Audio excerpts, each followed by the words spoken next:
watching America's Day at the Races. Glad to have you with us on this Friday, Good Friday. If you're celebrating, happy Easter weekend as we come to you live from Aqueduct Racetrack in South Oaklawn Park, getting ready for a big weekend of our own here with the Wood Memorial coming up tomorrow.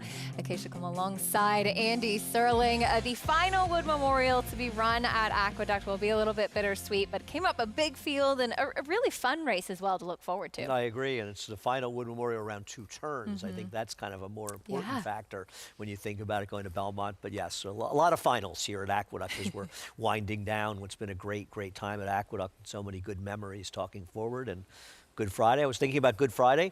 I hit a pick 6 on a Good Friday one year, and I had singled the last race, a heavy favorite, ridden by our man, the MIG. How about that? Horse was 10 in front, top of the stretch. He's won more races at Aqueduct than anybody else. And we have a pick 6 carryover today in New York too, so a perfect time to play the pick 6 as we'll take a look at what is coming up. That pick 6 carryover does kick off in race 3 today, just over 17,000 in the carryover from yesterday with some big price. We have a fast main track here in New York, 8 race card, 10 races on tap at Oaklawn, including the Rainbow Miss, Arkansas bred sprinting fillies, fast main track in Arkansas as well. As always, our races presented by Claiborne Farm.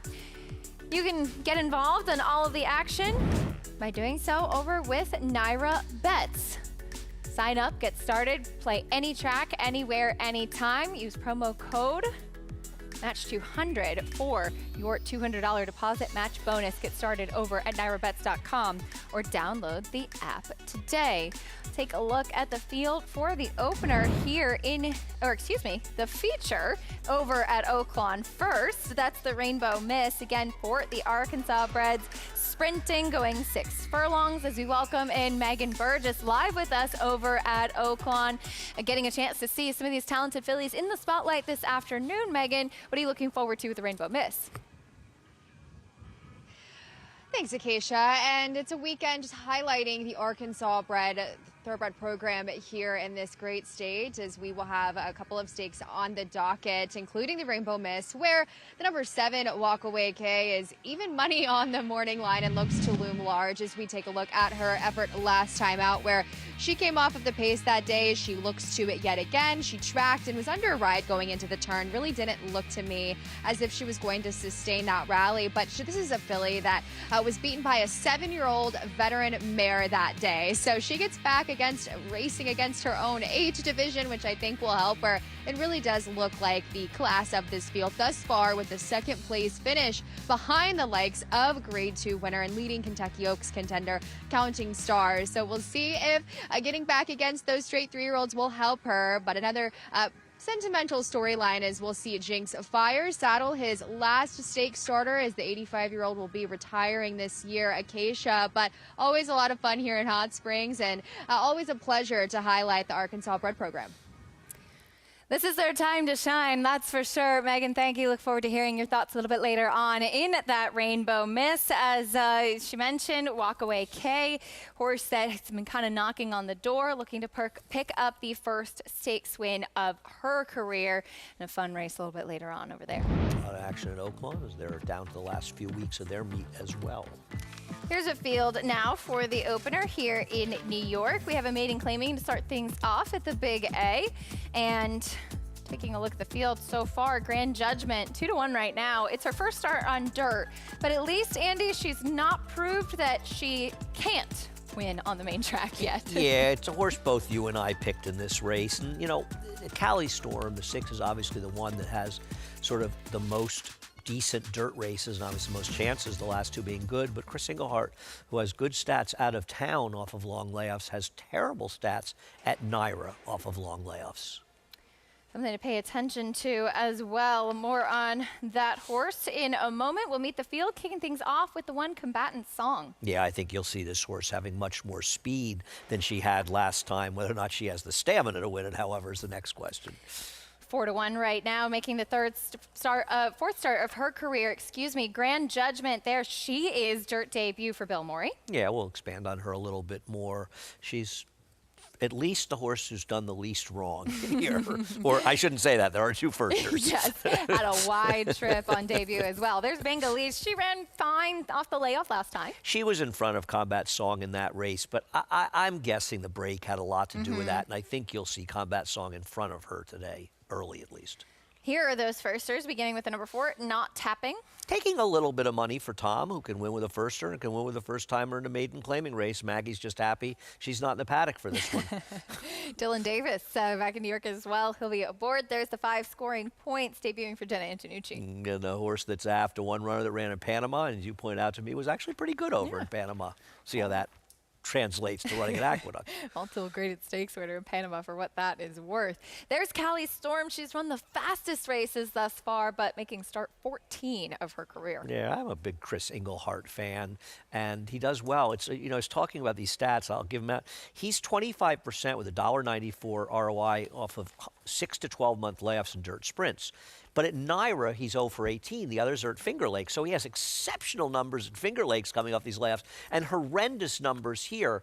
And there's such dichotomy to it that I find it a little bit meaningful. But you have to be careful with these stats. You know, it's like we talked about those stats with Danny Gargan off Lasix, and then he had a couple of winners and a horse run second. And I think sometimes you have to be careful with them. But in general, my feeling is with bad stats, you better, you know, you use them as negatives on short prices and good stats for long prices. And this is a short price that has a very bad stat for a very good trainer. See what happens here in the opener. We welcome in, though, speaking of the man that's won so many races here at Aqueduct, down trackside, getting a good look. Richard Migliore with us. What are you seeing for the opener, Richie? Yeah, thanks, Acacia. Well, let's start with the one, Combatant Song. You know, she's going to have to improve. I thought her last race was a step in the right direction, but she's already been beaten for this $25,000 level. But she's ridden by Delila Rivera, who is handled by Angel Cordero Jr., and she's kind of gone on a tear over the last week. She's won a couple races over at Park. She's won a couple races here. Now, she's a 7-pound apprentice, so she's learning. She's going to have to develop with experience, make right decisions, but she has something that you can't teach. And horses run for her, because if you look at all the long shots that she's hit the board with or won with, that's the only explanation you can come up with. Some people have a gift, and horses kind of, you know, run better for them than other people. And I feel like Delila kind of fits that. She'll improve. She'll get better as an apprentice. Just time usually helps that. The 2, Grand Judgment. Obviously, this horse taking all the money off of showing speed on synthetic and a maiden allowance. Bill Murray does a terrific job, a guy that knows how to win. When I look at this horse, though, I'm seeing more of a turf and or synthetic type conformation with the wider, flatter foot, a lot of slacker pasterns that Maggie likes to talk about. I'm just not sure that I want her off of that one race as your co-favorite here. The 4, first-time starter from the Tom Morley barn, Not Tapping. Not a lot to her, kind of on the small side. She does have one very fast gate work at Belmont Park, 47-3. The rest are all pretty slow works. But I do think that sometimes those works out of the gate at Belmont tend to be a little faster. It's not an exact pole where they're breaking from. It's kind of more of a guesstimate, if you will, and you'll see a lot more faster works out of the gate on the Belmont training track than you will normally. And then the 6 horse Callie Storm, who is now your 9-5 favorite. She's 0 for 13. I will say this, despite the stat that, you know, that is obviously meaningful that Andy was talking about, she couldn't look much fitter. You know, she's not a very big filly, not a lot to her. Those kind tend to not really have to train as hard to get to their optimum fitness. And she just looked too good to me off the bench, and she's run races faster than anybody. I'm hoping the 14 times the charm. I didn't expect 9-5. On paper, she does make sense, Richie. Thank you. And she's now the favorite, Callie Storm, who's run the fastest races thus far. Andy, you and I had interest, though, in the number 2, Grand Judgment, who was taking that early money. She did have a trip, for what it's worth, on synthetic on debut as well. Yeah, and she still ran fast enough to be a very big factor in here. It's not exactly a huge dirt pedigree or anything. It's hard to know if this horse will handle it. You kind of wonder, is she a little chilly on the board? But the reality is, found the right field for a trainer that wins in Bill Murray. And, you know, listen, I would say probably if you looked, and I didn't do a deep dive in the 0 for 18 for Chris's horses, I'm going to guess Callie Storm is probably the likeliest winner of any of the ones that he ran in that stat. And you do have to be be careful. You know, you look at stats. When you look at a stat like that, was he running a lot of horses that were 25 to 1? Yeah. And this horse is, you know, is clearly one of two main players in here. But I still think at 5 to 2, I think Grand Judgment is worth a bit of a gamble to see if, in fact, this horse can handle a dirt track. Graduation day for one of these fillies, maiden claiming to kick off the card, loading in for the opener at Aqueduct, or sprinting 8 to 5 now on Collie Storm to the outside. Will start number 14, Be the Lucky One. Chris Griffin standing by for the call of the opener and the cold card here at Aqueduct.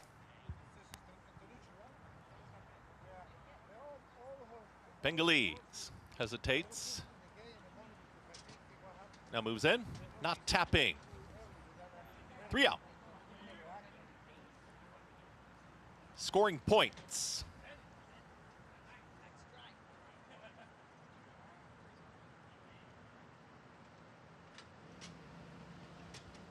Collie Storm. All set. And they're off. Slow beginning, not tapping. Speed from Bengalese is now ahead in front as chased to the outside from Collie Storm, who broke sharply, is content to stalk from second, tightly at the rail. Red Cap is Combatant Song. Tightly bunched now on the lead as the rail is open, and Dalila Rivera is going to push on through with Combatant Song, and that's going to pressure Bengalese to hold the advantage, still up by a nose. Collie Storm is 3 wide, is just stalking off the pair now, less than 4 furlongs to travel. Out wide are the lime green Silks of Grand Judgment, 4 wide. At the rail, here comes Not Tapping, and the Triller scoring points. They're chasing Bengalese, who has been pressured. They're at 22 and 4. Opening quarter mile, Combatant Song has held that rail position and wants to bull on through. Combatant Song is now challenging, still ahead back there in second. They reach the top of the stretch. Collie Storm has been sitting just off of this battling duo, but not caught them yet. As to the inside, it's Combatant Song. Bengalese is trying to hang in there. Collie Storm is just slowly making up the ground. Combatant Song has a furlong left to go and is sprinting away. Combatant Song is up by 2 with a 16th left to go. Dalila Rivera was intent on holding that rail position and is going to win it. Combatant Song wins the opener. Bengalese will hold second. Collie Storm and Grand Judgment in 1 minute 13.13 seconds. Combatant Song with the win. She was able to dig in as not the quickest early on from the rail, but it seemed like Dalila Rivera made the right move, cutting her into position from that inside post, Andy. And Baez may be wondering why he didn't get over the inside after he badly outbroke Combatant Song, and it might have been a mistake that really cost him in this race. And listen, the one now hasn't broken 2 races in a row, but after getting the rail open, and you got to give Dalila credit for sending up on the inside. It's a funny race because what really happened in this race is the firsters can't run, the 2 can't handle the dirt, and the 6, much like the stats said, simply needed a race at the very least off the layoff. So you had 2 horses that were not exactly compelling on paper that ran 1-2 in this race, and a lot of it had to do with the fact that they ran well and nobody else did. Yeah, and they came out of that race on March 19th, the 2 of them finishing 2nd and 4th, respectively. Get the win and 2nd place finishes today with the recency on the main track, really boding well for Combatant Song and Bengalese. 1-3-6-2, 8-1 winner for Greg Sacco. Dalila Rivera, 7-pound apprentice in the saddle, getting the victory to break her maiden in the opener. We'll bring you prices and a lot more live racing to come after this on America's Day at the Races.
We're back on America's Day at the Races, brought to you in part by Naira Bets. You can bet any track, anywhere, anytime. Check out nairabets.com or download the Naira Bets app to get started.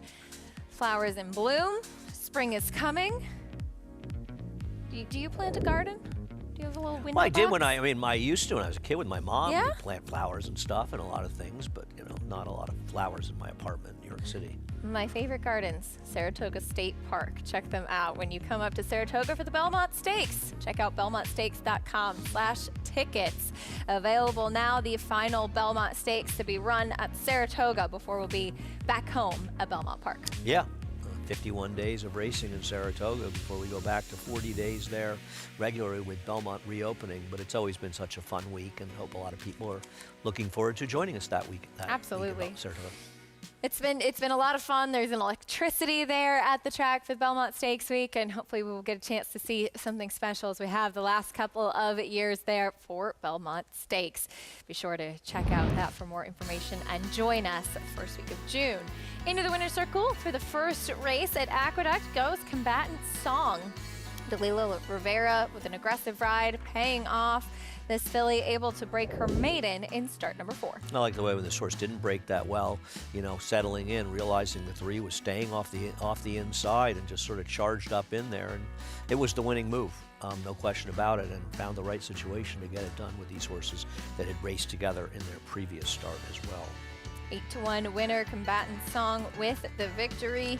Maybe she's not the best out of the gate. She had the rail that day too.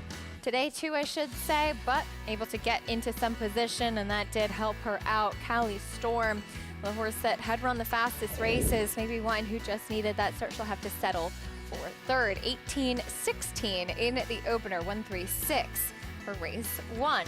We turn the page for the second race here at Aqueduct, going a mile, non-winners of 2 in life, $25,000 claiming race. And here's a look at the field. Right now it's Kid Rich, who is currently the favorite in a pretty wide open board. A lot of evenly matched horses in this group, Andy. But what is it about Kid Rich's last race that you think might make him look a little bit dressed up? Well, he rode an extreme inside speed bias in that race, and it does dress him up. And while it did get him the fastest buyer speed figure anybody has run in this race, he did it under such ideal circumstance. I doubt he's able to repeat them. I think is somebody going to say after the first race, oh, we have an inside track. Well, given how fair the track has been over the last, I would say, month at least, I doubt we're dealing with a bias, but you always want to keep your eyes open to it. And Kid Rich, is he going to be faster early than Miss Merciless Annihilator, the other Linda Rice horse? I'm not sure of that. We'll see how the race plays out. I'm not a big fan. I think there's other more interesting horses in this one. More on this second race in a moment. We'll take a quick time out, but when we come back, we will preview in a little bit more depth the big race coming up tomorrow. That's the Wood Memorial here at Aqueduct. Iron Honor, winner of the Gotham, will have to work out a trip from the outside post in tomorrow's Wood. Talk more about his chances and some more interesting runners in the field after this.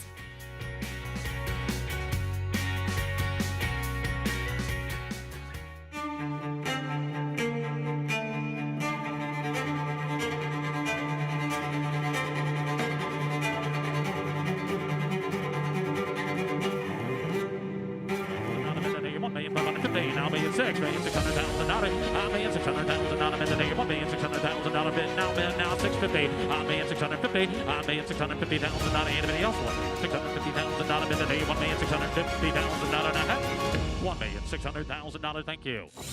You bet with Naira Bets. Bet any track, anywhere, anytime. Download the Naira Bets app to play today and get a $200 deposit bonus. Watch live horse racing. Get expert picks, boost your bankroll with weekly promotions, and hone your handicapping skills with exclusive tips and tutorials. Download the Naira Bets app now. Sign up now to claim your $200 deposit match bonus. You bet with Naira Bets.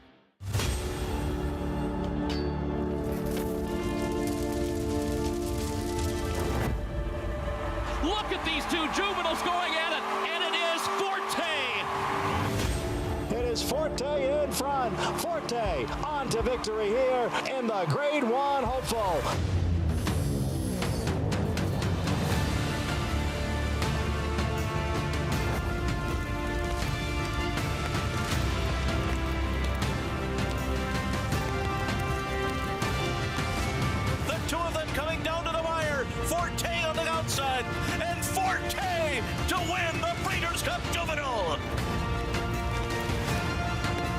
starts to gather in the top horses. This is going to be very close, but the champion prevails. Forte wins.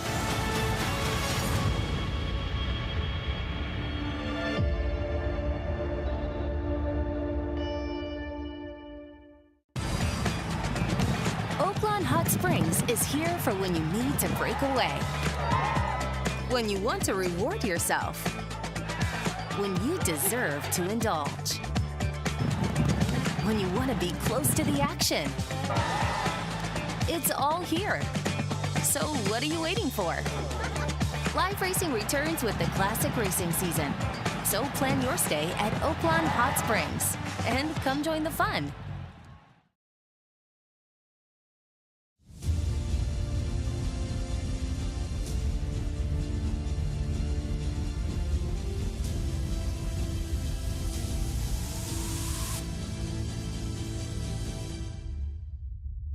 As we continue to celebrate the Big A, we turn our attention to the race that for generations has defined springtime here at Aqueduct, the Wood Memorial.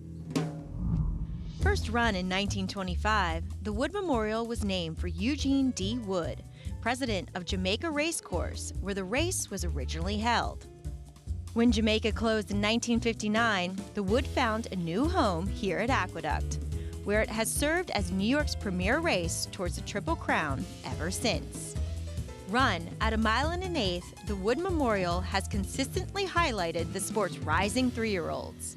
In fact, 11 Wood winners have gone on to capture the Kentucky Derby, including champions like Seattle Slew and Foolish Pleasure. Past the 70-yard mark, and it's Seattle Slew in front. Through the decades, the Wood has showcased racing royalty. Hall of Famers like Damascus, Slew of Gold, and Easy Goer have all stamped their greatness here on the road to stardom. Easy Goer has the lead. And sometimes, the Wood delivers performances for the ages. In 2005, Bellamy Road produced one of the most dominant efforts in Aqueduct history. And this is a dazzling performance by a dazzling 3-year-old. Bellamy Road, he's turning the Wood Memorial into an absolute runaway. The Wood Memorial has shaped the sport for nearly a century. And before Aqueduct takes its final bow, this historic race will be run here one last time, adding to the remarkable legacy of the Wood Memorial at the Big A.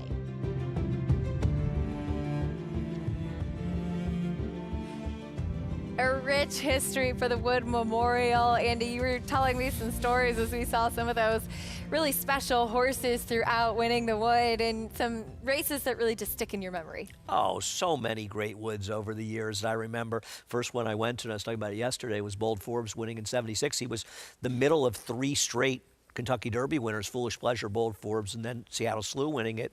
But just great races. Believe It, who was such a good horse who finished behind Affirmed and Alydar in the first 2 legs of Triple Crown, had actually beaten Alydar in the Remsen, a race I was here for. But so many, Richie winning it in '85. I think when Richie won in '85, that was my first Wood living in New York. Because I moved here in the fall of '84, but missed very few Woods over the years. And Gone West and Gulch, one of my personal favorites. I can imagine that. Yeah, I can imagine that was pretty special.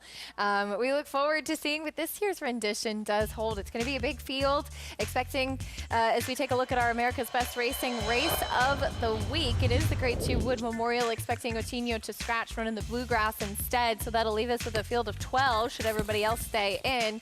The morning line favorite, Iron Honor, who won the Gotham, will still have to work out a trip from the outside. It's pretty short into that first turn, but he does have speed, which is definitely a benefit. Yeah, I have some reservations until I saw that absolutely nobody likes this horse and nobody seems to think he can win, so he's probably a cinch in the race.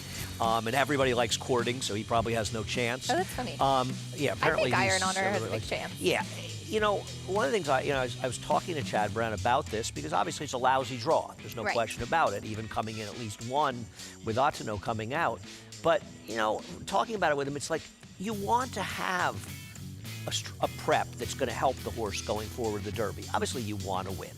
But he's got 50 points. So he needs to just run a decent race to head to the Derby.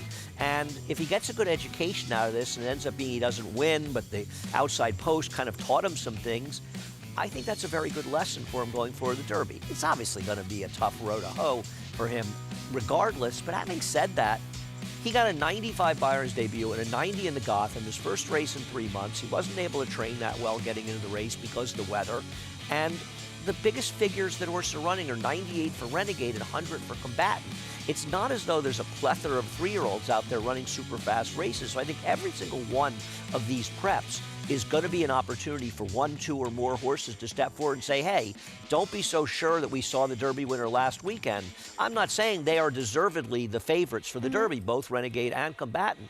But I think there's a good I just think there's a good chance that we see somewhere, whether it's here, Kentucky, or in California, other horses that say, hey, don't forget about me. I could be a player in this Derby as well. Yeah, it's not over yet. Some big points on the line this weekend as well. A horse that is a wild card in this race will draw from the rail. That's the one, Napoleon Solo. He was dazzling in the Champagne. Not the best performance in the Fountain of Youth. He has had kind of a spotty work pattern, but entered to come here, bypassing the Arkansas Derby last week instead. And he did run his best race here at Aqueduct. I understand the trainer doesn't seem to think it's an issue, and listen, it's his horse, and he's done very well when he won the Champagne. But I don't want a horse that hasn't worked in 2.5 weeks since the race, missed a work, coming into a race like this. And I don't think his Fountain Youth was dreadful. He didn't break that well, but that's never a great sign. And he chased 3 wide on an honest pace in a very good field. So I don't want to just, say he's just can't run anymore because he lost the Fountain of Youth. But I don't know that we're seeing a horse that, A, is going to be effective going longer. His best chance would be a big inside speed track, and I don't see any reason that's supposed to be the case. He's got Talk to Me Jimmy outside him. He's got Iron Honor.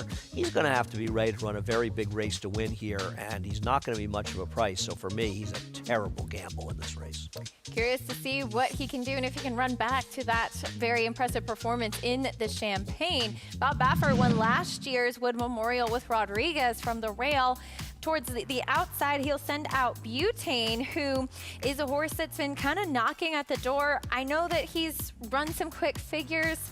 As Andy, I still wonder if distance is really the best thing for him. I actually don't wonder it. I don't think there's any chance distance is good for him. And listen, he did get kind of blocked around the turn, getting in the stretch. He's blocked here. Flavian's looking for a spot. This is a Virginia He does Derby. wheel him outside, and then the horse joins him on his flank, and he's got to sort of go back towards the inside. But I also wonder a little bit if he had a lot of oomph, maybe he's able to go forward. And I'm not really sure he ever had a lot of rally in a race that was dominated by a horse in a mediocre figure. And I just don't think he's that good, and I don't think he wants to. If he's going to be good, it's going to be going shorter. And I just think these horses for this barn are being thrown into Derby preps because they spent a lot of money for horses, and they're trying to get the Kentucky Derby. Well, Bob's got an outside post, so he shouldn't get it pinned inside. I don't like this horse at all, but I've been wrong before. See what he can do coming here is he has definitely been traveling. He has yet to run a race at the same track twice. So this will be his 6th new racetrack to try and pick up some points. Let's see if he can do it. He's 8-1 on the morning line. But it's good to see a full field. It's good to see a lot of intriguing storylines. You've got the Gotham winner, the Withers winner, Talk to Me Jimmy in there as well, matching up on Saturday. I think Talk to Me Jimmy's a very, very interesting horse in this race to see what we get. He might be just sort of a one-hit wonder in that Withers, but the Withers was a very good effort, and I would not fall asleep on him. In all likelihood, obviously, if Napoleon Solo runs, he's not going to be able to win in the front end, but maybe for him it's even better to have a learning experience as well, because they're big races, but they're still preps for the Kentucky Derby. One of the reasons I think none of them should be a Grade 1. We get a chance to see what the Wood Memorial does hold tomorrow. The Wood Memorial presented by Resorts World Casino, mile and an 1/8 on Saturday. Looking forward to that for sure. Race 2 coming up next here at Aqueduct, though. Again, the non-winners of 2 in life. There is Merciless Annihilator, who I know you had some interest in, kind of the other Linda Rice, so to speak, who is now your favorite.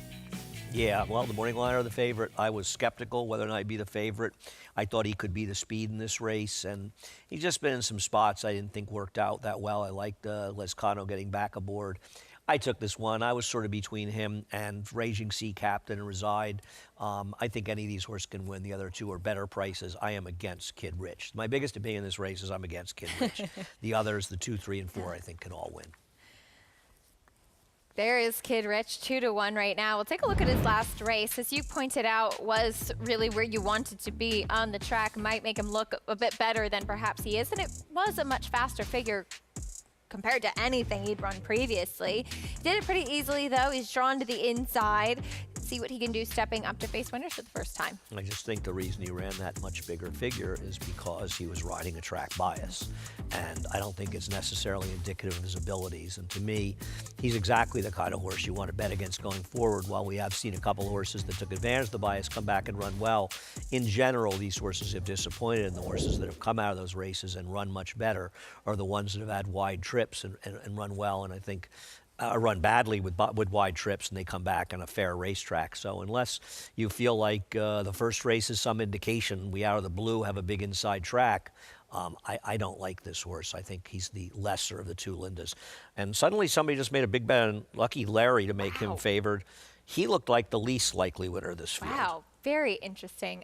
He did try a stake last time on a wet track where he just never really looked like he was involved at any stage of the race, and did break his maiden for 30, 2 back at Park, so this distance and level seems to make a bit more sense. He's a new face in this group? I guess. I mean, he's not my cup of tea, and in general, these horses sometimes underperform, and he probably needs to overperform to win here. We'll meet the field for the second race, beginning with that last out maiden winner, Kid Rich. Yeah, if you're betting against horses that have dressed up wins based on biases, then you're betting against Kid Rich. If that doesn't bother you, maybe you like him. Getting that big Kendrick Armosh warm-up there. The 2 Raging Sea Captain, I thought interesting, at least on the drop in class. While he lost by a zillion lengths, he's another horse that was way against the track last time, much like Head Ratio was in the exact same race, and he came back and won with 100 Beyer in his next start. Very impressive. There is Reside stretching out in distance. He was a horse that was compromised by a big speed track on February 26th. If he can build on that Beyer figure of 57 in his debut, he can win, though it's odd to see a Todd Pletcher-Rapoli firster in a small field take as little money as he did despite winning. There's Merciless Annihilator, still the favorite as he stretches out for the first time. I was hoping he was the speed of the speed and took him, but I don't have a strong opinion here. And to the outside, still co-favorite, Lucky Larry coming in from Parks. Best thing I can say about this one is he's getting first-time Lasix, but he's a tough horse to take at a short price, though I imagine he will drift from that 2-1.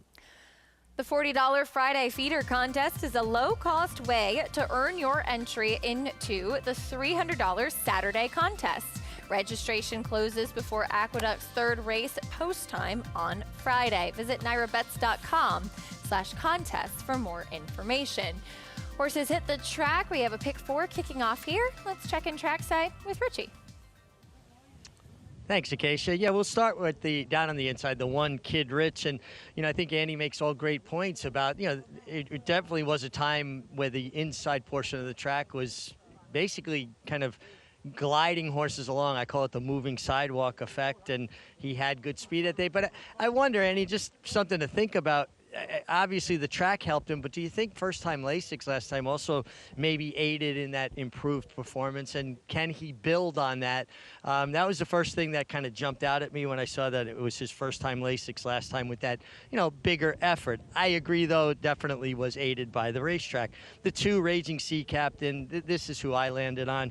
Looks too good for me to get by from a physical perspective.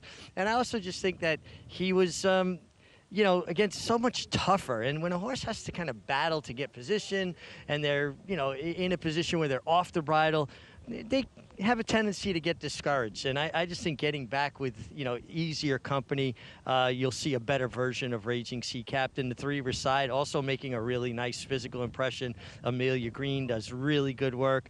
I think he probably was very much in need of that last effort, and probably looked just to me like a much fitter horse today.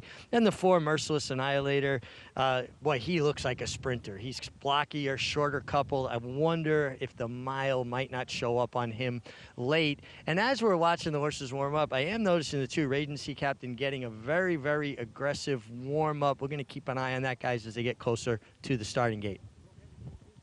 All right, Richie, thank you, as we are getting closer and closer to the starting gate, 9-5 still on the number 4 Merciless Annihilator. Any other Deep thoughts you have on this race? I'm surprised that Reside is 6-1 in this race. Yeah. Because, you know, his last race, a muddy sealed track, and February 26th and he was a off day. slowly. Right, only one horse made up any ground really all day. It was just a complete merry-go-round affair in the slop that day. So I think you can draw a line through it, and now he's dropping a little bit, and I just think his return race was just a throwout. And Amelia Green, it just seems you bet against her at your own peril. She wins races, and to get 6-1 on this horse, and this horse I picked third, but I think if you look at the board, I think the 4 at 9-5 isn't that appealing betting. Even the 2 you like, who I definitely agree with you, I think is a player in this race, but I don't think 7-2 is particularly appealing on that one either. 8-5 now on the 4 is way too low. I think Reside, to me, looking at the board, based on their prices, Reside to me is the bet at 6-1. I don't love his chances, but I think 6-1 is more than fair in him. And as a player, you're supposed to play the prices and not as more than the horses, you know, as far as you look at it. And that's the difference between, you know, handicapping in advance as a public handicapper and then looking before the race who you bet on. Some big opportunities this weekend for Amelia Green as well. Has 2 bits running in the Gazelle and Minor Inconvenience in the Wood Memorial. You know, as a young trainer, just to be able to have opportunities in those kinds of races is really important if you have the right kind of horses that can fit in there. Yeah, I think Amelia's a trainer that is going to get these opportunities as time goes on. I mean, partly, you know, she has a relationship with Todd Pletcher. Maybe Todd is going to train forever, but at some point, you'd like to think Todd can retire. I'd like to think any people, you know, I like seeing these trainers that retire to enjoy their lives. I'm not trying to push Todd out of the game, but I think that Todd, you know, is somebody that would help her get owners. He's already shown her to help, you know, Mike's given horses, but other people as well. So I'm bullish on Amelia's career, and she's just getting started. I mean, she's only been saddling horses on her own for a year and a half, and she's already done very, very well. You know, the question, it's always a thing, you know, trainers that do well, what happens when you start getting more expensive horses and the pressure wheel tightens a little bit and stuff. But based on what we've seen from Amelia, I think we're looking at a trainer that could have a very good career ahead of her. Has definitely made a big splash on the NYRA circuit. She's been a lot of fun to follow as well. There is your favorite, Merciless Annihilator, who is stretching out in distance, potentially could control things in here. I wanted to circle back quickly to what you were saying, Andy, about the difference between being a public handicapper, doing this 2-3 days in advance as soon as the races come out, and then how you have to be adaptable when you look at the board and when the race is about to go off. Well, you know, my job as a public handicapper, I'm doing you do the best you can, but I also have played the horses full time. I've been playing the horses for a long, long time. And no horse player, no successful horse player has ever gone on the track and said, I'm betting this horse, and that horse, and they're not willing to adapt. I mean, you're going to find opportunities. A race you didn't particularly love, but a horse that you thought was a little bit of a player, you thought might be 4 or 5 to 1, goes off at 10 to 1. Those kind of horses you have to be willing to bet on. You have to be willing to adapt the board. And to me, adapting the board is betting on the 3 Reside to win, which I made a small win bet on this horse because I think that he's an overlay at 6 to 1. Generous price on the board right now. The favorite, the 4 Merciless Annihilator, 8-5 right now as they go in for race 2. Everyone looking for the second win of their career. Here's Chris Griffin standing by with the call.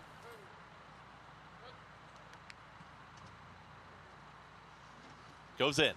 All set. And they're off. Speed from the outside, it's Lucky Larry, but now Merciless Annihilator and at the rail, Kid Rich will assert. It's Kid Rich. Now to the front is up by a half length. Merciless Annihilator, not in any hurry, and Reside is now caught up with the leaders. They try to back off the tempo and get set to come out of the chute and hook up the backstretch. Kid Rich with a neck advantage. Reside a stalking second for Manny Franco. Merciless Annihilator, patiently ridden, is in third. Towards the inside, here comes Raging Sea Captain, now claims fourth, and Lucky Larry in a tightly packed field is the trailer out in the center of the racetrack. 23.76 for the opening quarter mile. Kid Rich starts to pick up the tempo, and Reside continues to chase from second.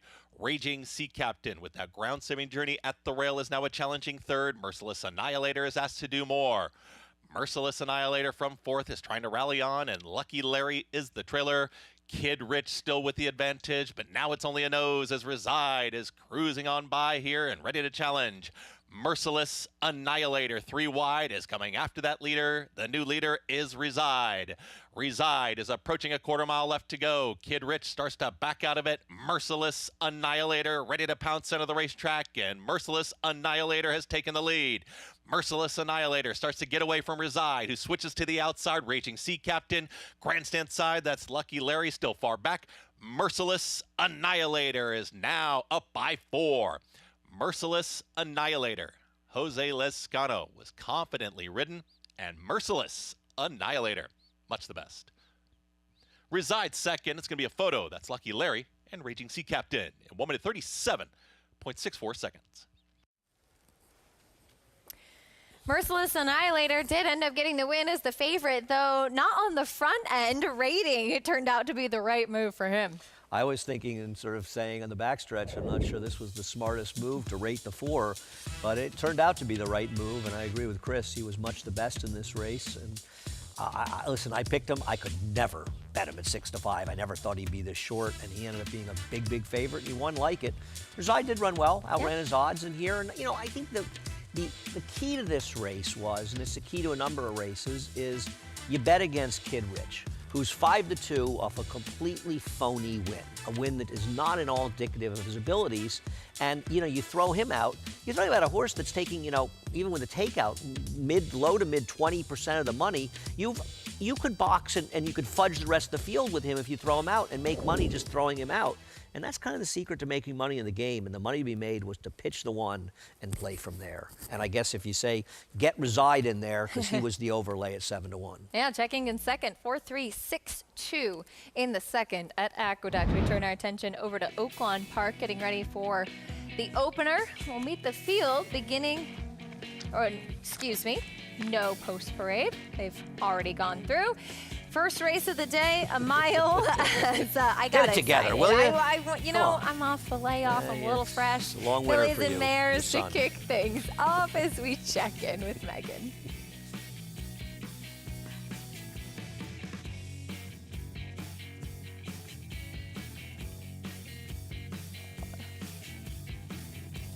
We apologize for technical difficulties. That one was not my fault. But hopefully we'll get a chance to hear from Megan so you shortly. say. So I say.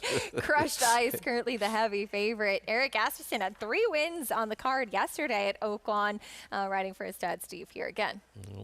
This is the logical horse to beat in this race. I'm not against him. Yeah, she just makes sense. Take 2. Let's go back to Megan.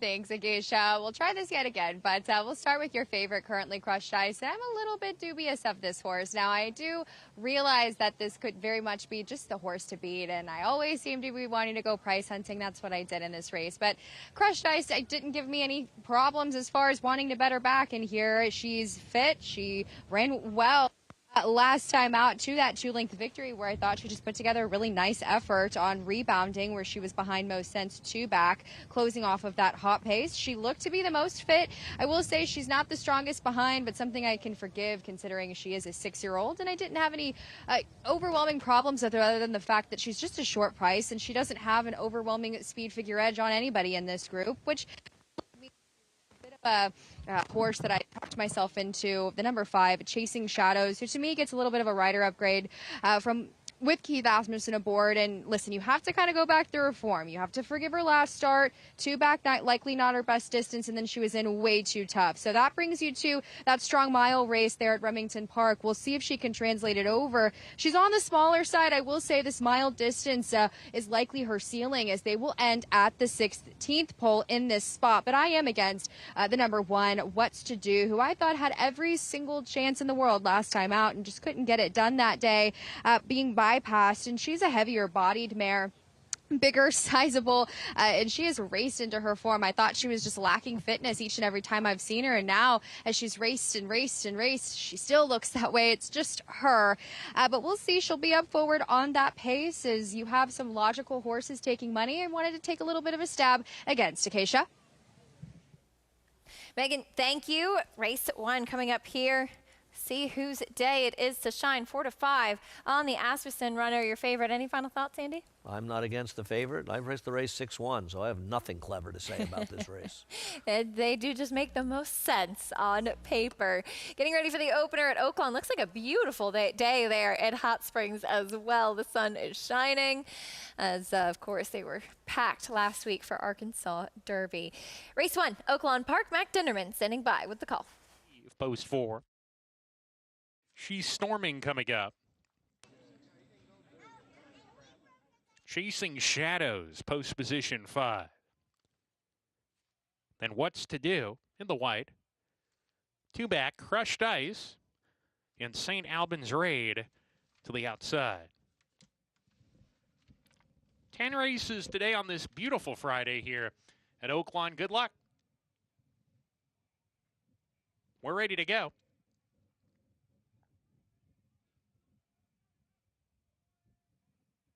We're off and running at Oaklawn Park. St. Albans Raid on the far outside, going right to the lead. Crushed Ice alongside. She's Storming hustled along early to get up there, and She's Storming grabs the lead from Crushed Ice, who takes second. St. Albans Raid has been taken back to third, 3 wide, going into the first turn run. Then Make Me Believe, claiming the 4th position away from Clearly Creeps, who is on the rail. What's to Do outside of her, gap of 3 to Chasing Shadows, and Legally Lucky at the back of the field as they approach the backstretch run. She's Storming carving out the fractions at 20-1 here in the opener. A half length in front of Crushed Ice, the 4-5 favorite, perched on the outside, going well while the presser. Length and a half back to St. Albans Raid and Make Me Believe. Another 2 lengths to Clearly Creeps. What's to Do is outside of her. 2.5 more to Chasing Shadows, second to last, and Legally Lucky outside of that one as they approach the half-mile pole. Remember, this race will end at the 16th pole. Approaching the turn, She's Storming, pumped upon a little bit to keep pace. Crushed Ice appears to be going better outside of her. Crushed Ice outside into the turn. Narrow lead on She's Storming as they round that turn. They've opened up 4 lengths on What's to Do, who's in the 3rd position, hard ridden. St. Albans Raid is 4th, losing position, rounding the turn. And then Legally Lucky, 9 lengths behind, really has to pick it up. Approaching the top of the stretch. Crushed Ice, narrowly ahead. The margin's 3 parts of a length. She's Storming's trying in second. What's to Do continues to grind on the outside. Crushed Ice, Eric Asmussen gets to work aboard her, and he's asked to go now with this one. Hitting the furlong pole, she's 2 ahead. What's to Do trying in second. She's Storming left behind in third. 16th to go. It's Crushed Ice with the lead, and Crushed Ice is going to win. Crushed Ice as the favorite gets the job done in the opener. What's to Do second. She's Storming third. Legally Lucky 4th across the finish. The favorite delivers. Very formful opener there at Oaklawn Park. As Andy, you were all over that one. I'm really proud of choking on some chalk over here. I got the 6-5 at Aqueduct and the 4-5 over the 5-2 at Oaklawn. Keep those chalks coming. This horse just really looked like she was traveling best pretty much every step of the way. Eric Asmussen again had a 3-win day yesterday at Oaklawn. Picks up another win here over the number 1, What's to Do, the clean part of the entry. And I agree, and Richie's talked about it quite a bit, that Eric Asmussen has really stepped his game up. I mean, to be honest with you, I didn't think he was a very good rider last year, but he's really improved dramatically. Most Improved Rider Award at Oaklawn for sure. You love to see that. It's all about learning, getting better, getting young, opportunities. You know? Absolutely. Absolutely. You just, that's the thing you want to see from riders that are the ability to improve, whatever level they're at, And anybody really getting better, and he's clearly stepped his game up quite a bit. It's the beauty and also one of the tough things about this game is that you're always learning, always improving in whatever part of it you're doing. There's always new horses and new races to take on. Speaking of new races to take on, back for another season. 5-year-old campaign getting ready to continue for last year's champion sprinter, Bookham Dano. A little New Jersey bred that could. He'll be back here tomorrow in the Cardo. We'll talk a little bit more about him after this.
We're back on America's Day at the Races. Glad to have you with us, as our program is brought to you in part by America's Best Racing, making the sport easier to follow. Explore stories, betting tips, and race day insights at americasbestracing.net today.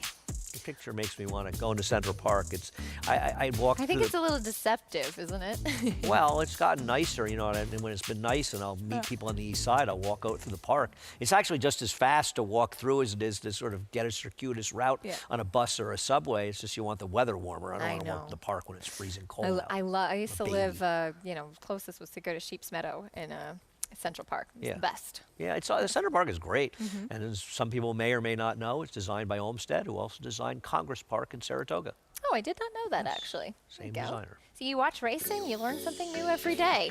Well, something useless. Something useless information. Andy and I love useless information. Well, this is not useless. Here's what's new at ABR. They have a 2026 Wood Memorial cheat sheet, more kind of insight behind the scenes with the wood at Aqueduct, and follow the Kentucky Derby Trail. Use that QR code to head over there, get started. Check out some of that exciting, interesting content at America's Best Racing. Here at Aqueduct, we turn the page on to race 3. First, we have to see Merciless Annihilator in the winner's circle. Linda Rice with a horse stretching out in distance for the first time. You normally expect to see a horse that's been sprinting and has the natural speed when stretching out to be forward, but it seems that the intent from Jose Lezcano was to settle off the pace, and it was the right move. They let Kid Rich go, no doubt about it. And I was wondering if it would be a mistake. It was not. He proved to be much best in this race, and a horse that I thought was a bit of an underlay at 6-5. Despite liking his chances quite a bit, I just thought 6-5 was an underlay. Turned out not to be. He won like a heavy favorite should. He delivered. Merciless Annihilator in start number 8 picks up the second win of his career.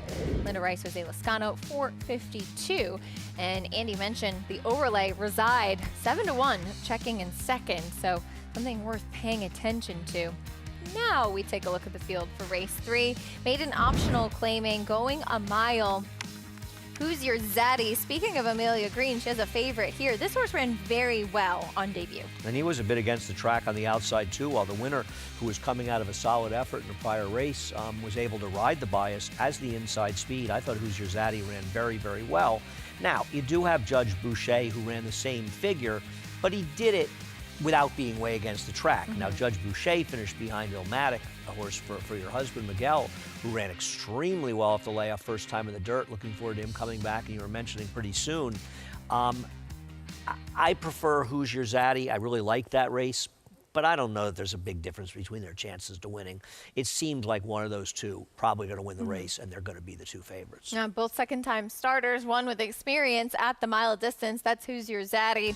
Not an easy distance to debut at, so we'll see if he can build off of that in his second start. There he is in the paddock. This third race as well will kick off the Pick 6 carryover at the Big A.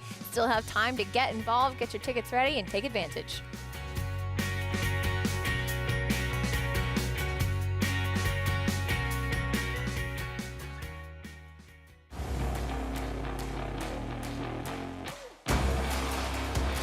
Here comes that big gray Tappet Trice right down the outside.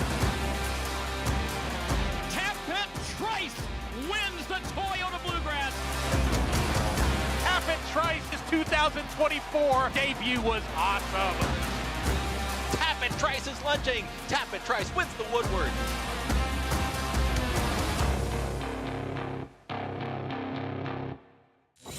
You bet with Naira Bets. Bet any track, anywhere, anytime. Download the Naira Bets app to play today and get a $200 deposit bonus. Watch live horse racing. Get expert picks. Boost your bankroll with weekly promotions and hone your handicapping skills with exclusive tips and tutorials. Download the Naira Bets app now. Sign up now to claim your $200 deposit match bonus. You bet with Naira Bets. Gunrunner is the sire of 16 millionaires and 12 Grade 1 winners. Last year, he sired $17 million yearlings, including the Keeneland September sale topper. He was the sire of the $2.2 million Keeneland November weanling sale topper as well.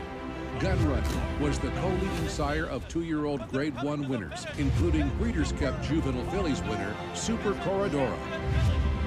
Gunrunner, breed true. Next Saturday, Fox's America's Day at the Races team is live from Keeneland for the very first time.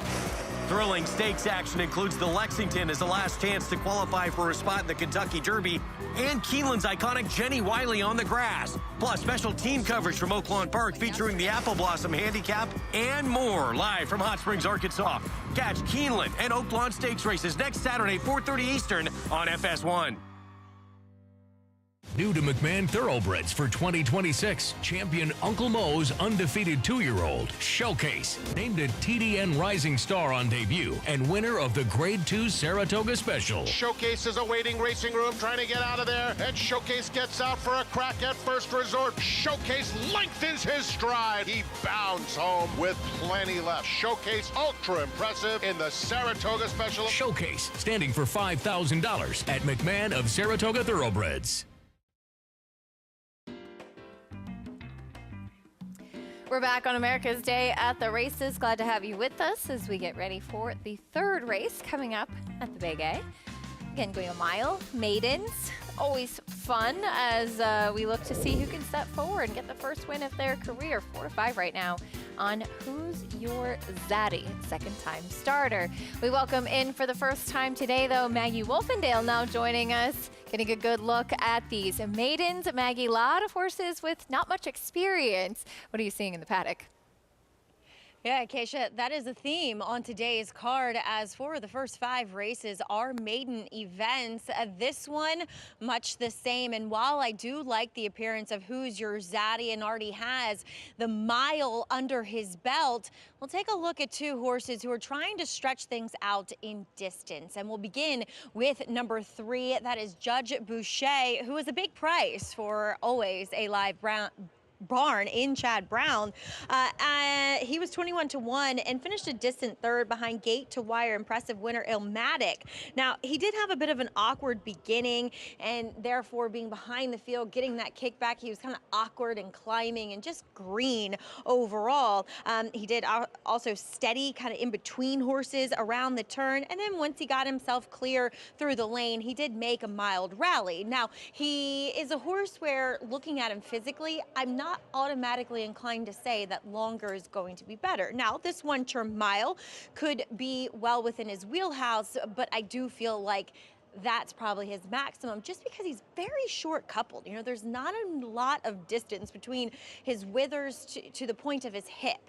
And for me, you kind of need a longer stretch to your horse to be that effective distance type of runner, and he just isn't quite that. Looks great here overall, and is moving towards being much more fit. He's being very professional here in the paddock. We'll see what he does. Now, a third-time starter trying to stretch things out is number 5, Matoli Gain. Now, sometimes these horses that look like they can't stay going the 6 or sprint distances, it's counterintuitive because, well, why would they be able to stretch out to a mile if they can't last going 3/4? Well, the fact of the matter is that they could be speed and just get in that rhythm, not being rushed off their feet, and being able to set those more tepid fractions lends itself well to horses possibly like Matoli Gain. Now, however, while he is a very laid-back individual, which I like with horses trying longer distances for the first time, he is built more like a sprinter. I mean, there's a lot of him. He's a very bulky type of horse, very much quarter horse-esque. So I'm not totally thrilled with him getting more ground, at least physically, Acacia, but you never know. Speed could be his weapon. Always a dangerous commodity. Maggie, thank you. Matoli Gain stretching out for the first time. We touched on it a little bit earlier, though. Not only the Wood Memorial tomorrow, but plenty of other exciting stake races, including the Carter with the return of the one and only Bookham Dano, as he's even money on the morning line. And Andy, you and I were kind of talking about it in the commercial. Just a really cool horse that I think a lot of us have had a lot of fun covering for the last few years. Running in New York as a 2-year-old, 3-year-old, and 4-year-old. Big wins every year. Grade 1s as a 3 and a 4-year-old. Big wins in Saratoga as well. But he seems to run well well wherever he is. And he's being an undefeated horse and rated by merit. It's nice to see him back as well. But book him, Dano. He's just such a reliable horse occasionally. He just doesn't run badly. The only time he ran some mediocre races was I think he was just a little sort of over-raced by the end of his 3-year-old year. He also didn't have the best of trips in some of those races either. Yeah, you're touching on, I think, the Cigar Mile, where he was just completely blocked in traffic as well. He has a little goat friend. That's very cute. No, he's earned it. I think he's earned it. He was a deserving. I don't know if that's his goat or it looks like it was just a visitor, perhaps. But Bookham Dano making his first start since the Forgo. I mean, they said right after the Forgo they were going to skip the Breeders' Cup. And so, being that he's a gelding, we get a chance to see him come back year after year, which I think is a fun thing as well. But, you know, they have been very particular about which races he runs in. I agree, and they've been supportive of our racing as well, which we appreciate. And that 16 starts with 10 wins in 3 seconds is including a nose defeat going a mile to Forever Young. Yeah. A lot of people, rightfully so, they consider the best horse on the planet, depending on what happens when Sovereignty comes back. And despite his loss in the Dubai World Cup for the second year in a row, and he came and just nailed him in that Saudi Cup going a mile. Heartbreaking Tremendous effort. I'll never forget watching it on the platform at 59th Street, going there. But yeah, he's just been such a good performer for a long time. And you're right. It's one of the nice things about a gelding. When you get a good horse that's a gelding, stick around. You know how much fun you can have with those horses. Look forward to the Carter tomorrow and the 5-year-old return of Bookham Dano. He'll have to face Rated by Merit, who, as you mentioned, we haven't seen since his Discovery win. It was discussion to run in the Cigar Mile on the bench. We see him coming back now, but he is fast.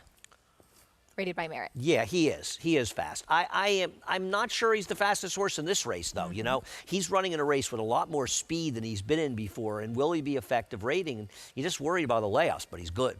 Going to be a good acid test for sure. Meeting the field for this third race, though, Go Dharma went by. There is Judge Boucher. Yeah, I think the other thing you'll get from this horse is probably more speed second time out as well. Who's Your Zaddy? Still the favorite, making his second start. I also think you're going to get more speed out of this horse today. And while Matoli gained maybe the speed, I think you're going to see this horse pop out. I prefer Who's Your Zaddy. There is Matoli gain stretching out. The problem isn't necessarily the distance for me, and I don't have a problem with him maybe getting the distance. It's more that I just think he's running against better horses than he's been running against. Now, he does get a dry track for the first time, and he took money in both of his starts, but Judge Boucher and Who's Your Zaddy are just better than the horses I think that he's been running against. And rounding out the field, Crowbar Artist to the outside. He's the wild card for Rick Dutra, right? The Muddy Seal track first time. Race was won wire to wire. A time when a day when we saw speed doing well. We talked about that earlier today. And I do think he'll run better second time out, but how much better, I don't know. And he's got to run a lot better to win this race. Well, there is your favorite, Who's Your Zaddy. Let's go back to his debut race on February 14th, where he was chasing outside, where, as you mentioned, not really where you wanted to be on the track. Second best in there, but a valiant effort and not an easy thing to do debuting at a mile. I agree, and the horse he had a right to run better, a horse that was easy to like. He had a lot of things his own way that day, and the thing I liked about him, Acacia, was that he made multiple moves. You know, he made the early move against this horse. The winner of the race, Mach 7, ended up drawing away from, yet he's coming back on him at the wire. And I remember after this race was over thinking, you know, I cashed, but I'm not sure I didn't get a little bit lucky because I think the horse who ran second was the better horse. Now, that doesn't mean he's necessarily going to beat Judge Boucher or maybe some others in today's race, but I thought he ran very, very well first time, and I know he's a short price. But he's a short price in a race where there's really two main contenders. The others have to step forward to be contentious, so it's not a two-horse race, but there are two main players. So I think the fact that even money or 6-5 is not surprising because he's the more likely winner of the two horses. But I think it's relatively close. I know you like the three a little bit more, and I think it's close. Yeah, very slightly. Have a lot of respect for Who's Your Zaddy. Just thought that we would see a better performance from Judge Boucher with experience. From Maggie's comments, though, maybe the distance might be a little bit of a question for him, but he was off slow, he was uncomfortable, and just really not focused early on in that race, but he actually did make up a little bit of ground behind a wire-to-wire winner. No, I agree. You know, breaking slow, and I think there's a lot of things to like about him. Don't get me wrong. I mean, it's a horse that ran a slightly better speed figure, despite the fact he probably needed that race, broke a little slowly in there. But I also think Who's Your Zaddy is better than the figure suggests because he was a bit against the racetrack. So that's why I prefer him. But believe me, I think the line is fairly fine. between these two horses. But I really did like the race, and Who's Your Zaddy ran first time. Not to say he doesn't have a potential serious rival in Judge Boucher. 10-1 though on Crowbar Artist to the outside. Maggie, he does appear to be a little bit of the wild card in this race. Yeah, what are you going to get from this second-time starter who, like some of the other mates that he faces here today, was just a bit green first time out? And it's not surprising that he got away slowly despite debuting at a mile, because he's just such a big, lumbering guy. You know, there's no quickness whatsoever in this guy's build or his disposition. He's very laid back. He's not, you know, that keen or aggressive in the way that he acts, and he's just huge. So with that being said, I still feel like he's about 90% fit. But if you like him, you know, I think having the mile that day you wanted to be forward, he obviously was not. And he was just kind of climbing early, and then he leveled off a little bit late to show that there might be a hint of ability in there. And he looks fantastic in his coat. I just feel like he's a horse that is just going to benefit from yet another start under his belt. And Acacia, I did also land on the 4-5 favorite in here. You know, just kind of watching him, and as we do have a rider off number 1 in here, Jose Hernandez Moreno off a Go Dharma behind the gate. At the moment, I'm going to guess it's a saddle adjustment. We'll see if I'm right. But getting back to Who's Your Zaddy, relative to number 3, Judge Boucher, he just feels like he's a touch classier. You know, he came out here on the track as they started their warm-ups. He kind of stood and looked out over it and just galloped off beautifully, where I agree with Andy that Judge Boucher is probably going to show more speed. He just seems a little distracted still. So I'm all about Who's Your Zaddy here, although at a very short price. 4-5, but he is the horse to beat. Maggie, thank you. And yes, it appeared that there was just a saddle adjustment taking place on the 1 Go Dharma. Omar Hernandez Moreno instructing gate crew kind of where he wanted the tack placed there. So that was what was taking place behind the gate. But I thought Maggie's point about maybe a little bit classy in the way that he's handled himself. Who's Your Zaddy did show professionalism on debut, whereas Judge Boucher maybe mentally needs to still figure things out as well. Was clearly a bit green on debut. Perhaps a little bit more of a work in progress. I think a lot of people are starting to pick 6. We do have a carryover of over 17,000 using the 3 and 4. Probably a lot of people will use the 2 firsters, the 1 and 4 Asset Light and Lights Out Lenny, who appear to be similar prices. If you look at the doubles going into the second race, after that, you've got some somewhat wide open races. We'll see where I don't have any clever ideas. I think that I would lean very heavily on Playa Del Mar in race number 7 if playing. In the last race, one horse I'm going to bet today is Sagamore Mischief in the last race today. So I like that horse, but it is a fairly wide open race. It's kind of a races where it's hard to really trust anybody in the sequence, right? I think Yolo will be a big favorite. He may well win, but she's not that compelling. And I think you got a situation with Spirit Esther where she's the horse to beat in race number 6, but she's hardly reliable at 1 for 24 as well. And you and I both took the same horse at a bit of a price in there, but it's hard to be overly confident about anybody in that sequence. And I think the potential exists for maybe especially in races 5 and 6 for things to get blown up a little bit. I'll be surprised if it gets blown up in the first race today. Well said. Good luck if you're playing the sequence. We appreciate all of you who have participated with that pick 6 carryover, and wishing you all the best as it does kick off here in the third race. Maidens going into the gate.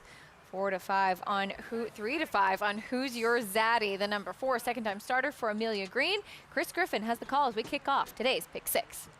Crowbar Artist, last to load.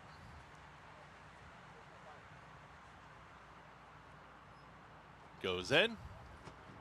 All set. And they're off. Breaking outward was Crowbar Artist. Metoligain has early speed, is up by a quick neck. Here's Judge Boucher towards the inside, and switching right to the outside to stalk is Who's Your Zaddy in third. Just behind them, Crowbar Artist and the trailer, Go Dharma. Alone up top, it's Metoligain. And Manny Franco up by a length and a half. Patiently ridden as Who's Your Daddy is now a shared second. Right there with Judge Boucher, who's tugging at Eric Hensel, wants to move forward. 23.03, the opening quarter mile. Metoligain is well clear and just moving right along. Who's Your Zaddy in tandem with Judge Boucher. They're nose and nose in second and third. Big gap, 8 lengths. Back to Go Dharma, who's at the tail end of the field with Crowbar Artist. Matoli Gain, front running and 4 furlongs left to go. Matoli Gain starts to get away. Matoli Gain doing it all on his own is up by 2. Now, Who's Your Zaddy is on the move. Who's Your Zaddy? Jamie Rodriguez within 3/4 of a length of the leader.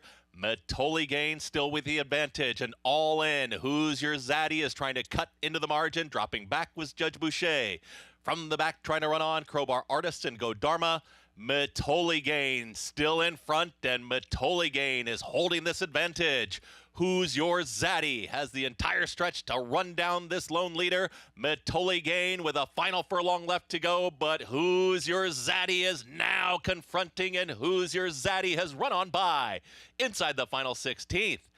Start of the pick 6 to Who's Your Zaddy. Matoli Gain second, then Judge Boucher and Crowbar Artist. 1 minute 37.20 seconds. Who's Your Zaddy? He had to fight for it, but that foundation of his mile debut definitely set him up to be able to run down Matoli Gain in the stretch. But he had to work hard to do it. Matoli Gain did not go away in this race. I thought Matoli Gain ran well in this race, all things considered, and put up much more of a fight than I think a lot of us expected, especially when you consider that Judge Boucher really didn't do much running, and that was a fast pace. They went just under 46.5. Matoli Gain ran better than you would have expected, or at least I expected. Probably liked the dry track a little more, but Who's Your Zaddy able to grind it out and get the win to start off the pick 6 at 3-5. Pulling away, disappointing effort. Held on for third from Judge Boucher. Just seemed like he was kind of spinning his wheels a bit. Didn't really kick on as he would have hoped. I agree. I wonder if Chad Brown will look at it and think maybe, he wants to go a little less. He is a global campaign. But I agree, this was a bit of a disappointing. He did not really take a step forward out of that debut. Maybe the race camp a little better than you would have expected, and the 5 may have run better than you and I had expected him to run, and maybe that contributed to it. But Judge Boucher just never even made any kind of menacing move. There was never a point in the race where you felt like he could win. Who's Your Zaddy gets the victory, though. 4-5-3-6 in the third. The favorite delivers with the victory, able to run down the pace setter, Matoli Gain. We turn our attention back over to Oaklawn Park, race 2 coming up next. As we see horses making their way out onto the track. Arkansas bred claiming race, sprinting, non-winners of 3 in life, as we have a 5-2 favorite on the number 5, Cornon, who got a win last time out. Kick off the post parade, though, with the number 1, Sending. Yeah, it's just a tough horse to recommend. Going out for a trainer and rider have had almost no success the whole meet. Here's the 2, Who's Your Mama, stepping up a bit. Well, Who's Your Zaddy just won here. Yeah. Who's Your Mama, extend them. This horse is moving up in class. Mo Enchanted, cut back in distance. I think Mo Enchanted is a player in this race. I didn't have a strong opinion, but I thought the 3 and 6, I like turn back, so I thought this one was interesting. Courageous Cap'n went by. There's your current favorite, Cornon. Yeah, I'm not a fan of this horse as the favorite. I know this horse won last time, but moves up off the win. I prefer others. Cosmic Chic, a little bit interesting. I agree. This is crazy. This horse is this price. I know the horse has been some big prices, but gets a rider change, and I thought Cosmic Chic's a major player here. Golden Edge broke slow off the bench last time. Don't think this horse is a player. And for the Asmussen team, Sparkly. Obviously not impossible for Eric moving on. I preferred others in here and did finish behind Who's Your Mama last time out. Sparkly is how I usually describe you. Yeah. That's me, yeah. Mr. Sparkle. Cornon, the 5 is the favorite. Won last time out. It was off of a layoff, and it was a 16,000 non-winners of 2. So it's a step up in class, not only in the condition, but also in the price tag today. Now, was able to control things and win last time, but at least, she's more lightly raced, but I see it as a big jump up. I do too, and I think with the presence of the 1 Sending, I don't think this horse is going to have an easy time on the front end, so I think that does change the dynamics of that race. So for me, this is a horse that's overbet in this race as the favorite, and I'm against. I may have to actually bet this race. I may have to bet a couple of dollars on the 6 and bet a little 3-6 exacta box for a few bucks. I like it. 9-1 on the 6. Generous price on Cosmic Chic right now. Horse that's had some traffic in the last couple, been right there. Relatively consistent, all things together. We saw Arkansas Derby last week at Oaklawn. Renegade with the win.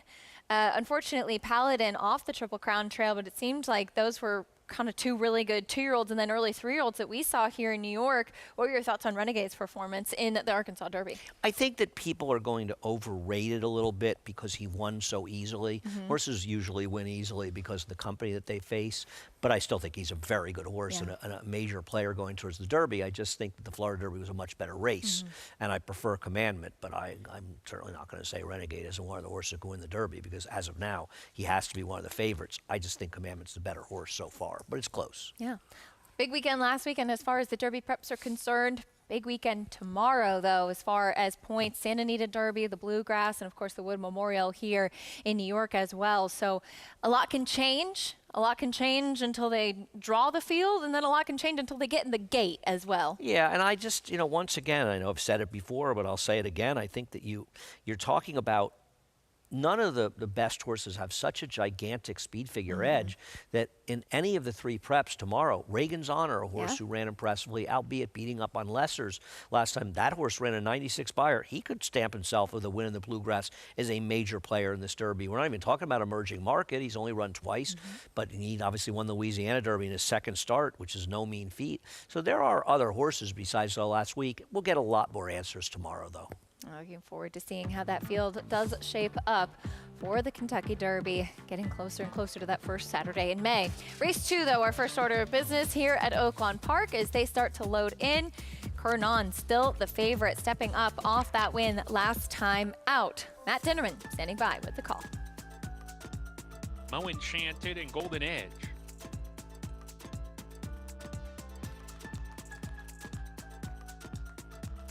Courageous Captain. Sparkly to the outside post. Waiting for Sparkly. We're ready to go.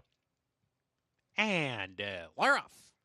An eventful beginning for all. From post 5, Kernon up on the lead. Golden Edge right up alongside, and Sparkly makes it a party of 3. Sending forward by Kelsey Haar. There she goes on the inside to contest the front-running spot. Q's Your Mama coming back to her. She's level 5th with Mo Enchanted to the outside. Courageous Captain second to last. Cosmic Chick at the back with her as they hit the half-mile pole. Sending moves forward, grabs a short lead. It's a half length. Kernon pressing outside going into the forward turn run. They've opened up 2. Golden Edge in the 3rd position. Q's Your Mama up into 4th now on the fence. She's 4 lengths behind with Cosmic Chick, who's mounting a rally outside, rounding the turn. 2 back to Sparkly, has lost position while under pressure. Courageous Captain second to last. Mo Enchanted at the rear as they hit the quarter pole. Sending drops anchor on the lead. It's Kernon. Cosmic Chick on the far outside continues to sustain rally. Here she comes. Q's Your Mama trying to follow her move with 1 furlong to go. Cosmic Chick with a narrow lead. Kernon right up alongside, coming back, and Kernon reclaims the lead from Cosmic Chick. These two battling with a furlong to go. Kernon, Cosmic Chick. It's Kernon with the lead, inching clear, repelling the challenge. Kernon to win it. Cosmic Chick was second. Q's Your Mama third. Tight for 4th. Golden Edge and Courageous Captain. Kernon is in good form. She dug in to get the win, making it 2 victories in a row. I know you like Cosmic Chic a little bit. That horse, unfortunately, just couldn't quite get by, but at a big price, checking in second. Yeah, I mean, Cosmic Chic outran the odds with 7-1 in here, but had every chance to win the race. I wasn't a fan of Kernon, and Kernon was involved in a contested pace that fell apart, and Kernon ran the best race of anybody here, and while the 6 looked like a winner and hung, the 5 was best. Kernon with the win. Ramon Vasquez aboard once again, now 2 for 2 in the Boyd Castor barn and coming back in 2026. Arkansas bred filly with the victory, 5-6-2 at Oaklawn Park. When we come back, talk a little bit about Manny Franco, Derby Dreaming. He's won a lot of big races. He's become a mainstay on the NYRA circuit. He is looking for that big one, maybe taking one step closer tomorrow as he'll be aboard the Wood Memorial favorite, Iron Honor.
You're watching America's Day at the Races. Thanks for joining us as we'd like to take a moment to highlight new initiative from the Jockey Club, the Thoroughbred Traceability Survey. It's a voluntary survey, helps the industry better understand where thoroughbreds go after their racing and breeding careers. You can report a horse's current status and location and help improve accountability and strengthen across the sport. Just a few minutes per horse. I did it for all of our horses with Racing for Home, my aftercare organization. Pretty simple, and it really does help to keep track of where all of the horses are, including if they're retired, unraced, or second career horses. To participate, just log on to interactive registration at registry.jockeyclub.com, or you can check out that QR code, click on the traceability survey, and each response really helps create a clearer picture of a thoroughbred's life. So great initiative to take part in as well. Into the winner's circle here at Aqueduct. Who's Your Zaddy gets the victory. Second-time starter for Amelia Green. He was the horse to beat on paper, and he had to work for it. Got the job done. He did. He got it done. Nice win for them. A couple of short prices winning in a row. And it starts out the pick 6 with a favorite. Good luck going forward. New York-bred Son of McKinsey with the win.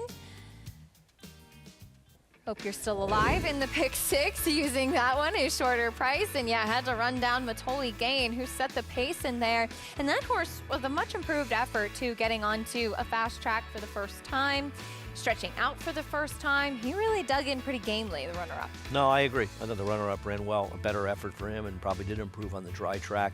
Disappointing effort by the third place finisher, but not the favorite who got it done. Who's Your Zaddy at 3 to 5. Jamie Rodriguez in the saddle for Amelia Green with the victory in the third at Aqueduct. $3.22 winner, 453 in race 3. It's official. We keep with the maiden themes as we move on to the fourth race, and this one looks like it could have some good ones. Plenty of first-time starters, and right now it is the early money coming into the debut runner for Chad Summers, Lights Out Lenny. Speightstown filly debuting with Edgar Zayas. Well, you knew this one would be short. One thing we know about Chad Summers, he's happy to tout his horses, and he's been having a lot of success lately. We'll see if this horse can get it done. He's dealing with the Firster Asset Light, and you usually see speed from the live horses from Chad Summers' barn, so I won't be surprised to see that horse in front of Asset Light. I prefer Asset Light, the Into Mischief on the inside, but they're probably the two that are going to dominate the betting in this race. 2-1 right now, 7-2 on the Firster from the rail in Asset Light. Will be interesting to see what these first-time starters and a couple of the others in there as well. Jet Mist with some nice pedigree, Directive with a huge pedigree as well. Talk a bit more about it, get Maggie's paddock report and kick off the late pick 5 from Aqueduct after this.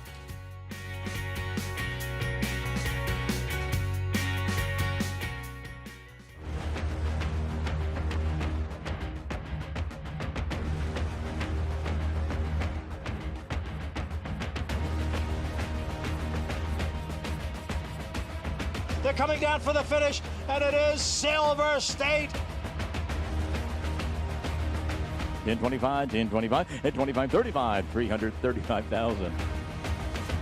Grade 1 winner Silver State, standing at Claiborne Farm. Get ready for the biggest races from the Sunshine State. Join NYRA Bets handicapper Matthew DeSantis and NYRA analyst Acacia Clement for Snowbirds. Picks and valuable insight for upcoming warm weather stakes races. That and more on the NYRA Bets YouTube channel. Say hi to our new stallion, Highland Falls. From his winning debut to that spectacular Jockey Club Gold Cup. It is Highland Falls. He wins another one, this time the Jockey Club Gold Cup. Even his buyer was high. The race his sire made his own by a widening 4 lengths. A host of Grade 1 winners far behind. High and goodbye. Running a 107 when second in an All-Star Whitney. The rise and rise of Highland Falls. High class, on the track and on the page. This is his dam, winning the Acorn and then the Distaff. Aim high. Breed to a well-bred son of Curlin. Highland Falls, new to Darley. Announcing the Empire Trillium Series, a multi-year $3.2 million 14-race program at the brand new Belmont Park and Woodbine Racetrack, restricted to New York or Canadian foaled horses. This new event kicks off the day after Christmas with 4 two-year-old stakes races on Belmont's new Tapeta surface and continues all spring and summer through late July at Woodbine. The Empire Trillium Series. To learn more and enroll either New York or Canadian breds, go to NYRA.com/EMPTRI. Racetrack Television Network brings you every race, from every track, on every screen, every day. With monthly packages starting as low as $5, RTN gives you great value and access to more live HD streaming and race replays than anyone. Visit RTN.tv today to sign up and watch on almost any device, including Roku and Amazon Fire. RTN has packages that start at $5 per month.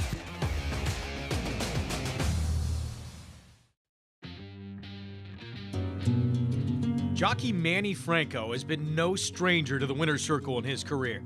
Even with over 2,000 wins, including multiple Grade 1s, he continues to stay motivated to be the very best in the game. I'm hungry. I want to win races. That's what I'm here for. Family has always been a driving force for Franco. From his first trip to the track, to jockey school, and coming to the United States, Manny's bond with his father has been a key component to his success. I was about like 14 years old. My dad took me to the track every Sunday in Puerto Rico. Saw those animals running, and I just fall in love with the sport. Throughout his career, Franco has found support from fellow Puerto Rican riders Urad and Jose Ortiz, as well as Hall of Famer John Velasquez. Coming from Puerto Rico, coming from the same school, you have to be very proud, you know. And although we compete with one another, but you have to be proud to what they've done and to have the talent. There's no doubt that Manny has the talent to be a top rider in the whole country. It is going to be a photo finish, and I think it was Discreet Lover. Schering takes the lead. Late move from Dye. Back to third is Sweet Melania. Schering and Manny Franco have won. And he's gonna do it, Manny Franco, in the Grade 1 Joe Hurst Turf Classic. But it is Tis the Law, and the New York bred is gonna win New York's Belmont Stakes, the first leg of the 2020 Triple Crown. Here he is, Saratoga's hometown hero, Tis the Law. With all his accolades, Manny is still missing that one win all jockeys want the most. Man, I want to win the Kentucky Derby so bad, man. That's the dream for any jockey, the Kentucky Derby.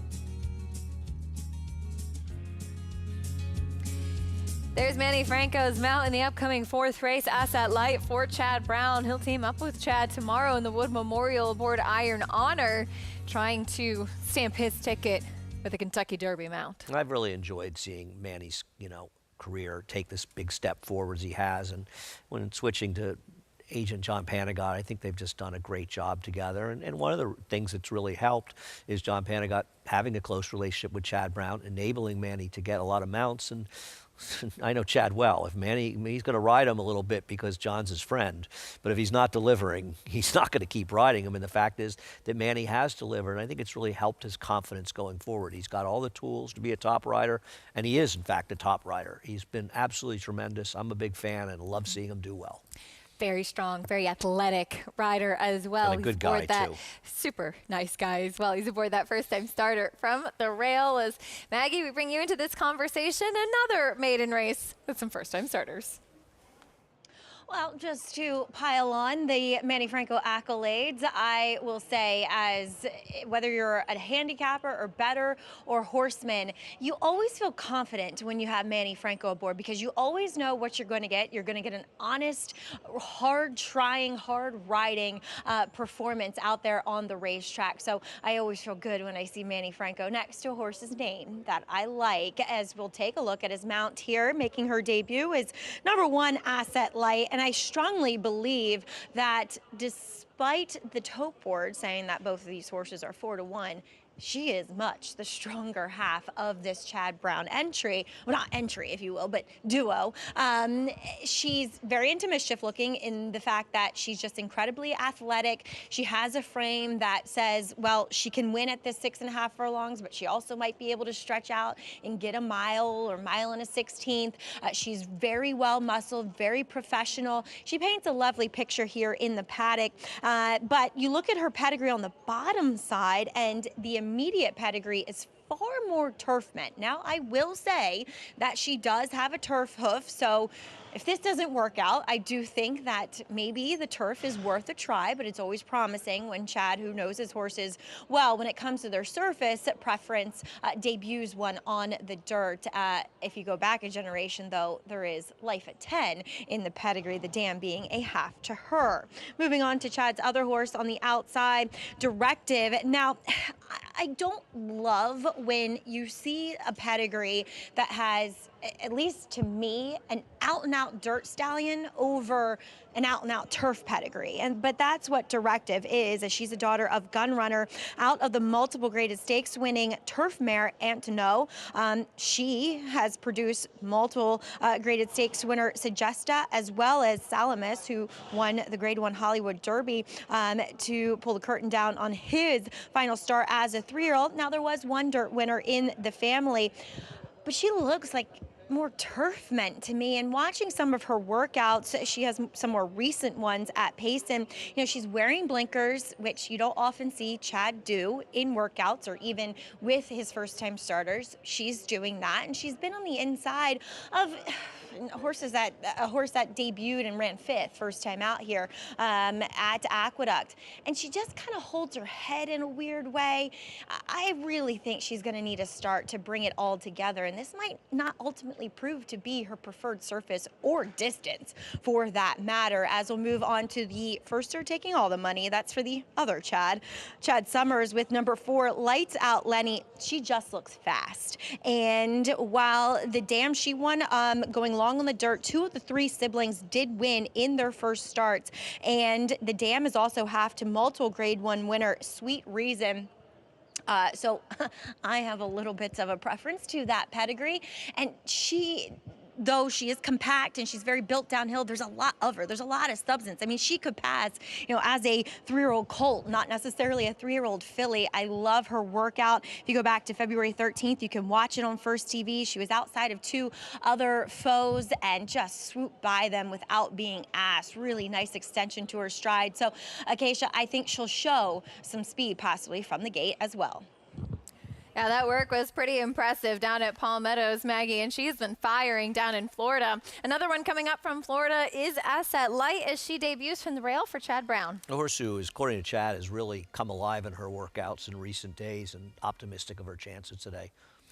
There is the number 2, Call Me Jal. She is looking to turn things around with blinkers. Her debut was the best race she's ever run. Subsequent to that, she has not run well, but she was against the track last time. Chasing 3 wide that day. Smart Sugar makes the second start of her 3-year-old season. Yeah, listen, she's got experience, which makes her a player in this race, but I didn't like her last race.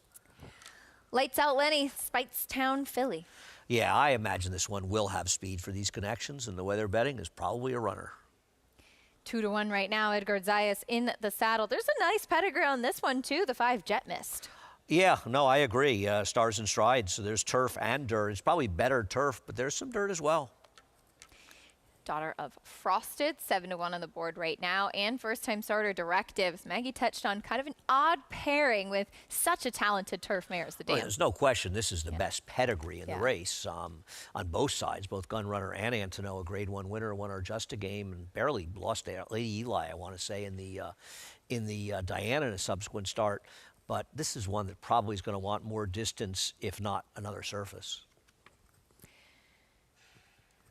You have an opportunity if you're playing Keeneland today. You can hit the late pick 5 and earn a split of $2,500. All you have to do is opt in at NyraBets.com. Plenty of exciting action over there at Keeneland, including today's Grade 1 Ashland.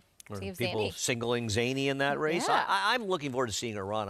I'm a big Zany fan, have been since that impressive performance in the Demoiselle. But I thought the Ashland came of a very interesting field. I think Mark Cassie's horse stretching out is dangerous, as well as last year's Alcibiades winner coming back after she missed the Breeders' Cup. Percy's Bar. Yeah. Looking forward to that matchup coming up. We also have the Lexington next Saturday. I'll be there at Keeneland. Really excited about that. Going to be on our show, so you can watch and see coverage from Keeneland, which will be really, really exciting for all of us and be great to be there. And it's always, of course, a really special meet. Yeah, I haven't been there since the Breeders' Cup in 2022. I've spent a lot of time at Keeneland, and I've always been a fan of their racing. I just enjoy going there. And I first went to Lexington for the meet in '94. I had never been there. I didn't know anybody, but I had a really good time. I went back for the whole meet in '95 and about half the meet in '96 as well in the spring. Pretty cool. Yeah. First-time starters shifting as far as favoritism now in this upcoming fourth race. Asset Light, now the one that's taking favoritism. The Dam, well, as Maggie pointed out, immediate family, much more turf. Dam's sister to life at 10, so there is some pedigree to suggest dirt and maybe a bit more distance down the line. $400,000 daughter of Into Mischief. The one. Yeah, no, yeah, you know, we'll see. I mean, right now she's the second choice. All the money is really coming in at Louds Out Lenny, and usually when firsters, especially a lot of barns, they end up having speed, and I imagine the 4 is going to have speed. Now, whether or not we get speed from the 1 remains to be seen, but we're probably going to get some speed from this horse. We talked a lot about the first-time starters. Maggie, what about the ones with experience? Well, Akeisha, I do like the 1 and 4 in here. I have no problems, but why not take a little experience? As I do think that a horse like number 3, Smart Sugar, is one that probably needed Lasix to show what she has. What she has been pretty slow. It's not going to take too much to beat her. But I just really like the progression that I've seen from this filly. Now in her 5th career start, she just kind of looked a bit weaker behind, a little underdeveloped there. And she's really filled out and gotten stronger. She's also grown. You know, a lot of times you see these horses win their juveniles and they are just frames. You know, they lack that substance. They lack that muscle mass and conditioning. She was one, and now she's kind of heading in that right direction to be just stronger overall. She really caught my eye in the paddock. Like I said, I do think the 1 and 4 are major players that could have a lot of talent. I think the 3, though, I'm just going to side with Experience Edge and take a look also at number 5, Jet Mist. You pointed it out, Acacia. Lovely pedigree on this one, as she's a half to Stars and Strides, who did win his first start for Belmont, albeit up at Saratoga on the slop on Belmont Stakes Racing Festival Week. But he's also been a stakes winner on the turf. So, you know, it's a pedigree that can kind of swing either way. To me, my eye, she does look more like a dirt sprinter, a little bit smaller than the rest of her competition. So calling out overall quality of her, but she's well prepared. She's fit. She's been a pro in these prelims. She does wear blinkers for this first start. But again, wait and see approach as far as how she classes up here. Acacia? Yeah, she's a bit interesting, Maggie. Thank you. Do wonder maybe we might see her on the turf in the future. But another one, you know, as Maggie said, Stars and Strides did win on dirt. Turned out to be a very good turf horse. Panther Island, good on both surfaces. With the Frosted on the top, you don't ordinarily think turf. Yeah, though. it's a kind of a surprising stallion to be honest. And this is one that Blue Devil Stable, owned by Mark Holliday, who's the chairman of the New York Racing Association. They bought this horse at Keeneland. It's a lot of money to spend for a Frosted, right? Who has, you know, had some success, but not extraordinary amount of success, I would say, going forward. Jet Mist, 8-5. Late pick 5 kicking off here. Imagine with the favorite winning the first leg of the pick 6. Plenty of people still alive. Any thoughts on the late pick 5 sequence, though? Yeah, I mean, it hasn't really changed from where I was before. The horse I would lean on the most is the 4 in race number 7, Playa del Mar. And the horse that I want to bet on in the sequence is the 5, Sagamore Mischief, in race number 8. But that is a somewhat wide open race. After that, you've got a lot of races filled with a lot of horses that don't really seem to want to win. But somebody's going to win races 5 and 6. I'm just not overly confident of who they're going to be, you know? Just moments away from the 4th, this maiden race at Oaklawn. In the meantime, alongside on the right side of your screen there, we'll meet the field for the 3rd race at Oaklawn. We're going a mile and a 16th, non-winners of 2 in life for 3-year-olds. Beginning with the one Lee Grand Zombie, first time on dirt. Doesn't have a dirt pedigree. No. We've seen Kenny McPeak get these horses to win going dirt to dirt, but as a Raging Bull, I'm skeptical. Blinkers on Kid Charlemagne. Yeah, Kid Charlemagne seems to be a little bit of a player in this race, is dropping down, I thought, a little bit off the last race. Dropping class for Milo Time. Yeah, same situation for Brad Cox. I think the best thing this horse is going for him is maybe the barn. Razor Tap going by. There's the 5, 6-string Prince, another dropping class. Thought she'd get a decent trip. Ran poorly for Ron McQuett last time, but had run well in the prior race. Last out maiden winner, Midnight Menace. Seems like part of the pace. And another class dropper, Jets Rio to the outside for Ron McQuett. Another one with some speed and not the best of posts, but not impossible. Probably the horse to beat. That's the 3rd at Oaklawn. More on that in a moment. But first, we're loading into the gate for this fun maiden race at Aqueduct Fillies. There goes Lights Out Lenny, still your 6-5 favorite. Little bit spicy there at the gate. Gate crew better watch out as she's kicking out there. See if they can get her in. Not an easy job if you have especially one of these fiery fillies that decides they want to kick. And you'll see first-time starters often without the familiarity of loading for races. They're the kind of horses that frequently, more often than not, you'll see them act up more often than horse with experience. There she goes. There goes another first-time starter. Jet Mist, another firster to the outside, still to go. Maiden race coming up next. We'll send it up to Chris Griffin for the rest of the load and call. Jet Mist. Now goes in. Directive. Last to load.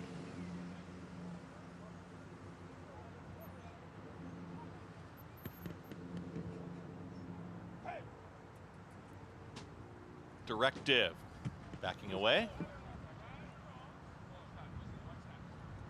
A couple other rivals were reluctant, so Directive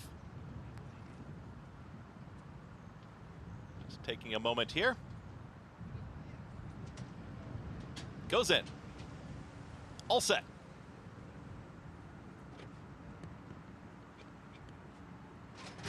And they're off. Lights Out Lenny broke very sharply right to the front. Lights Out Lenny with a head advantage, but here comes Asset Light at the rail to challenge, and these two are nose and nose. In the early stages, Call Me Jal was the one that steadied out of there. Progressing on the outside as Jet Mist has taken 3rd. It's a tight hold here. Smart Sugar, nowhere to go, bottled up in between rivals in 4th. Call Me Jal is at the back of the leading group is in 5th, and Directive, no early speed as the trailer 5 lengths off the lead. Lights Out Lenny, 22.29 for that quick opening quarter mile, and Lights Out Lenny. Edgard Zayas, take him into the turn, is up by a length. Jet Mist is giving game chase towards the outside from 2nd. Asset Light trying to pick it up in 3rd. Smart Sugar is rallying on wide. Directive starts to get moving from the back, and tailing off was Call Me Jal. Lights Out Lenny has now put 2, almost 3 widening lengths on the rest of the field, has a quarter mile left to go.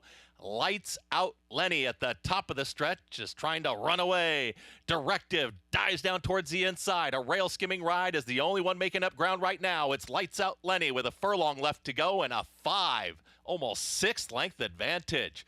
Lights Out Lenny with a 16th left. Directive is the only one running on, is a clear 2nd, but no catching. Lights Out Lenny wins on debut. Directive up for 2nd, then Asset Light. And far back to Smart Sugar in 1 minute 16.50 seconds. Lights Out Lenny, I think this race was pretty much done at the break. She rocketed out of the gate and was able to control things gate to wire. She was. She had the speed that you would have expected to have. She took all the money and got it done. Asset Light was disappointing. Chased her a little bit early, but had no finish. But Directive actually ran very well, especially for a horse with that pedigree, going 6.5 first time. She might be the one you want going forward out of the race, but Lights Out Lenny got it done today.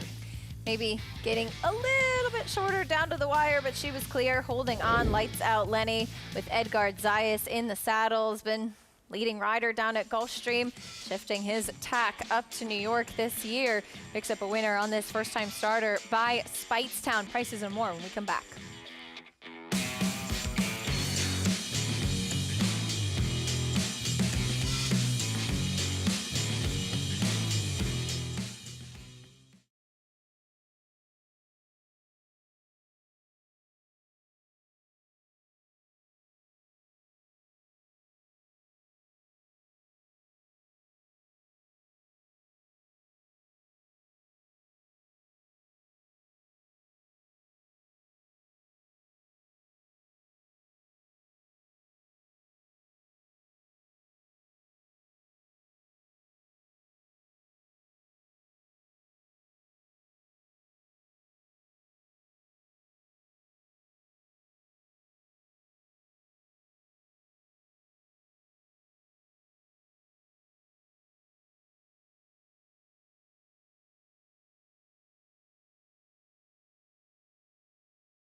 You're watching America's Day at the Races. We showed you the field a few moments ago for the third at Oaklawn Park coming up. Plenty of horses dropping in class.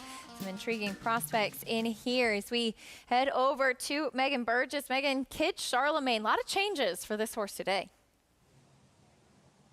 A lot of changes, and I will say for the two, getting the blinkers on, who I took great interest in as he has sports that blowout victory down in California, hoping that he'll be more forward and engaged, as he does have the tendency to get a bit rank and has a little bit of a busier mind. But the number 3, Milo Time, I just thought stood out in this spot, and one that you're going to have to accept a short price, and it is Brad Cox on the drop-in class, so it makes a lot of sense as that is so. But going back to that maiden at Indiana, I think as far as stretching further out, I do believe that he does have the ability to do so, as we saw Special Ops come out of that race to win here at Oaklawn in a big way. And also another horse, Black Hornet, came back to win a stake, albeit on the grass. So just find that this horse is formful. He's absolutely gorgeous.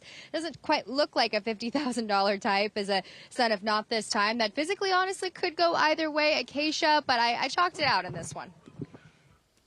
Fair enough. 2-1 on Milo Time. It does come in for the Brad Cox barn. Any final thoughts, Andy?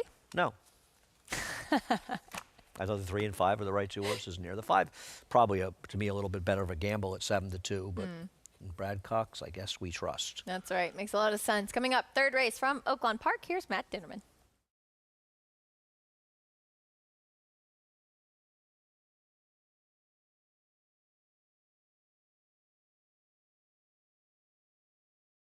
Three more runners to load into the gate here. Midnight Menace going to get Razor Tap, post position number 4, the Chestnut, and then Jets Rio to the outside.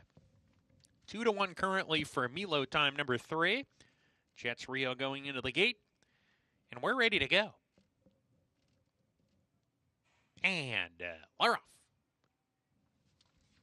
Milo Time put into play here. 6-string Prince a little bit naturally quicker. He's on the lead. Kid Charlemagne, Milo Time right behind him as they go into the first turn. Midnight Menace right behind the pace here and having a steady. Kid Charlemagne in a tight spot there. And a slam on the brakes, drops back to 4th with Jets Rio. LeGrand Zombie second to last, well clear of Razor Tap at the rear. Around the clubhouse turn they go. Milo Time moving forward to challenge 6-string Prince. They're going at a good clip here on the lead here. It's Milo Time now slowing the tempo down. Leads a half length here from 6-string Prince in second. Kid Charlemagne a bit keen behind the pace. His move level third with Midnight Menace. Jets Rio, he's 4 lengths off the pace. And now 6-string Prince takes the lead once again midway down the backstretch. LeGrand Zombie coming back to him. Patiently ridden out of harm's way. He's 7 behind, 6 clear, 5 now of Razor Tap as they hit the half-mile pole. 6-string Prince in the 2-path. Strides a length in front. Milo Time on a hold. Second going into the forward turn run here. Midnight Menace alongside as they corner into that turn. Then comes Kid Charlemagne, has come under a bit of a ride. So is Jets Rio. Razor Tap second to last. Passing some horses on the outside. And LeGrand Zombie at the rear as they round the forward turn. 6-string Prince giving the others something to think about. Leads by 2.5. Kid Charlemagne coming on in the second position. Coming off the turn here. In third, Midnight Menace is giving way. Razor Tap parked deep as they come off the corner here. 6-string Prince down the lane in front. Kid Charlemagne on the outside has run a huge race after steadying on the first turn. 6-string Prince with the lead. Kid Charlemagne trying to reel him in. 6-string Prince keeps going. Kid Charlemagne second. And third, Razor Tap. It's 6-string Prince coming to the line. He's got it. 6-string Prince. Gate to wire virtually. Kid Charlemagne second. Razor Tap third. Jets Rio fourth. Razor Tap, or excuse me, 6-string Prince. It was a late rally from Razor Tap behind, but it was the 6-string Prince with the victory. You said this horse was appealing at the price at 7-2, and he dug in late. Yeah, I'm surprised this horse was 7-2, but they loved it at Brad Cox. And Brad Cox, who's a great trainer, who does very well, is not a trainer that excels at Oaklawn Park. He doesn't seem to run his best horses there in general, and I think he often underachieves there, or maybe his horses are just over bet as they were here. This horse at 7-2 was probably the right horse to bet going in, and certainly the right horse coming out. 5-2-4 at Oaklawn Park. 6-string Prince digging in. Game effort on the drop-in class for Ron Moquette using that speed. More when we come back.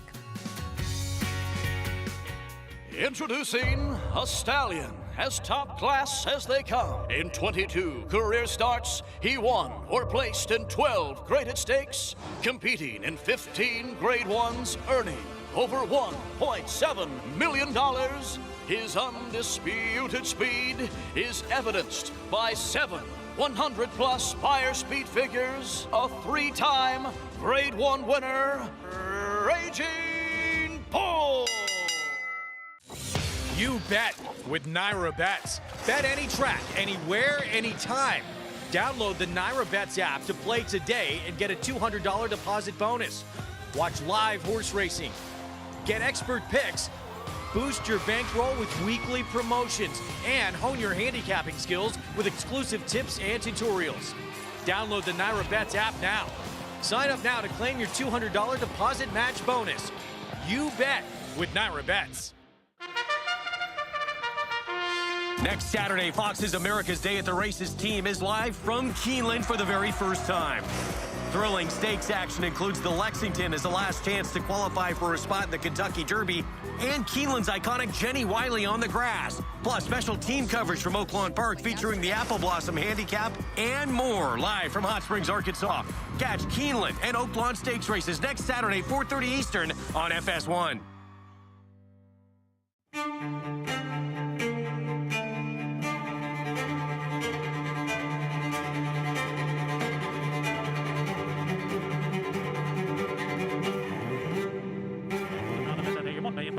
Now $1,600,000, $1,600,000 bid, now $650,000, $1,650,000. Anybody else want $650,000 bid today? $1,650,000. $1,600,000. Thank you. Saturday on America's Day at the Races, don't miss our winning team coverage of Aqueduct's very last Wood Memorial, presented by Resorts World Casino. They're off in the Wood Memorial, presented by Resorts World Casino. New York's historic prep race on the road to the Kentucky Derby. One of 5 stakes races on the card, including the Carter, presented by Naira Bets. And the Gazelle is a key prep for the Kentucky Oaks. Action kicks off Saturday, 12:30 Eastern on FS1, with the Wood Memorial 4 Eastern on FS2. You're watching America's Day at the Races, brought to you in part by Naira Bets. You can bet any track, anywhere, anytime. Visit NairaBets.com or download the app to get started. As you can tell, we're pretty excited for spring. Beautiful flower shot there. Lights out Lenny, winning on debut, though. Daughter of Speightstown gets the job done. She was quick out of the gate and able to hold on late. Yeah, one of the nice sort of rites of spring at Aqueduct when you see those plastic flowers coming to bloom. You know, in the warmer weather, it always really warms my heart. This horse was ready to go first time out, no surprise. Took all the money and delivered. She was sharp early. A nice effort behind from Directive, who I think a lot of people have kind of written off a little bit with that pedigree being more towards turf, but she came running on late, kind of really the only one that was finishing behind your winner. Right, she's probably the one with the more bright future, but can't knock the winner's race. She delivered as the heavy favorite. 464, lights out Lenny on debut. 461, all first-time starters in the top 3 there in the fourth race. Take a look at the race 5 coming up next. Maiden Claiming, going a mile. And between Sylvain and YOLO, they do seem to be kind of the logical ones in this spot. Yeah, I think that YOLO is going to be favored by post time and should be favored near. I took Sylvain getting back to a dry track where she disappointed a short price, but that was before Linda Rice claimed, and I'm hoping the dry track does the trick, but YOLO is the horse to beat. They look like the right 2 in here. More in the 5th from Aqueduct. When we come back, we'll also continue our preview of the Wood Memorial, and that does include Todd Pletcher's courting. Todd Pletcher definitely knows how to win the Wood Memorial. Equipment change, return to New York for the $5 million courting. The brother to the very talented Clairiere, looking for a big win of his own.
Dead even as Carolina. The two of them turn for home with Forever Unbridled. Paid up subscriber behind them and cavorting is let loose on the far outside. I'm a Chatterbox. Carolina cavorting on the far outside. Forever Unbridled is in the hunt too. Paid up subscriber is fifth. Here comes cavorting from last. Between horses Carolina. I'm a Chatterbox. Forever Unbridled. What a finish. It's cavorting. Cavorting, boy, she was really talented as we see her 2016 personal ensign, and she has been quite the producer as well, namely the uber talented Clairiere. Yeah, it's a huge pedigree, and that's why the horse costs $5 million. But for my money, this horse is dramatically overrated because of the purchase price. Yeah, I mean, you just never see. I love Clairiere. Clairiere is one of my favorites, but you've just never seen him improve at all. He runs the same buyer speed for every time. All these people are picking this horse. I want no part of him. Saw him finish a disappointing 6th in the Risen Star, 4th in the Remsen.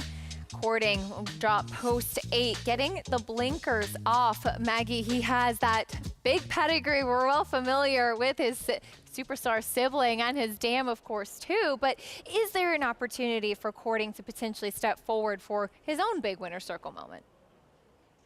Yeah, Acacia, and you're going to get the worst of it, right? If you think that he could potentially do so, because as Andy said, he has yet to run a race fast enough to be competitive against some of the best horses in this Wood Memorial, and he's purely going to take money.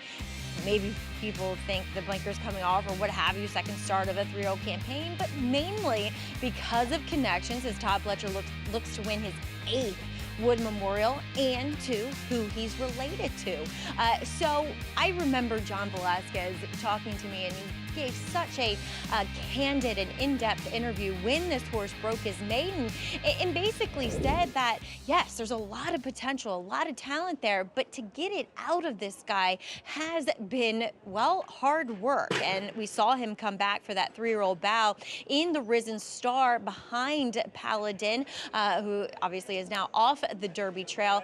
And he just was kind of on a wide chase to nowhere, and the blinkers went on that day. He got away awkwardly from the stall, so I'm wondering if they take the blinkers off, will he break a bit better, put himself in a better position over a track that obviously he's had success and experience here at the Big A. But yes, I don't know if we're ever going to see this horse really run to his potential or his pedigree.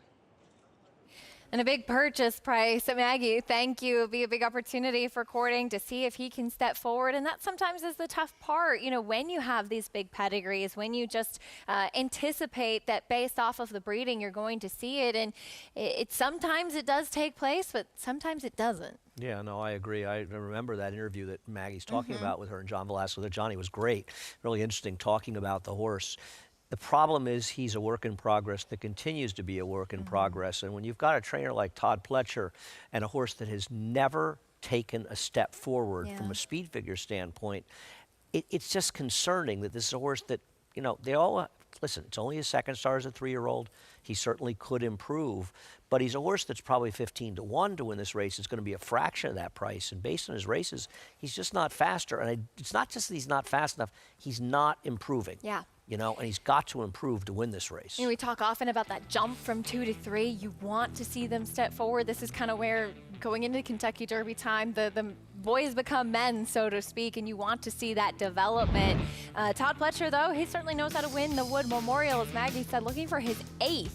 Won it a couple years back in 2022 with Mo Donegal, who of course would go on to win the Belmont Stakes, and some very good horses besides. Yeah, I feel like Todd, you know, there's too much talk about how you've done in the Derby, in my opinion. And obviously Todd Pletcher is 2 for a lot of stars in the Derby, but I think if Todd had his druthers, maybe half of those horses that ran the Derby would never have run in there. And winning the Derby is very, very hard. 2 Derby wins is a great accomplishment in a career. And whether or not you want to bet him in the Derby is one thing, but as far as the prep races, I don't know. I mean, I know Wayne Lucas obviously has had a lot of success, but Todd's level of success in prep races for the Kentucky Derby is nothing short of remarkable. Yeah, pretty amazing, too. Won the Arkansas Derby last week, as we saw with Renegade. We'll see if he could pick up another Wood Memorial tomorrow with Courting. Horses in the paddock for the 5th race coming up. YOLO, right now, the favorite. Andy, I spent a lot of time looking at this race and finally just kind of threw my hands up saying YOLO just kind of makes sense going back to the dirt and this level where she finished 2nd 2 starts back. Yeah, I mean, one of the things about handicapping is the less you're inclined, when you do public handicapping, the less you're inclined to want to bet, the more time you end up spending on these races. And I have no knock on YOLO in this field. It's a little weird that they shipped all the way to Turfway last time out to run when the horse was here. I don't know if a race didn't come up to run in. Lost at a short price here, but did get wired on a track that was very kind inside speed. Now this horse saved ground and angled out, so did ride the rail quite a bit and didn't gain, but in this field, YOLO's the horse to beat. Like I said, I'm taking a tiny shot to beat him with the 2nd choice, So Vain, but if you want me to come up with a strong opinion in this race, you got the wrong guy. Have you ever said YOLO outside of a horse name?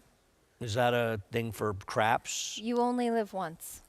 YOLO. Yeah, no. You seem like a YOLO kind of guy I hate abbreviations in general. I don't like abbreviations of songs. I don't like all that stuff. No, I'm not an abbreviation guy. Definitely never said YOLO. What is it again? You only live once? You only live once. Yeah. Okay. Good to know. Thank you, Acacia. I appreciate you enlightening me on what that means. So Vain. That's a song as well. I know you know that one. Here's So Vain. So Vain for Great Linda song. Rice, 2nd off the claim, gets onto a fast main track. Yeah, I'm obviously hoping a horse who disappointed a lot, but wasn't with Linda Rice and does get a rider switched to Jose Lizcano, so I picked this one, but I certainly don't have a strong opinion in this race. And if somebody wants to make a case for somebody else in here, whether it's Flea or Saratoga Sunsets or Icy Legs, more power to you, because I'm not going to do a big sell job in the favorites, even though I picked the race 4-5. There is Icy Legs for a barn whose horses have been firing lately, too. I think worth paying attention to, and 5-1, getting a little bit of attention. Yeah, I don't know. You know, Dalilo Rivera looking for another one today? Well, I mean, the one thing I'll say is that we have seen Jose Jimenez's horses running well lately. I did not like this horse, and did finish ahead of So Vain, though, but that was when So Vain was in a different barn. Big price to the rail on the one Relly's Cruiser going by. There is the 2 Flea. Yeah, Relly's Cruiser, anything above a 5 buyer would be the best race he's ever run. As far as Flea, I just wish I had seen something from this horse, but did finish just behind So Vain last time out. All of my what-ifs stretching out. I like the name. Yeah, but it is a good have name. to improve 2nd time out. Did no running a big price first time. 11-1 today in just her 2nd start. There's So Vain, contender. Yeah, I'd like to see this horse forward, though. Saratoga Sunset, the 6, likely the speed. 2-1 right now. There's the favorite, YOLO. I mean, to be honest, she's not a bad price at 9-5 in this field. You know, she's had her chances, but she's also only run twice on the dirt. Number 6, Saratoga Sunset, did run fine last time out, but is stepping up in class. She's the speed. Yeah, she's not impossible as a speed. She'd have to improve a little bit. And Icy Legs to the outside for Jose Jimenez. You're betting this horse. I think you're strictly betting on the trainer being much more live. But as I said, this horse did finish ahead of So Vain, who I picked, but that was before Linda Rice had the horse. You can bet any track, anywhere, anytime with Naira Bets. Sign up today and get up to a $200 deposit match bonus with promo code MATCH200. Enjoy betting on over 300 tracks around the world and start winning today. Join now at NairaBets.com. 8-5 on the favorite So Vain now. Favoritism shifting over to her for Linda Rice. For more on this field, let's check in trackside with Maggie. Acacia, this is one of those annoying races where the 2 most logical horses on paper I can't endorse physically. They'll probably win or run 1-2, and that is So Vain and YOLO in here. And I've lamented my qualms with So Vain in the past. She just does not carry a lot of weight and conditioning, even for Linda. And I remember Linda saying after she claimed her, yeah, I don't know if that was my best move ever. But let's talk about YOLO. I would assume they took her down to Turfway because her faster numbers for previous connections were on synthetic and turf. Did not go well. She ran fine, relatively speaking, to the rest of this field. Two back, as Andy said, with some trouble, and two horses that would come back out and win their next races. Rogue Justice with a 49, and AP Slingshot with a 58 buyer. So definitely competitive types in this type of spot. I just don't necessarily love the way she looks. She just is very weak behind. Though that's the way she's always looked. She doesn't look great in her coat, very dull looking in that respect. And honestly, I see why they've tried different surfaces, because she kind of has that big, higher knee action type of stride where there's a lot more lateral movement than linear movement, as you would get more with a dirt horse. So moving on to one that is trying to stretch out, that is taking some money in number 2, Flea. I don't love what I'm seeing from this horse, at least physically, in the way that she's acting, more so in the paddock rather than out in the racetrack. She has settled quite nicely since starting her warm-up. She was very tough to get the tack on for Ilkay Cantermasi. Really revved up, got washed out completely, and for me, that's just never a good sign for a horse trying a longer distance for the first time. And she's quite small, so that, despite having some pedigree that says she could stretch, doesn't bode well. Finally, I'm just going to pick the horse that looks best to me. It's number 6, Saratoga Sunset. She has some tactical speed. She ran okay last time out behind the aforementioned AP Slingshot. You know, she went straight out to lead, kind of strung the field out down the backside, and the winner that day would eventually come from last. So, you know, I thought ran okay staying on while finishing second that day. Looks great overall for trainer Paul Barrel. Like I said, Acacia, there wasn't much to go on in here, and I just landed on the horse that suited me best physically. Yeah, fair enough, Maggie. Not a ton to sink your teeth into in this race. There is tomorrow, though, in the Distaff coming up. It is unfortunately not a grade 1. It's a grade 3, but it is a very good race nonetheless, the Distaff, and it is 7 furlongs. I believe that's from last week. Distaff at 7 furlongs, grade 3 tomorrow. Immersive coming up, the return of her. And this is a horse who was so talented as a 2-year-old, Andy. And you wonder, did she have some excuses as a 3-year-old, or did she not really take a step forward? I think we're going to learn a lot about her coming back in her 4-year-old season. Yeah, listen, I won't be shocked if she runs well here. She cuts back, but she did win the spin away at 7 furlongs. I think the thing with her was that she was a 2-year-old champion because it just wasn't that strong a crop. And we've seen that a lot in recent years where the better 2-year-old fillies, they don't debut until too late, and they're end up not moving forward as much as 3-year-olds. She took a while to sort of get her act together. Listen, she's obviously a good horse, and I think she's a player in this race. I just prefer others. But it's nice to see her back. It is nice to see her back. She ran really well behind Take Charge Milady and the Monomoy Girl last year. Scottish Lassie just aired by Open Lengths in the Coaching Club American Oaks in a dazzling performance. And then we did get a chance to see her win that Seneca. So optimistic to see what the future will hold for Immersive. No, I agree. I'm looking forward to coming back. I think it's a good race tomorrow, though. It is. That's tomorrow, the Distaff. Today, though, we have this maiden claiming coming up. They go in So Vain. Still the favorite, 6-5 now. Late pick 4 kicking off here. Chris Griffin has the call.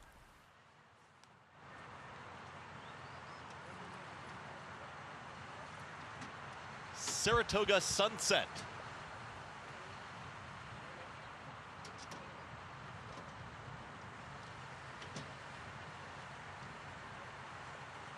Icy Legs. Icy Legs.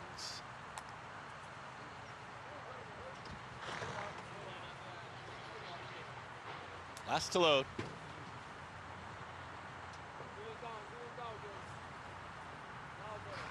Goes in. All set.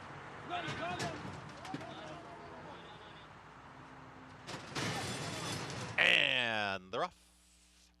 Icy Legs from the outside is flashing some early speed, and also right there towards the inside is Flea. And now Flea will have the advantage with Sylvain. Sylvain wants to apply pressure to Flea. They're well apart as they move out of the chute and hook up the backstretch.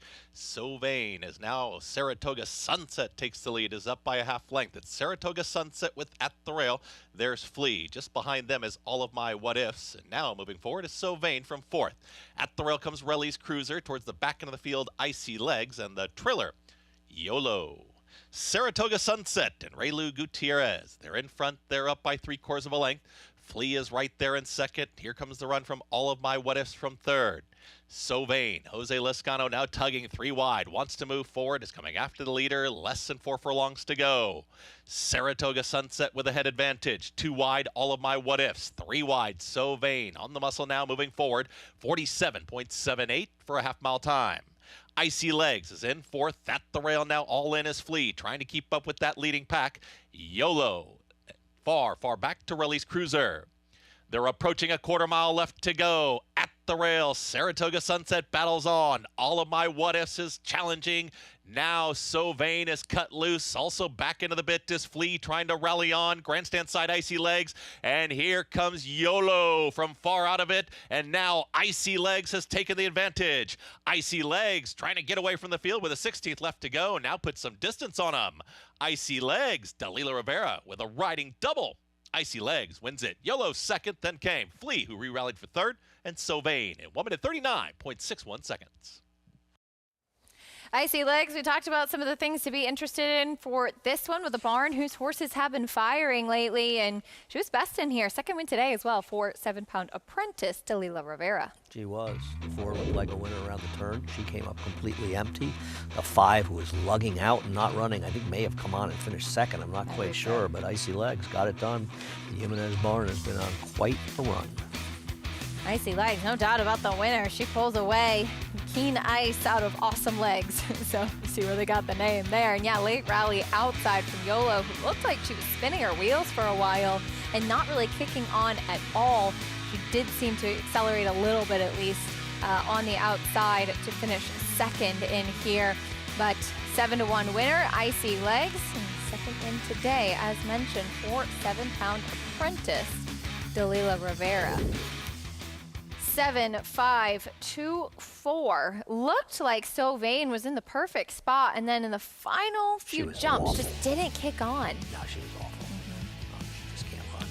I mean, I think you don't want any horse that finished behind the winner of this race. I think the 5 was second without doing any running because the race just completely fell apart.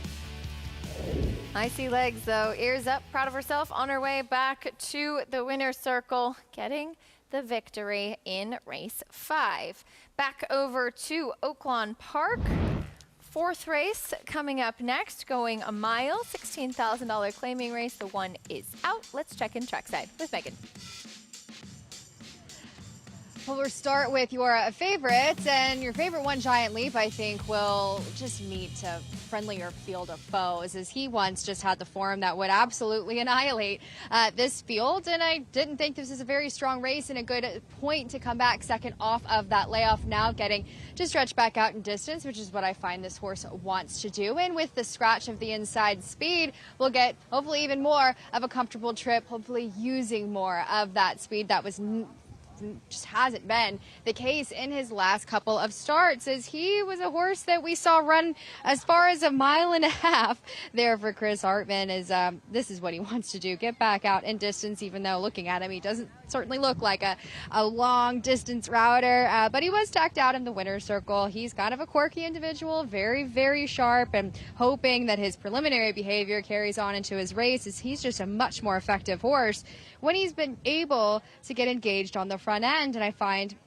well, his 6 furlong race last time out obviously needed that off of nearly a year layoff. He'll be better for it wearing that pretty small blinker that he does sport. And I also find he looked best in this spot. But number 3, I'm going to go ahead and layer underneath You're My Style for red hot Abel Rodriguez Ramirez barn. And honestly, this horse could likely be the controlling speed, I'd imagine, now with the scratch of the inside foe. And it has the form, if you go all the way 3-pack with a dominant victory over a weaker field, and just hasn't really quite gotten back to that. Another that looked strong now, first off of the claim in a barn that's been doing well. I just find a little bit hard to trust is that 86 buyer that he earned 3-back was certainly pops off the page compared to anything else that he's really been running, but does have a bit of that form as of late. But the number 8, Indian Cat. Sorry, Evan, I kind of went a little haywire on you. For Kinnan LaRose is still looking for his first win. Yesterday, his first day as a trainer. This horse was meant for the turf last time out. Now, look, I think he's going to be very competitive in this spot if he gets back to some of that fairgrounds form earlier in the year. Certainly going to be one, hopefully, more engaged and forwardly on that pace from the outside. But I just don't like the fact that he was favored last time out and decisively beaten by a horse who's much better on the grass. I do think he found the right group. He does have a win on the grass, and he's won on the dirt, so he's a versatile kind, but he looks strong behind. He's well put together. I think this mile distance is pretty much exactly what he wants. Honestly, a mile or below. So maybe the mile and a 16th last time out, just a little bit outside of his wheelhouse. But he looked great as well. And also for a trainer that certainly got a big, bright future ahead of him as our colleague Tom Amos looks to enjoy his retirement. Acacia? Yeah, I just saw Kinnan actually finish second in a stake at the Lafayette at Keeneland. So definitely off to a strong start, and wishing him all the best. Oscar's World? Oscar's Hope, yes. Oscar's Hope, yeah. Right? Yeah. Yeah. Well, on the stage, the favorite, though, here for Steve Asmussen, Eric Asmussen, aboard 9-5. What are your thoughts on this one? No, I think he's the horse to beat. I don't have any big problem with on the stage, but I think your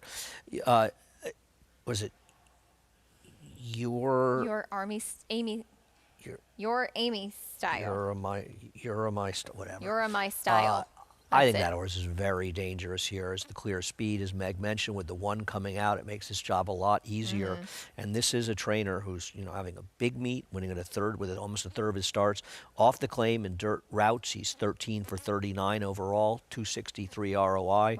And at Oaklawn, he's 5 for 16 with a 391 ROI. So these horses are winning, and obviously his recent form is bad, but he has a big race for Peter Miller 3 races back, and if he can run to that, he'll crush this field. So I think he's playable at 6-1 in this race. We'll see if he actually ends up that price, though. Yeah, 7-1 now. Actually ticked up a bit. Going into the gate for the 4th race, 2-1 on the number 7 on the stage. Also 2-1 on the 2. One Giant Leap, stretching out in distance from a sprint last time out after going 1.5 miles. 2 starts back. Matt Dinnerman over at Oaklawn standing by with the call. Race 4. Coming up to the gate. On the stage, into the outside post, Indian Cat.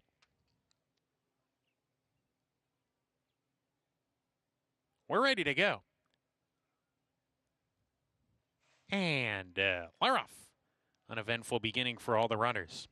From the inside, One Giant Leap up on the pace with You're My Style, who's got a nose in front. One Giant Leap alongside. And here comes We Need a Favor rushing forward. 3 across as they go into the first turn. They're on the lead all together. You're My Style between horses. Narrow edge here. One Giant Leap holds the rail spot. And We Need a Favor still 3 wide around the turn. Gap of 3. 50-cent dollars. Indian Cat there together. Tis Wicked Strong second to last on the stage. At the back, as they approach the backstretch run, You're My Style with the ears pricked has a short lead of about a quarter of a length here. One Giant Leap to the inside, and We Need a Favor's taken a hold of now. He's third. Asked to relax off the top 2 are together. It's not a fast pace. It is contentious, of course, though. We come back to 50-cent dollars. He's 3 off the lead. Tis Wicked Strong. Inside of that one, Indian Cat 3 wide, showing a little more rain, and on the stage, still biding his time at the back. 5 behind as they approach the 4-turn run. Remember, this race will end at the 16th pole. Into the turn they go. You're My Style, short lead. One Giant giant leap, still inside of him. And We Need a Favor, got a breather, comes back on again. These three across the track as they round the far turn and approach the top of the lane. They've opened up 4. Indian Cat all in 4th, not picking up the pace on the stage, about to claim 4th from him. Still has 5 lengths to make up as they come off the turn. You're My Style putting away one giant leap who's done. We Need a Favor outside 2nd on the stage, trying to get their grandstand side. Furlong to go. Amir Mendoza gets to work aboard You're My Style, opens up 2 on the stage, coming on into 2nd, but coming to the finish, it's You're My Style. You're My Style. 2 wins for Mendoza today. On the stage was 2nd, one giant leap 3rd, and then came We Need a Favor. You're My Style for the Hot Barn, and with that speed gets the win, even if he did go from 7-1 to 5-2. Right. Talked about it before the race. Thought this was the right horse to bet. Yep. It was 6-1. I said, gee, we'll see if he saves that price. You pointed out accurately. He went to 7-1, and in the last flash, he went to 5-2. And even if you look at Will Pace, there's no way you could imagine this horse getting bet down like that. And the New York Racing Association over 4 years ago, almost 5 years ago, cut off the CAW betting with 2 minutes to post, and that ends up being 4 minutes. And there's just no more late changes. When you bet your horses going to the gate, you have a very good idea of what price they're going to be.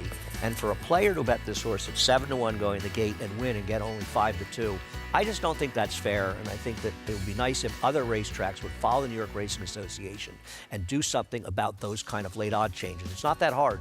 Just cut them off, the CAWs, with 2 minutes to go in the win pool at the least. A tough big change in the odds for You're My Style, who was a contender, continues the hot run for the barn. Prices when we come back.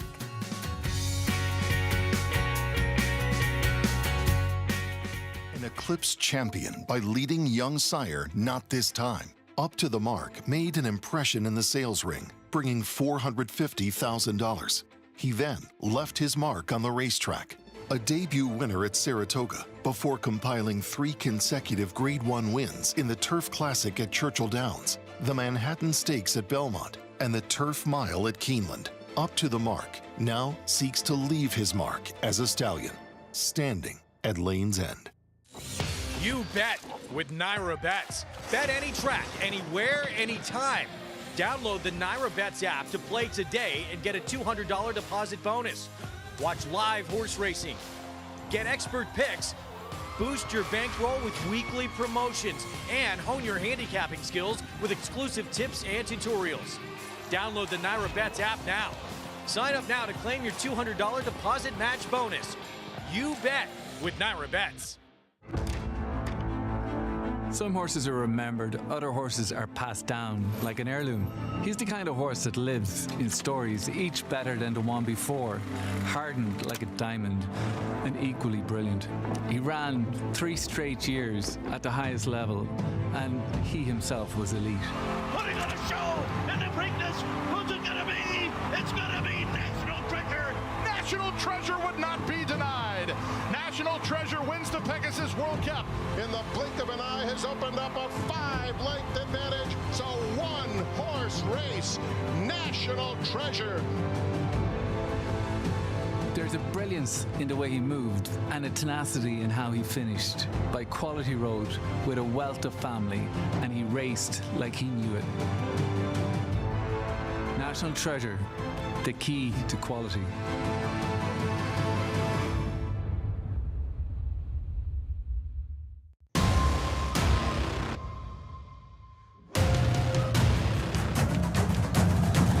Passion, performance, and the pursuit of excellence.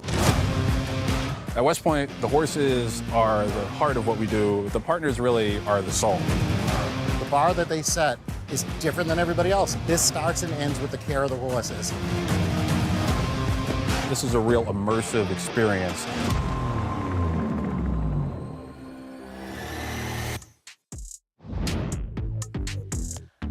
We're back on America's Day at the Races. Thanks for joining us as we owe you some prices.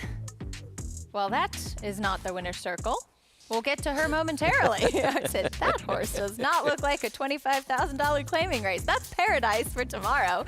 First, Icy Legs got the win in the 5th race at Aqueduct, running back a little bit more to that race, 2 starts back. Second win today for 7-pound apprentice Dalila Rivera. I didn't like her, but as we pointed out, this horse is beating the favorite 2 races back, and you got 7-1. So if you were smart enough to play, you got paid. And a great day for Dalila, who's really, we talked about it. She's ridden well. She's a promising rider, It's nice to see her doing well. Obviously, it's going to be very hard to continue to get meets here. We'll see. They should probably go to another circuit after this, but she can ride. Yeah, and 2-win day, nothing wrong with that. Congratulations to her, making the right decisions, and this horse was best. YOLO checking in second, 17:46, race 5 at Aqueduct, official 7-5-2. And there's a return if you played that early pick 5, as we have the pick 6 carryover follow along. That'll definitely help with a big price, some shorter prices in the first couple. Yeah, no, that's the kind of horse. I mean, the pick 6s don't depend on short price. You get a couple of decent prices in there, and you can get paid even with short prices in the sequence. Halfway there. Good luck if you're still alive. We hope you are, as we take a look at the field for race 6. Coming up, non-winners of 2 in life. A $12,500 claiming race going a mile. Spirit of Esther is anticipated a short price. And look, she's run some of the best races, Andy. But she is tough to trust, having opened up on the lead and gotten run down plenty of times before. She's had a lot of chances, but she is the one to beat. Maybe she found her day today. You and I are both going to try the 1 to beat her in here. I don't think you're getting 16-1 in the 5. She will be drifting down. Yeah. Spirit of Esther, she has speed from the outside. We'll see if start number 25 will be the time where she can pick up that elusive second victory. And you got a little bit of a preview already for this filly, but she's talented. Paradise setting her eyes on the Gazelle for Brad Cox. We saw her win the Busher last time out. She will stretch out to the 2-turn mile in an 1/8 distance after winning her last 2. More on her after this.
As the field turns for home, Walk with a Purpose wide off the turn. 3/16 out. And this battle continues here between Closed Hatches and Princess of Silmar. Closed Hatches holding on grimly to the lead. Princess of Silmar fighting on, but a half length behind and 100 yards to go. And Closed Hatches prevails over Princess of Silmar to win the Gazelle by 3 lengths on the line. What a race between two really talented fillies, Closed Hatches and Princess of Silmar in the 2013 Gazelle. Closed Hatches coming out victorious, fighting for that victory. And I want to say that was the only loss of Princess Silmar until the Breeders' Cup, right? Because not only did she win the Kentucky Oaks, but she won the PCA Oaks, she won the Alabama, she beat the champion, Delta Princess, Royal Delta. Royal Delta in the Beldame, and then she didn't run well out west. But Closed really Hatches, good race. Closed Hatches was a terrific horse too. I believe the champion the next year. Yep. Next year she was, and has turned out to be a terrific broodmare as well. Is she the dam of the Mighty Tacitus? The Mighty Tacitus. He's actually turned out to be a decent sire. I will not take the shade thrown at Tacitus. I will remain a fan of Tacitus. I liked him more as a racehorse, perhaps, than as a sire. There are a couple that are pretty good, though, on the track. Also, Scylla, Breeders' Cup winner, and Batten Down, who we just saw win a marathon race at Oaklawn a couple of weeks ago. He's found a nice niche in those marathon races. Yeah. He's okay, yeah. He has. I agree. Here's the field for Saturday's Gazelle, going 1 mile and an eighth. We'll get a chance to see the rematch between Paradise and Nikon, finishing 1-2 respectively in the Busher. Now, this will be the first time for both of them stretching out to the 1 mile and an eighth distance and go the 2 turns. Yeah, I thought Paradise was the horse to beat. I don't know. I was kind of moto in here. I thought she ran well here. The other horse didn't run second. I don't seem to like that horse. I thought she kind of picked up pieces to get second towards the end, but I thought Paradise took a step forward. She's the one to beat, but the race is open. There are other players in here as well. Yeah, Paradise, she's been good. She finished second on debut, sprinting down at Churchill. Then she got to go a little bit longer. Won and broke her maiden, going 1 mile at Gulfstream, and then stretched out last time out to win the Busher, I should say stepped up to pick up the first stakes win of her career. Manny Franco will be aboard once again. She'll get a chance to rematch with Nikon. But we'll also get a chance to see the winner of the Ruthless in 2 bits. Another one stretching out in distance. She went down to the inside, which is where you want to be, but she really fought for that win that day. Yeah, well, she came up the gold rail. I mean, listen, I liked her last time, and I kind of like her as a horse, but I think a lot of this win had to do with getting the right trip. The second horse did not come back and justify it, but she probably didn't want more distance. She's an okay horse. Listen, they put a lot of distance. These big fig races for horses, the figs don't make much sense, but when they put that much separation on the others, they tend to be quick races. It was a fast race, and so I won't be surprised she runs better, but I just can't take a horse that took advantage of a bias the way she did. I feel like last time was the time for her. Who are you leaning towards? Paradise. I didn't have any clever ideas. I do think the horse that was third in the Sunland Derby, though, has a real chance in this race, coming in for Rob Atras. Yeah, Pashmina. Bit interesting as well. I agree. Showed some speed early on and has some foundation going the 2 turns at least with 1 mile and 70 yards over at Fairgrounds. I think she's a little bit interesting in there. She can run better. Should be a fun running of the Gazelle. 2-turn, 1 mile and an eighth distance for the 3-year-old fillies. We have the Wood. The Colts doing the same thing. It's kind of that point where you'll get a chance to see a lot of them stretch out, especially for the fillies, as the distance of the Kentucky Oaks is 1 mile and an eighth. And I think we'll see a lot about the Oaks in today's Ashland at Keeneland, where you have Zany, who's probably the favorite right now for the race. But she's going to have to show she can run better and get back that Demoiselle, which, if she can, she's very, very good. It was a useful effort. Tampa, I think it looked a lot better, though, after the runner-up came back and won down at Fairgrounds in her next start. Agreed. Well, back over to today at Aqueduct. But first, here's a look at the Saturday stakes schedule. Jam-packed afternoon. We have all of the action for you, of course, highlighted by the Wood Memorial Iron Honor, the favorite posted to the outside. We talked about the return of Bookham Dano and the Carter, the Distaff, the Gazelle, and the Excelsior early on in the card. Should be a lot of fun. Got 2 champions coming back, Immersive, and the Distaff was a 2-year-old champ, and of course Bookham Dano as well. And I think we're all excited to see Bookham Dano back, actually. Got a soft spot for him, that's for sure. An easy horse to like and to root for. Looking forward to Saturday's stakes schedule. Now we go back over to today at Aqueduct. There is Spirit of Esther. She has raced 24 times with 1 win in 7 seconds. She's consistent. Last time, though, she did what she does and got run down after setting the pace. Yeah, last time she really had no major excuse I could find in there. She was unlucky to lose 3 races back. That was her last dirt race. And I think she's probably a dry dirt, excuse me. I think she's probably better on dry dirt. She's the horse to beat. And sometimes, eventually, they find the field that they can win in. We both picked against her with the 1 Cha-Cha Ren, but I don't. She's not so. Even money's probably what she should be. I don't trust her. She's 1 for 24. I have trouble betting on her, but maybe she's finally found the right field. Maybe today is the day for her to get that elusive second career victory. Manny Franco getting a leg up from Ilkay Cantor-Massey. She's 3-2 right now.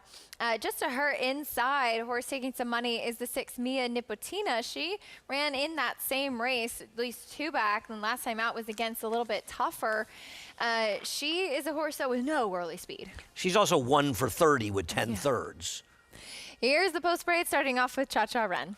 Yeah, you and I tried this one, hoping putting the blinkers back on. Maybe this horse can get back to some of those faster races going back, as the only time she ran at this level was on a muddy sealed track.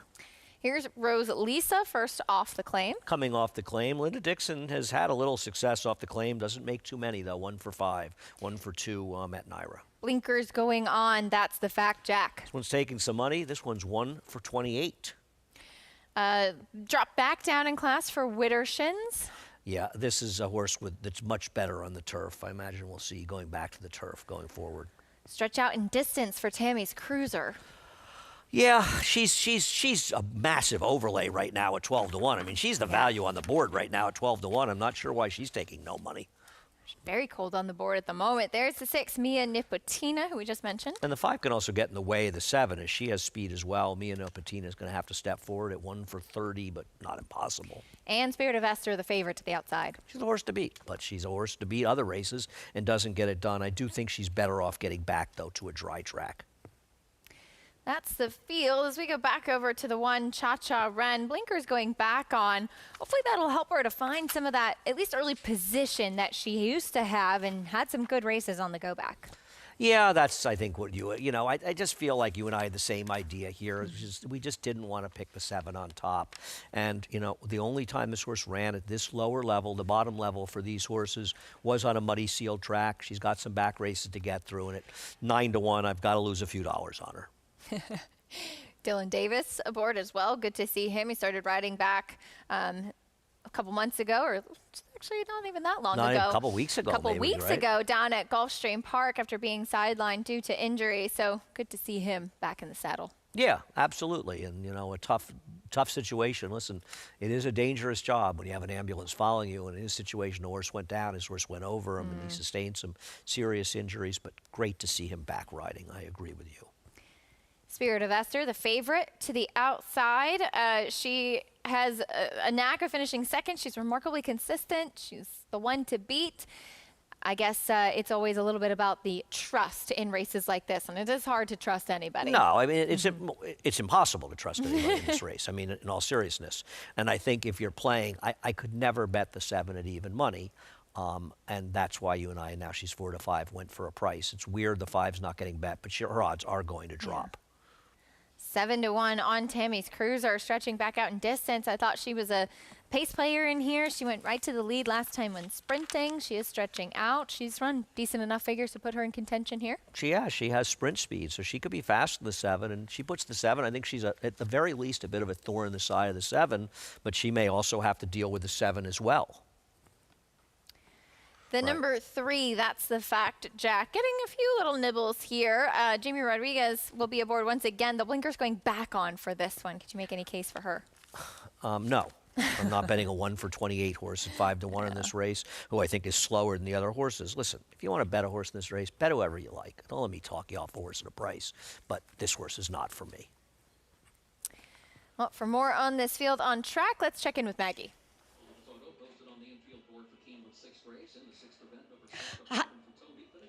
Oh my gosh, guys, I'm sorry. I was so much more vested in Keeneland right now. Oh, a bourbon for Toby just got up here. And, okay, good. It's not a dead heat for the win.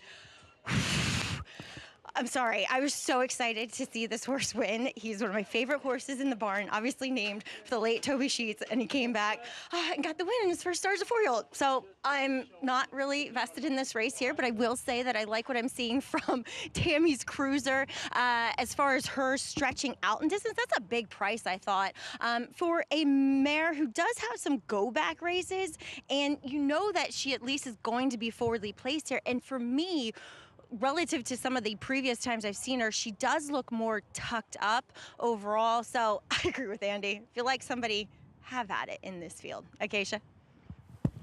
Yeah, certainly fair. And of course, congratulations to a bourbon for Toby.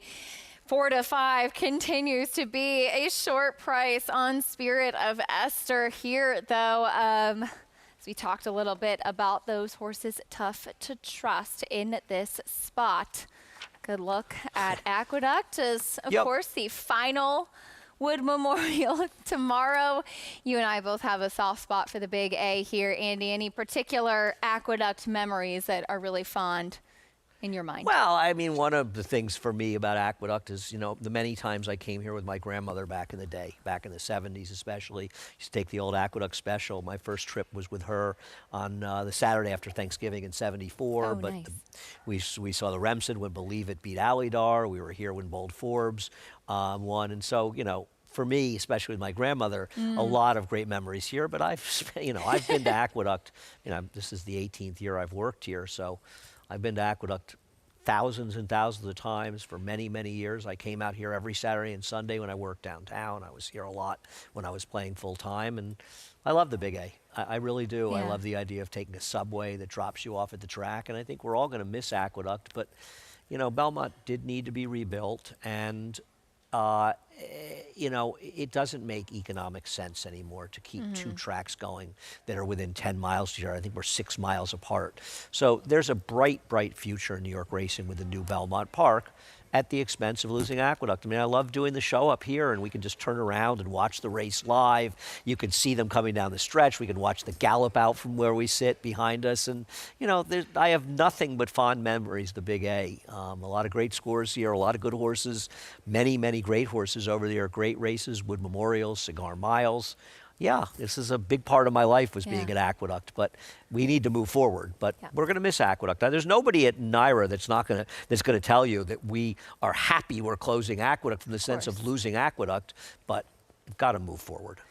A lot to look forward to with the new Belmont Park opening in September after the Saratoga meet. So excited for that. But yes, many, many of us have some really special memories here at Aqueduct. I think that's where I really, you know, first started handicapping. I first picked up the racing form at Suffolk Downs on the backside, but really learned a lot about racing here at the Big A. So a very special place for a lot of us as well. A lot of friends here, a lot of great times over the years, and we will miss Aqueduct a great deal, but so looking forward to the new Belmont. And we're not done yet. Of course, we have the Wood Memorial tomorrow, but first things first, race 6 from the Big A. Coming up next, here's Chris Griffin.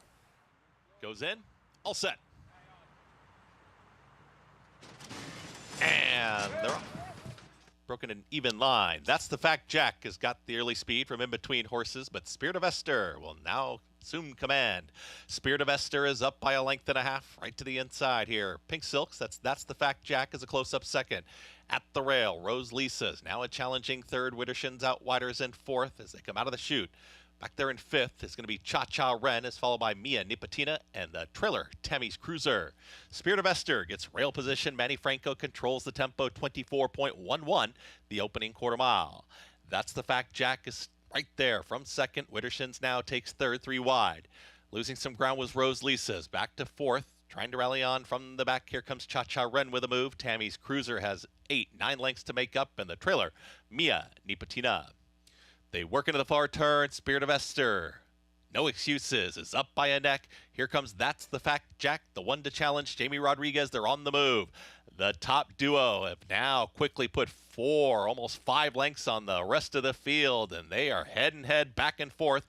That's the Fact Jack has been stalking Spirit of Esther, the big favorite throughout, and they reach the top of the stretch. Not much running on from behind yet, as That's the Fact Jack is trying to run by Spirit of Esther.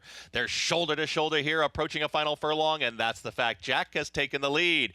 That's the Fact Jack, Spirit of Esther, running on from far out of it. Tammy's Cruiser, same could be said for Mia Nipotina.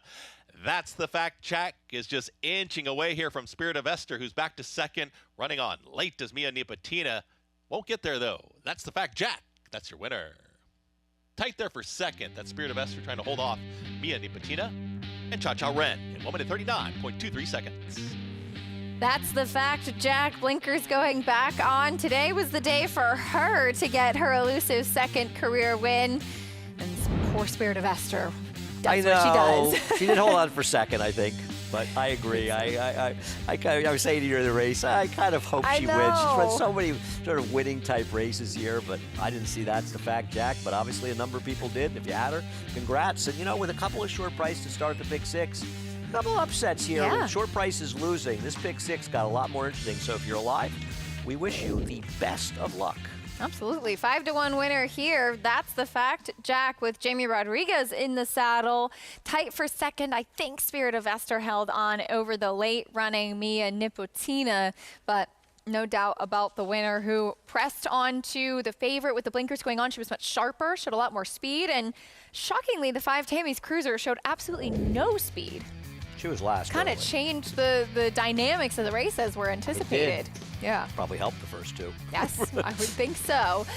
Mia Nipotina have won the race if that hadn't happened. That's very true. 3-7-6-1. That's the Fact Jack with the win at 5-1. Back over to Oaklawn Park, race 5. Coming up next, non-winners of 2 in life, a mile and 16th for the fillies and mares as they come out there on to the track. I forgot how much I do not miss entries. As we'll take a look at the Plane 1 Carmelietta first. There's a race on Thursday where they have 3 entries. Oh, And yeah. she is part of the entry here. There's another speed in here. She is a speed. There's the 1A, Swift Kelsey. She's probably the stronger half. She has more speed. But I wonder where she got her name. We'll ask Very the Mig. clever. The Mig will know. The Mig's over there. He's a big Swiftie, I heard. Huge There's Swiftie. the 2 Plane 2 parking lot pours. Fine parking lot 4s somewhere. Probably the one, I don't even know for sure which one they're I betting out know, of the entry. I think 2B. maybe the better half. Handed over, stretching out. Second off the claim for Steve, yeah. There's long shot BL40. Yeah, she's a little tough to make. Last out winner, the number 4, Donita. Yes, she did win the maiden race last time at 4-5. This seems like a tougher race. She has speed along with the 1A. Stretching out in distance for the first time, there's Vino Ronnie. Not for me. A little slow. And we go to the 6, Only After Midnight, another last out maiden winner. Yeah, for Phil D'Amato. I think this horse is not impossible, but did beat a very weak field. Big price on Kentucky Starlet. For a good reason. Sister Carly stretching out. Good numbers stretching out in the dirt for this trainer. Not a good stat for a lot of trainers. I preferred Sister Carly in She's taking some attention at 4-1. There's the 9, Silent Strike, blinkers off. She needs to improve off the claim. Much more of a synthetic type horse, actually, than dirt horse. That's the field for the 5th. Let's go check in with Megan. I agree with you, Acacia. These entries can kind of give me a headache sometimes, but we'll start with the 4, who's not an entry, in Donita, who just got to roll on the front end in a very weak field and a very slow pace. I mean, 50 almost at the half.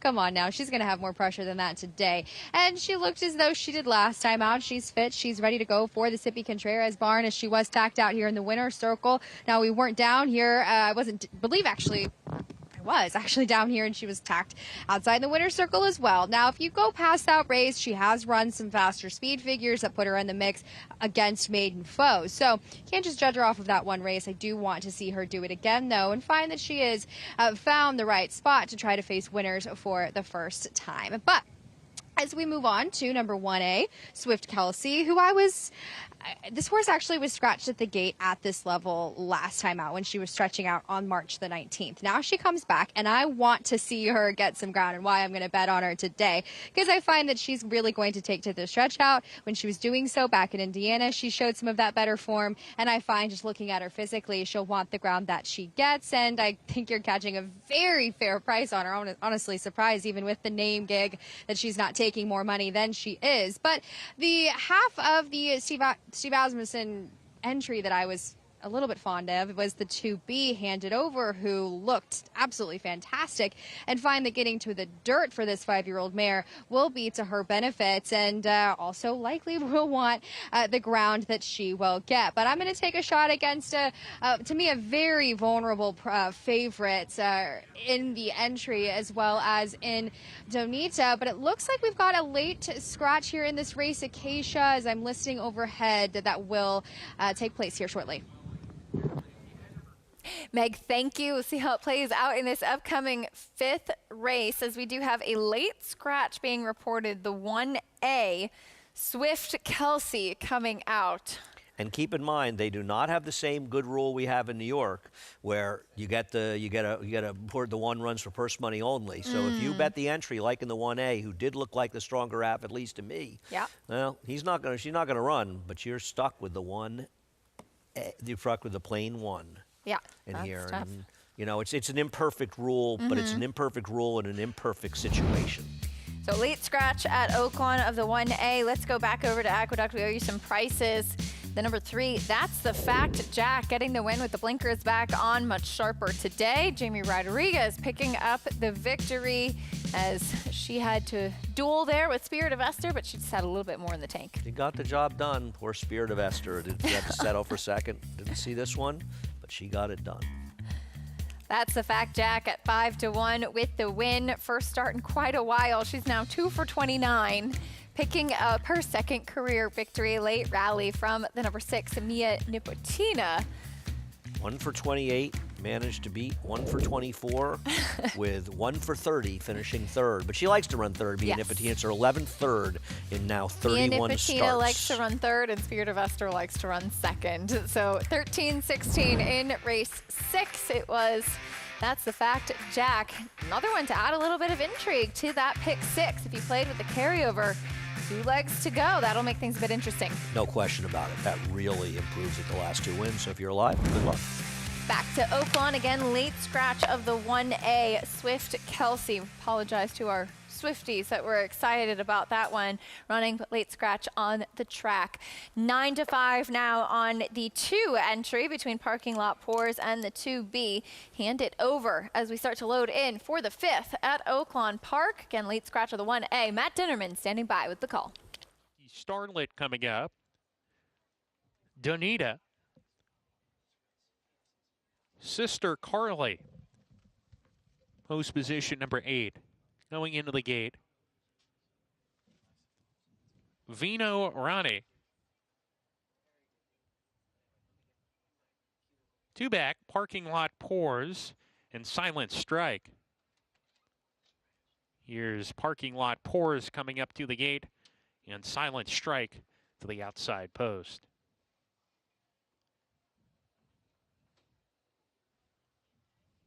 Parking Lot Pours goes in. Silent Strike rounding out the group. We're ready to go. And we're off. Sister Carly a little bit slow to go. From post 4, Donita on the lead at once. Vino Rani second with Carmelita to the inside. BL40 on restraint early on. And here comes Handed Over. Deep on the course as they go into the first turn. Is moving up to come and challenge the pace setters around the first turn. There's 3 across the track. Donita short lead on Vino Rani, who's right there. Handed Over. 3 paths off the rail in third. Going to ease off the top pair who are together now. Carmelita down on the rail running in fourth. Only After Midnight alongside of her. 1.5 lengths to Silent Strike. BL40. Parking Lot Pours and Sister Carly, they run as a pair, 6 or 7 behind and 2 back to Kentucky Starlet at the rear with 5 furlongs to go. It's Danita, goes off as the 3-2 post time favorite, leads a half length from Vino Rani, still pressing, and third is handed over 3 deep. Carmelita still down on the rail, 2 off the pace in a pocket, a length to only after midnight in the 5th position, sent along a little bit. Then comes Silent Strike, Sister Carly outside of her going into the turn, 3 off the rail as they round that turn. Sister Carly getting a little bit closer, gap of 2 to Parking Lot Pours. BL40 is given way to the back with Kentucky Starlet as they round the far turn. Danita still up top a half length, handed over second. Sister Carly making a move on the outside, 3 wide approaching the quarter pole. She's within range, and Kentucky Starlet from far out of it, 4 wide off the turn, trying to commence a bid from there. They're off the turn. Danita down the stretch here. Sister Carly, Kentucky Starlet on the outside, rolling to the lead under Samuel Camacho Jr. And Kentucky Starlet from last to first is in front. Coming on late, Parking Lot Pours now with a 16th to go. Kentucky Starlet still on the lead here, trying to fend off a challenge from Parking Lot Pours. Here's the line. It is tight. Inside, maybe Kentucky Starlet over Parking Lot Pours. Then came only after midnight and Carmelita.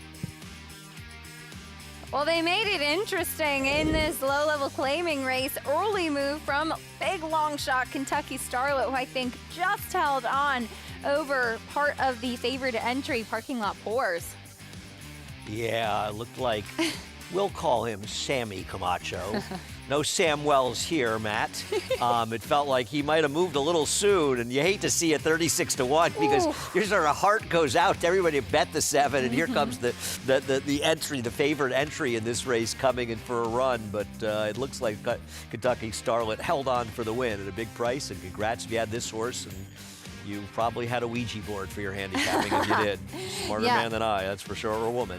36-1, Kentucky Starlet, kind of made that move. And you said, who's that on the far outside? Because I don't think either of us were expecting it to be the 7, Kentucky Starlet coming there.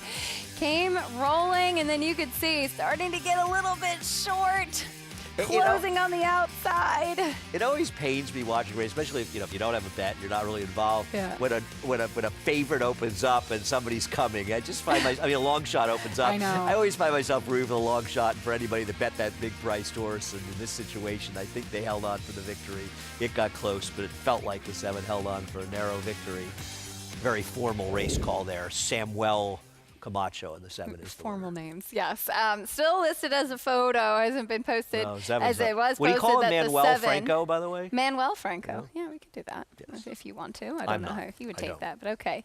I don't think Manny wants to. 7-2 over at Oaklawn Park. Andy, was fun as always. And see you tomorrow for Wood Memorial Day. Looking forward to it. It's going to be a great day tomorrow, and you got some good people taking over for us with the Mig and Greg sitting over there ignoring us. You're in good hands. They're talking about Taylor Swift, actually. Greg Wolf and Richard Migliori coming up on the desk. They'll talk a little bit about some of the New York breds in the Wood Memorial. Talk to me, Jimmy. Bravaro, talented New York breds facing open company once again.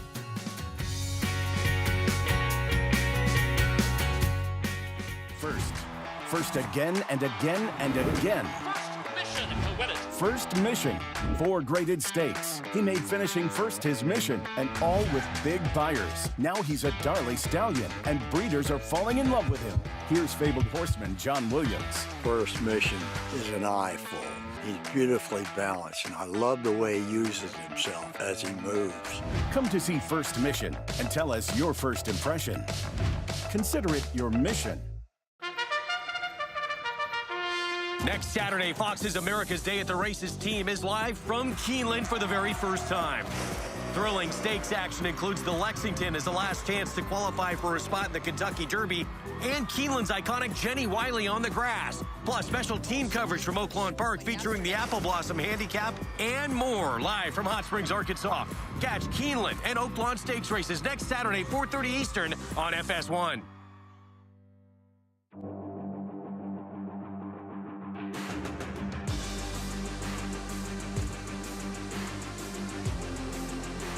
Bright future indeed. Bright future, the son of Curlin to win by 4. Bright future, Proxy, here's the line. Photo finish, Bright future. Bright future, look at that. Bright future, the class prevails. Bright future, standing at Claiborne Farm. New York breds. Race them. Respect them. Bet them. Respect them. Breed them. Respect them. 650-75. Buy them. Respect them. 70-75. Now 700. Train them for a second career. Respect them. Join us in respecting thoroughbreds at every stage of life. Learn more at nybreds.com. Racetrack Television Network brings you every race, from every track, on every screen, every day. With monthly packages starting as low as $5, RTN gives you great value and access to more live HD streaming and race replays than anyone. Visit RTN.tv today to sign up and watch on almost any device, including Roku and Amazon Fire. RTN has packages that start at $5 per month.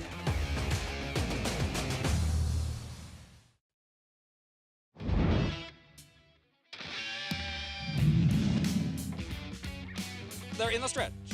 Eternal Prince still leads by 3. Roman Rule is second by a length and a half. Pancho Villa back into third. Here comes Proud Truth on the outside. They're at the 8th pole now. The mile and 36 left. Eternal Prince still leads. Looks great. Roman Rule on the inside. Proud Truth closing ground, but it's Eternal Prince in front. That rider looks somewhat familiar. Quite a run you had on Eternal Prince, included in that run-up to the Derby, winning the 1985 Wood Memorial. He was very good for about 6-8 weeks. He broke his maiden in February, won the Gotham, then the Wood Memorial, and then, well, things kind of went a little bit sideways, but it was nice to win a Wood Memorial, and he was certainly a really nice, honest horse with a lot of speed. And the horse that rallied to be second actually came back to win the Breeders' Cup Classic that fall, beating Gate Dancer. So he beat a legitimate field that day. Yeah. Greg Wolf, the MIG, winningest rider in the history of this racetrack, here to take you the rest of the way in New York as we are about 13 minutes away from race 7. Plenty more coverage coming up from Hot Springs, Arkansas as well. Obviously, we cannot wait for this weekend. Not just the Wood Memorial, an incredible card all around on Saturday. A couple of champions returning, but who will stamp their ticket to this year's Kentucky Derby in our ABR Race of the Week. Full field lining up for race 12 on the card. Grade 2 Wood Memorial, presented by Resorts World Casino. $750,000 purse. And New York bred, talk to me, Jimmy. Surprised just about everybody with that Withers victory, and he did it over the winter at the same distance they're going to run at tomorrow. So we already know he can win at a mile and an eighth. Yeah, he'll be the only horse starting in the Wood Memorial that's actually won at the mile and an eighth distance. Now, I do think this was a period of time that the track was certainly playing kind to speed and horses that had that forward position. But interesting enough, I thought Ruben Silvera was trying to raid him a little bit going into the first turn, and the horse was having none of it, so he dropped his hands and let him roll on. He's going to have to get a little faster, obviously by figures. But you got to like this Withers and an 11-length romp here at the mile and an eighth. Quite a statement victory. And after that, they sort of had to re-look at where they wanted to go. And now it's full steam ahead and try and book that ticket to the Twin Spires first Saturday in May. So Ruben Silvera, he will be back aboard as this one tries to win 3 in a row. This New York bred for trainer Rudy Rodriguez. It's so cool to see a New York bred accomplished like this. We've seen it now over the past 20 years, how New York breds can compete and win pretty much at every level internationally. And then you've got 2 other New York breds in here as well, so it's nice to see the New York breds be so well represented. Yeah, another one for Saffie Joseph Jr. That is Bravaro. He will make an equipment change, a horse who was second to Nearly in a Holy Bull. With more, let's go to Maggie Wolfendale. Yeah, that's right. A New York bred that made quite an impression when he debuted here as a juvenile, Greg. A really good-looking son of Upstart, as he does make that equipment change as he's been playing with some of the quote-unquote big boys down in Florida, having participated in the Holy Bull and the Fountain of Youth. Now, this is his work 2 back, where you do see Dylan Davis aboard. Dylan Davis, obviously committed to Otano, who it's been reported that he will scratch. So unfortunately, Dylan doesn't have a mount in the Wood Memorial. I don't know. I'm not sure who the horse is that he's working with. It wasn't listed on First TV. He never really gets to this horse. As I mentioned, he doesn't have blinkers on for this workout too. So maybe it's something that they applied in his last work or they've experimented with in his morning gallops. I don't know. But what I can say is going back to that Fountain of Youth, which has consistently shown that it's one of the faster prep races of this Kentucky Derby season, obviously with Commandment coming back and winning the Florida Derby with a 100. Bavaro just kind of got away awkwardly. Then he got rank when running up on heels into the first turn and never really had any continuity to his run, never really looked comfortable. So maybe they're trying to assuage that by applying the blinkers here in this Wood Memorial, Greg. Obviously, a New York bred that has a plethora of talent. Will we see it in this full field? He was, thank you, Maggie, really making a nice progression, including that 3-year-old debut against Nearly, who's ultra talented. Maybe doesn't want to go ultimately the Derby distance, but he had excuses, as Maggie mentioned, in that last race. No, I agree. And then interesting enough, watching the work, and to be honest, I'm not as familiar with this horse, but watching that work, it almost looked like you could see why they wanted to put the blinkers. He was running a little bit with the emergency brake on. You could see that Dylan Davis in the workout was having to constantly give him attention, focus. You know, you got to stay to task. And maybe the blinkers just make him really lock into his job. He's a horse with obvious talent and ability. He's undefeated against New York breds. And that Holy Bull points out that he can hang with the big dogs. No question. 8-1 morning line for Saffie Joseph Jr., Bravaro. And we have live coverage of the final major prep for the Kentucky Derby here in New York. Wood Memorial presented by Resorts World Casino. That happens tomorrow. Our early coverage beginning 12:30 to 4 Eastern on FS1. And then we swap over to FS2 for our Wood Memorial coverage beginning at 4 Eastern. And it is going to be a lot going on with 3 of those 100-point races on the road to the Derby on this coming Saturday.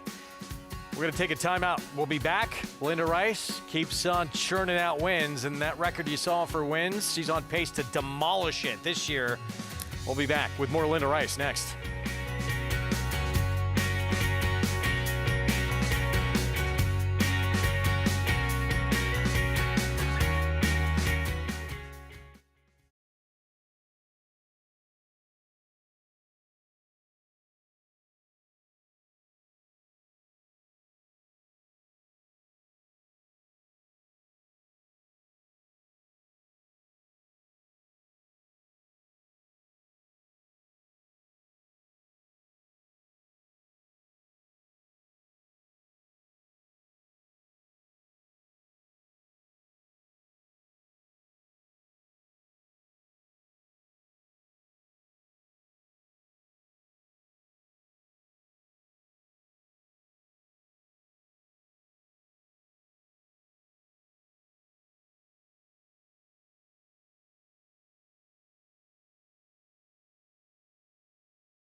Back with you on America's Day at the Races on the eve of the Wood Memorial. Our program brought to you where you can play all the action at Naira Bets, bet any track, anywhere, anytime.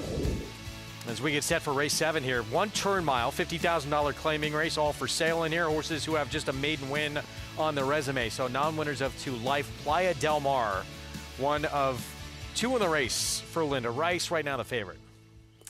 Yeah, and off the claim, ran extremely well last time to be second at the same level. Certainly a major player. Did you see him that short? That's awfully, yeah, I didn't see really that much separation. I thought there were some interesting ones. I thought even Seeker's Hope, the one, a little interesting here at a price. That's who I like. I thought, there's not a tremendous amount of speed in here. I thought with the rail position, he should be forward. I gave him a long, hard look. Middle market went by, was beat for 30, non-winners at 2 last spot. And here's moment's notice. Yeah, claimed last time for 30, moving up to the $50,000 level. Can lay close. Even money, even shorter now on Playa Del Mar. Yes, Sahin Savachi for Linda Rice. I just didn't see this horse being that short a price. Egyptian, I thought was not that far off either. 2-1 right now. You're taking money in a major player. The other Linda Rice, here's Antietam, Jose Lezcano. It took him a little while to figure it out, break his maiden last time. Will he be one of those horses that kind of goes on after that? And double-digit odds Superpower, first off the claim for Ilkay Cantermachi. Yeah, you'd have to go back to when this horse broke his maiden to find a race that would be competitive here. The others, you're just going to have to get a little bit faster. Boy, you got to like what you're seeing right now from the 5 Egyptian in the warm-up. Framed up pretty nicely. 5-2. Rick Dutrow Jr., first off the claim. Manny Franco rides. Let's go back to Maggie. Yeah, that type of look from Egyptian Mig has been consistent throughout these preliminaries. I have no problems with Playa Del Mar, but I just prefer Egyptian here. Mind you, he's been one that I've liked throughout his career, and a horse that just looks so confident and poised back in the paddock. It's carried on to the racetrack. He's moving incredibly well. And, last 2 back, he was wired by Fort Nelson on a speed favoring racetrack. And he just got away awkwardly that day, so he was never in a good spot. And, then last time going the mile and an eighth, he was tracking the pace from the inside. He kind of had to wait for a seam, and he is a rather big horse. I mean, he's not huge, but he's big enough. And bigger horses sometimes don't want to run through holes that tight as he had to do down on the rail. We've seen that previous rider bring in some long shots, but it's still, a bit of a step up to get Manny Franco in the irons here. First off the claim for Rick Dutrow. He just looked best in this field, and he has the form coming in here to back that up. Let's talk about the horse you guys found interesting. Number 1, Seeker's Hope, as he sits up there at 11-1. Greg, I have always thought that longer is better for this horse, and yet he has consistently stayed sprinting. I'm very intrigued to see what he does, especially from that rail position, getting more ground to work with, and knowing that he already has some tactical speed sprinting. If he can carry it today, at least physically, his frame says yes. Yeah, thank you, Maggie. And a rider in Ruben Silvera who is never shy to be aggressive. No, and the rail draw just makes it simpler. You got to go forward. It is interesting. This is a horse that's capable of going 22-1. He was a half length off the lead last time. He's going to get in such a much more comfortable rhythm because they're not going to go nearly as fast as they go in the sprints. And I think he can probably make the lead the right way in this group. 11-1 right now on the horse who everyone should be looking at early on in this race. Out in front, now up to 12-1. Back to Playa Del Mar. So for Linda Rice, got as low as even money at one point, 6-5 right now. Very distant second at this level last start. And look, Egyptian was 4.5 lengths behind Playa Del Mar that day. But I'm with you. I just felt that was awfully short. Yeah, will I be surprised if Playa Del Mar wins? Of course not. But I just thought 6-5 in a race that seemed much more competitive than that. I landed on the 5 Egyptian mostly because I liked him, but then the way he warmed up. So he got 2 check boxes from me, and that's why I went that direction. But I'm still very interested in the 1 horse as well, Seeker's Hope. I just don't think it's a layup, I guess is what I'm trying to say, in a circuitous route. There are no layups in horse racing. We've learned that if you've ever bet this game time and time again. Take a look at the trainer standings, and trainer of this one, Playa Del Mar, Linda Rice. I'd say that's a pretty comfortable lead. her win rate, we showed that quick shot of her going to break. And, she broke her own record in terms of wins on the NYRA circuit last year. She's on pace to demolish that record this year. It's hard to maintain that, but, man, she does know how to play the game properly, replenish her stock, run horses aggressively where they need to win. She's the entire package. Good horsewoman, great manager. She's got all of those boxes checked. And what about her other runner in this field? As we see you two both went to the 5 Egyptian, but Antietam, the other Linda Rice runner, who took 9 starts to put it all together, but did so with one of the best numbers that this 4-year-old has ever run. I think he's a horse with a big look for sure, Antietam. He's run races fast enough to be right in the frame here. Jose Lizcano will be aboard the 6. Linda Rice with a 1-2 punch of the favorite at 6-5, the 4 Playa del Mar, and the 6 Antietam. We'll see if Seeker's Hope can open up a big early lead and how long that lead will last under Ruben Silvera. Race 7 here from Aqueduct on our Friday coverage. We go upstairs. Chris Griffin, the call. Egyptian.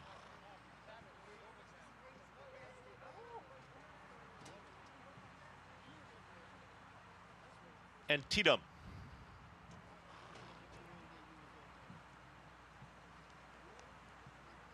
Superpower. Goes in, all set. And they're off. Middle Market showing speed towards the inside. Has asked for that early speed, and also moving forward, here comes Playa del Mar. In between horses, there's Moment's Notice, and Moment's Notice is going to take back as joining this leading pack. That's Egyptian up on the outside, now a close-up third. It's Middle Market, Kendrick Carmouche. They've found the front. They get over to the rail. They're up by a head. Plenty of pursuers right in behind. Towards the outside, there's Playa del Mar as a challenging second. In between horses, still Moment's Notice. Out wider, it's Egyptian, who's going to have to go wide in 4th, and in behind horses, Seeker's Hope is in 5th. From the back, Superpower starts to run on, and the trailer, Antietam. Very tightly packed, though. 3.5 to cover them all. 23.29 for the opening quarter mile, and a big long shot in Middle Market is in front. Middle Market trying to hold the advantage. Playa del Mar now in pursuit, and here comes Playa del Mar. Sahin Savachi on the move. Now within a head of the lead in 46.30 for that half-mile time. Egyptian still rallying on while wide, and Superpower. Kochikaya, they're on the move, 4 wide. Also in behind horses, Moment's Notice is trying to rally on, and Antietam and the trailer, Seeker's Hope. Playa del Mar is opening up here with a quarter mile left to go. Playa del Mar reaches the top of the stretch and looks full of run. Playa del Mar, just like that, is up by 4.5, almost 5 widening lengths with a furlong left to go. Playa del Mar is well out in front. Egyptian's a clear second. It is far back to the rest. Sahin Savachi, no doubt about your winner here. Playa del Mar to dominate. Playa del Mar wins it. There's Egyptian up for second.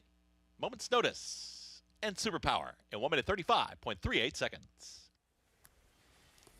Playa del Mar just absolutely dominates this field. We'll go back to the start in a minute. Seeker's Hope obviously didn't get the lead. I don't think it would have mattered here.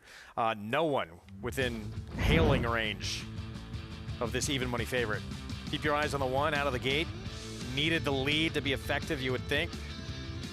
And just that quickly, his race was over, because the only way he was going to be competitive here was if he jumped well and made the lead and controlled things on the front end. That completely changed the complexion of his race. But I kind of agree with you, Greg. I don't think it would have mattered. Playa del Mar was just so much the best, was always traveling like a winner, poised outside of horses under Sahin Savachi. And once again, the public, especially here in New York, the horse players, they're so sharp, and a very deserving and easy win here.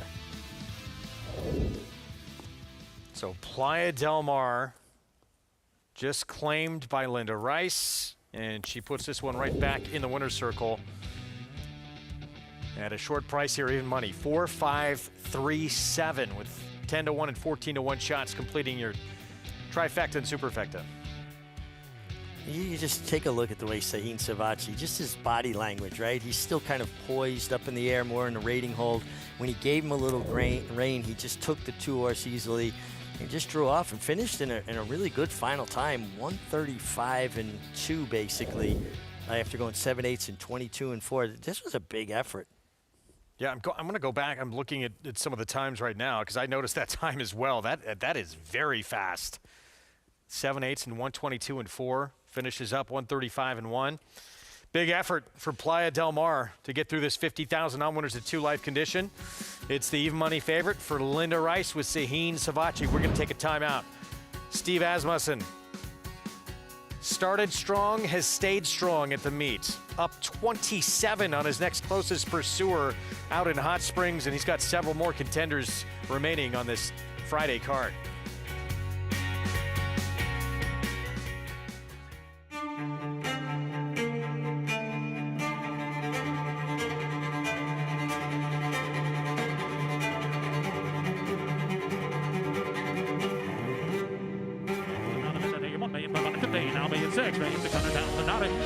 Outside post, Nepali Joe.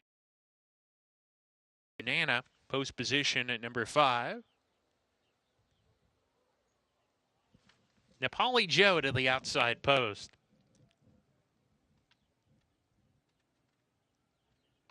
And we're off.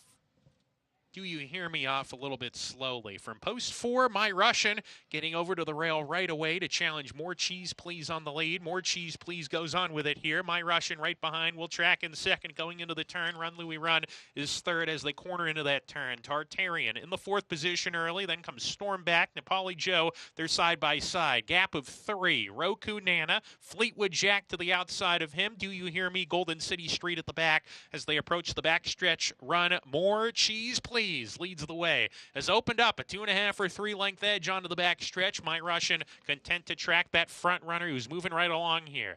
In the 3rd position is Tartarian. Run Louie Run between horses, and Nepali Joe, who's deep on the course, moving forward all the way. It joins second with My Russian. A big space of 8 or 9 back to Storm back. Golden City Street to his inside. Fleetwood Jack third last. Roku Nana second to last. And Do You Hear Me? Well out of it under a hard ride. Into the turn they go. It's still More Cheese Please on the lead. Nepali Joe gaining ground, now only a half length behind as they round the far turn. Nepali Joe coming after More Cheese Please, and these two are together with 5/16 to go. 3 back. My Russian under a hard ride in that 3rd spot. Tartarian into 4th. He's sent upon as well as they come off the turn. Keith Asmussen says go with Nepali Joe, and Nepali Joe comes off the turn with the lead now. Is put away More Cheese Please, who's behind in second. It's Nepal Joe coming to the furlong pole, opening up to a 3-length lead. Now it's 4 with 1 furlong to go. More Cheese Please in the 2nd position, then My Russian and Golden City Street with a 16th to go.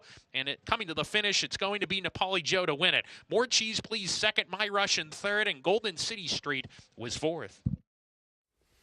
Make it a 28 win advantage for the trainer's title. 51 wins and counting for Steve Asmussen.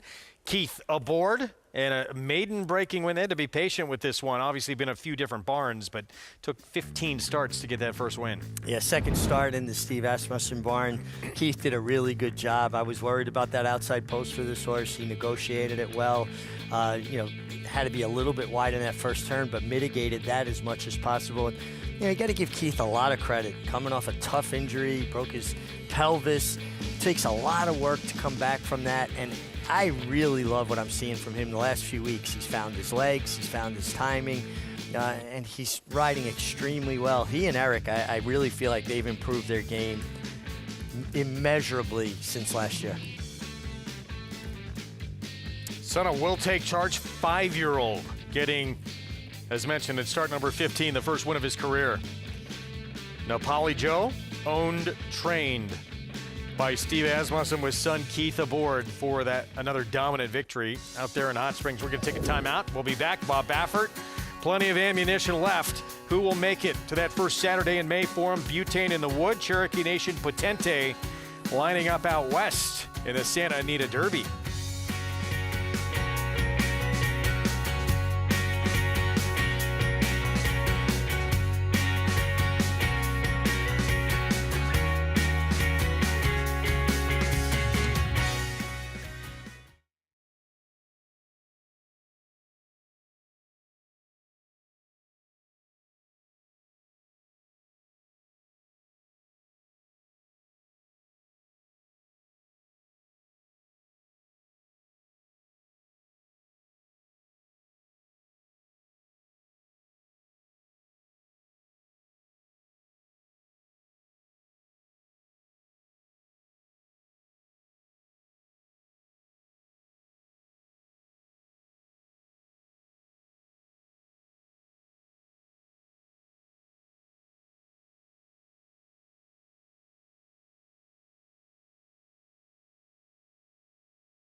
Here comes Grande, is trying to launch that rally. Passion rules, and Carmouche looking for a way through.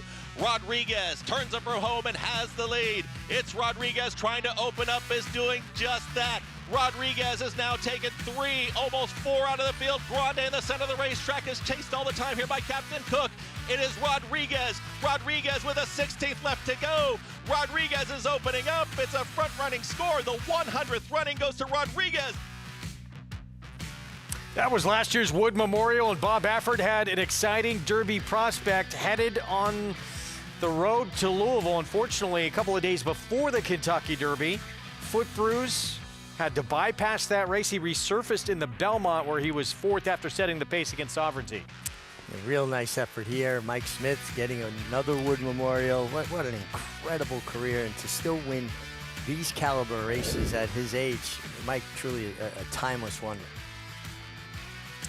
3 Wood wins and counting for Bob Baffert. He'll have Butane post 12, although may move in a spot with who may be coming out. Let's go down to Maggie for more on Butane's chances.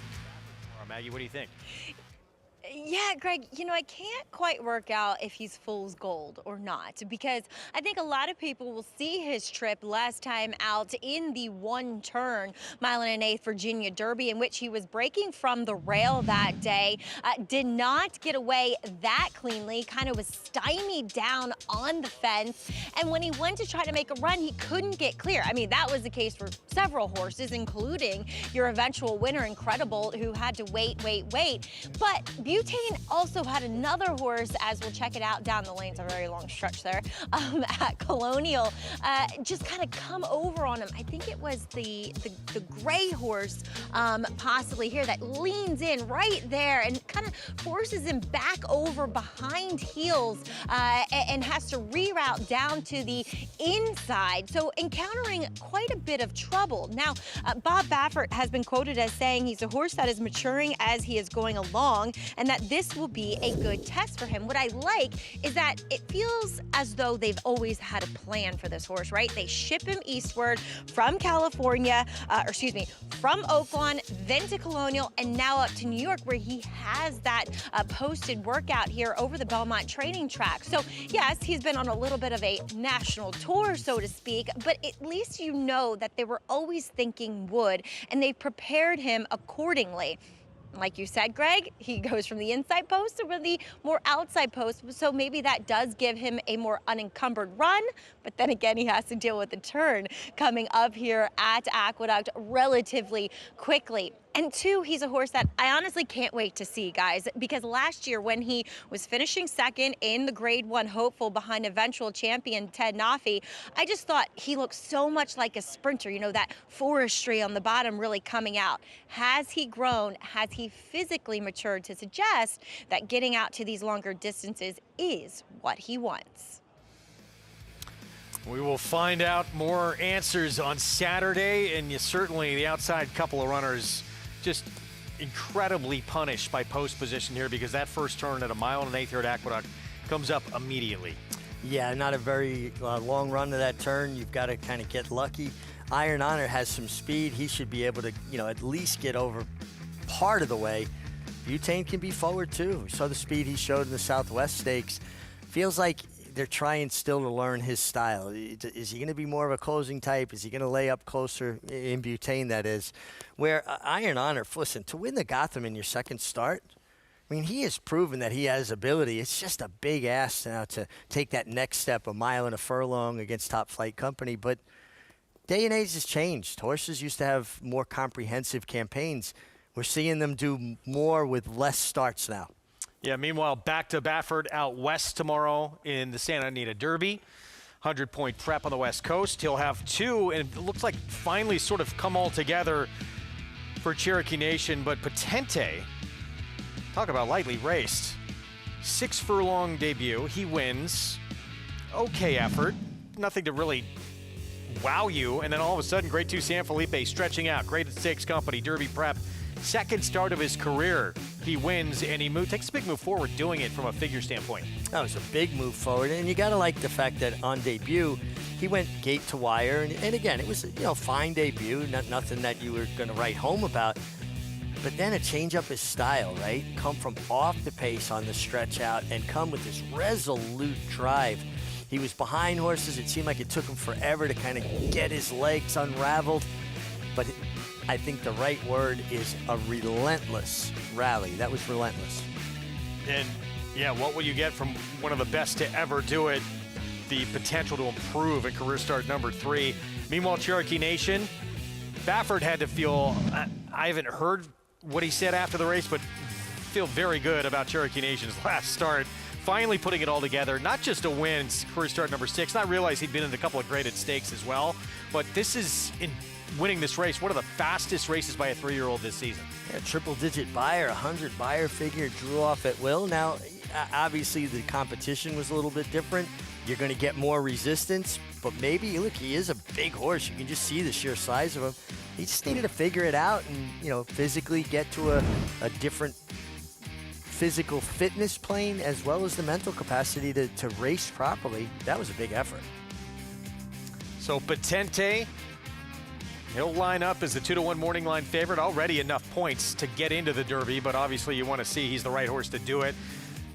See if Butane and Cherokee Nation can punch their tickets on Saturday. Well, it's kind of interesting that, you know, Bob kind of look a little bit light on his 3-year-olds. And, you know, at the end of the day, Saturday, he could have 3 horses, potentially even 4 horses that could make the starting gate in the Kentucky Derby. Feels like it wouldn't be quite right to not have Bob Baffert in the Derby. We saw that for a couple of years for other reasons, but the fact that he's back reinstated now, he's got to have at least one in there, no? Yeah, I think that will happen. Yeah. But more likely, multiple horses. Well, whether they're good enough to win, we'll find out. Sure. Depending, at this point, doesn't seem like he's going to have someone who would be the favorite, but things could change rapidly. Well, and they do change rapidly in this game, as we all well know. Santa Anita Derby race 10 tomorrow, 4:46 Pacific time. Nightcap here in New York, $10,000 claiming race. And 5-2 right now on Brew Pub. Manny Franco for the Cantermachis, 8-year-old who's won almost $500,000 in earnings. Yeah, he's one of those horses we talk about, you know, shows up, works hard. He's closing on $500,000 in earnings. What I don't like is the 5 wins as opposed to 17 seconds. That's a really lopsided win or second to win ratio. There he is. Quite a few of those efforts, though, against at least slightly better company. But you could say that for a lot of these. Well, it seems like there's a bunch of horses in here that have some back class to go to, right? Like a horse like Skylander, 9-time winner. He's got races to go back to that certainly would be competitive here. Yeah, including just 2 starts to go and a win at this level at a mile. Here's the one because the night, big price from the rail. Big price from the rail, lacks speed. It's going to have to improve. Wayne Pottsbarn with the aforementioned Skylander, 7-2 right now. Major player here, shows up, consistent sort, more of a closing type. Aaliyah wants the lead, 3-time winner for Michelle Nevin. And it looks like she'll get the lead. There are some horses that can entertain her early, but got to play to her strength. Bar 14 can be quick as well, right next door. Yeah, he's a horse that wants to lay up close as well. I think he'll be one of the horses that'll be in close proximity, as will the 5, Sagamore Mischief, another one. Usually shows some speed. Got a lot of back races, too, that just seem to be better than most in this field. Can he find those races? Texas Red Hot coming off a good effort at this condition.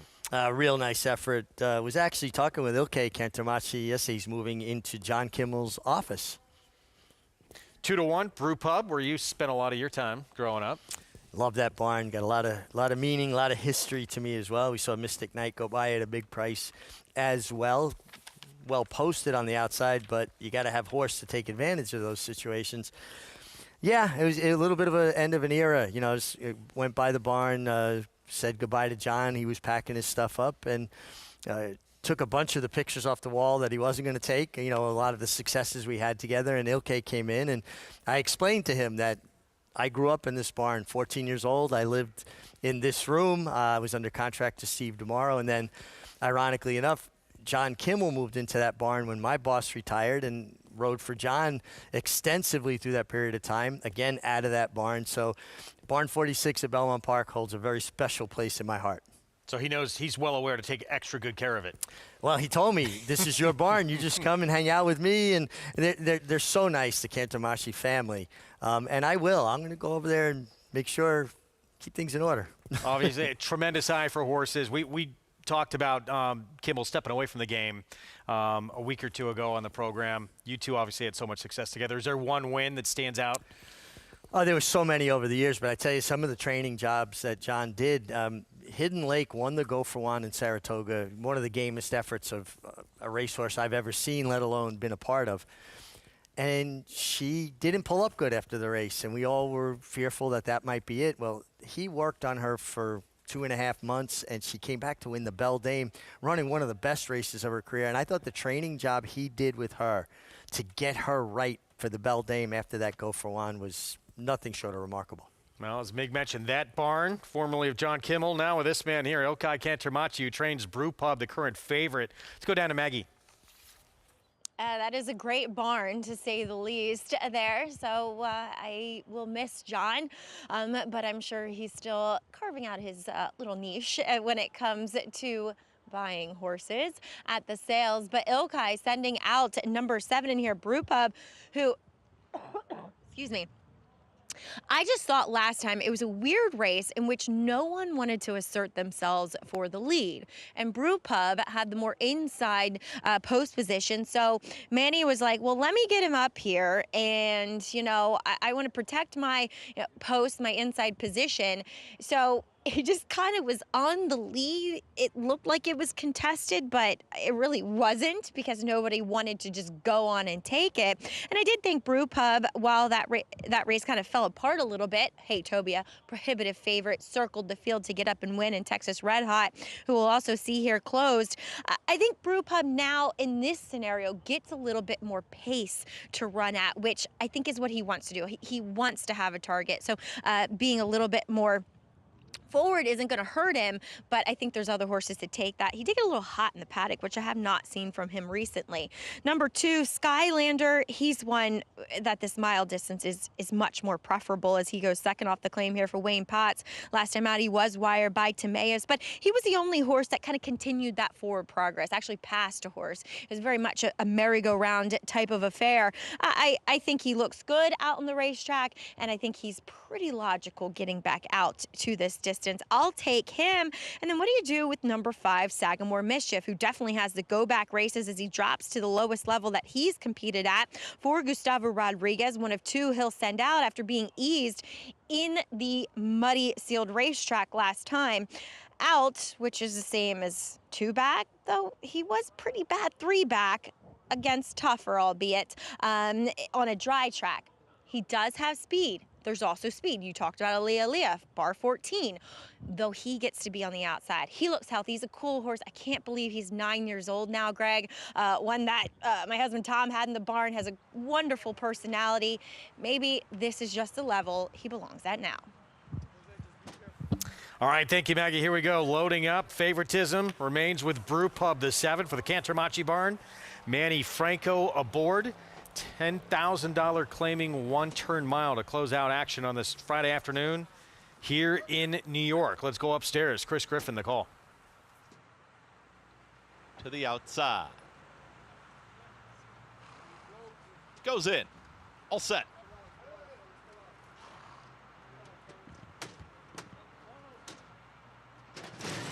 And they're off. Bar 14 is asked for speed in between horses, wants to be up front. Aaliyah is quickest, though. Aaliyah is now up by a neck. Bar 14 is giving chase. It's a hot tempo early, as plenty of pressure on. Sagamore Mischief's going to join that early lead, and they come out of the chute, and the front 3 go at it. Towards the inside, Aaliyah. Bar 14 still right there, now a head back in second. Just off of them is going to be Sagamore Mischief through a 22.67 pressured opening quarter mile at the mile distance. Brew Pub is comfortable enough as in 4th. Just in behind them, Skylander. Texas Red Hot on the move from the back of the pack. There is Because the Night, second to last. And far back, the Triller is Mystic Knight. It's a pace duel up front. It's Aaliyah and Bar 14. They continue to go back and forth. 45.62. Hot fractions. Can they keep this up on the front end? Sagamore Mischief tried to catch a breather. Is trying to re-rally here from 3rd. And here come the closers. Brew Pub is ranging up 4 wide. Down to the inside, Skylanders making hard work of it. Also running on is Texas Red Hot, going to be 5 wide, but making up some ground as they approach the top of the stretch. Sagamore Mischief, the first to now pounce on the leaders, but way out here on the grandstand side, it's Texas Red Hot, who's past rivals, and Texas Red Hot just trying to run away. Brew Pub is a clear second. Sagamore Mischief back to third inside this final furlong. Texas Red Hot trying to put him away with a 16th left. Brew Pub, the only danger, rallying on back towards the inside. Texas Red Hot will win it. Texas Red Hot wins it over Brew Pub. Then came Sagamore Mischief and Skylander in 1 minute 36.88 seconds. Big move forward last start and a runner-up finish at this level. This time seals the deal with a win for the 6th win of his career. And the all Ilke Cantermachi exacta here, Texas Red Hot over Brew Pub, who now has 5 victories, 18 seconds. But Texas Red Hot got a nice trip. He looks like a horse that wants to run outside, basically a wide type runner, and gets it done. Very nice game effort from him and Brew Pub. 7-2 and 2-1 underneath on your Cantermachi exacta there, 6-7. 136-4, 6-7-5-2. With your favorite winding up second, Texas Red Hot, 7-year-old. The first win of 2026 in career start number 5. Yeah, and it's always nice to see, riders that don't get as much of an opportunity, get an opportunity and make the most of it. And Kokogai is a rider that had great success in Turkey, so he has a relationship with the Cantermachis, and nice that he's come here and been able to make a bit of an impression. We'll have the prices from this finale here in New York when we come back. Plenty more to come from Hot Springs as well, including the man leading the way at the meet, Ramon Vasquez, trying to finish things off as the meet's leading rider in Hot Springs. He'll be on Out of the Woods from the rail in race 7 when we come back. In racing, bloodlines are kingdoms, and every kingdom needs an heir. Sired by Uncle Mo, Kings Barnes was chosen for greatness. An $800,000 2-year-old built like an empire.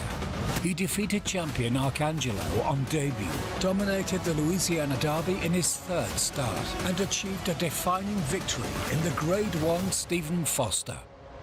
Kings Barnes, where the line of kings continues. Announcing the Empire Trillium Series, a multi-year $3.2 million 14-race program at the brand new Belmont Park and Woodbine Racetrack, restricted to New York or Canadian foaled horses. This new event kicks off the day after Christmas with 4 2-year-old stakes races on Belmont's new Tapeta surface and continues all spring and summer through late July at Woodbine. The Empire Trillium Series. To learn more and enroll either New York or Canadian breds, go to NYRA.com/EMPTRI.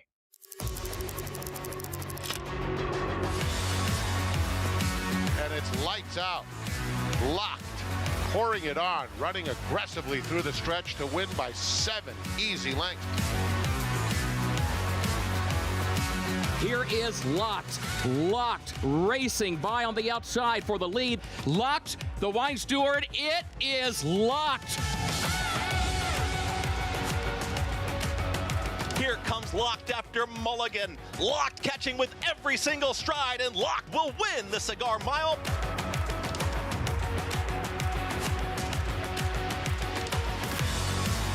It's all about Locked, dominating the big cap, cruising home to an effortless 8-length romp.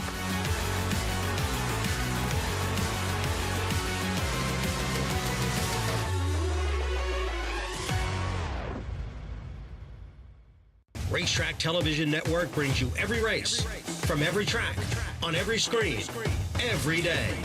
With monthly packages starting as low as $5, RTN gives you great value and access to more live HD streaming and race replays than anyone. Visit RTN.tv today to sign up and watch on almost any device, including Roku and Amazon Fire. RTN has packages that start at $5 per month.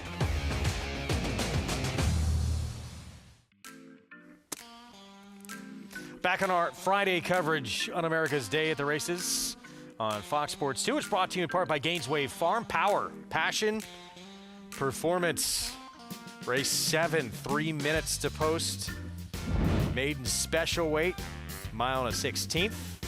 Coming up for these 3-year-olds and up. Bon Tom, 0 for 16.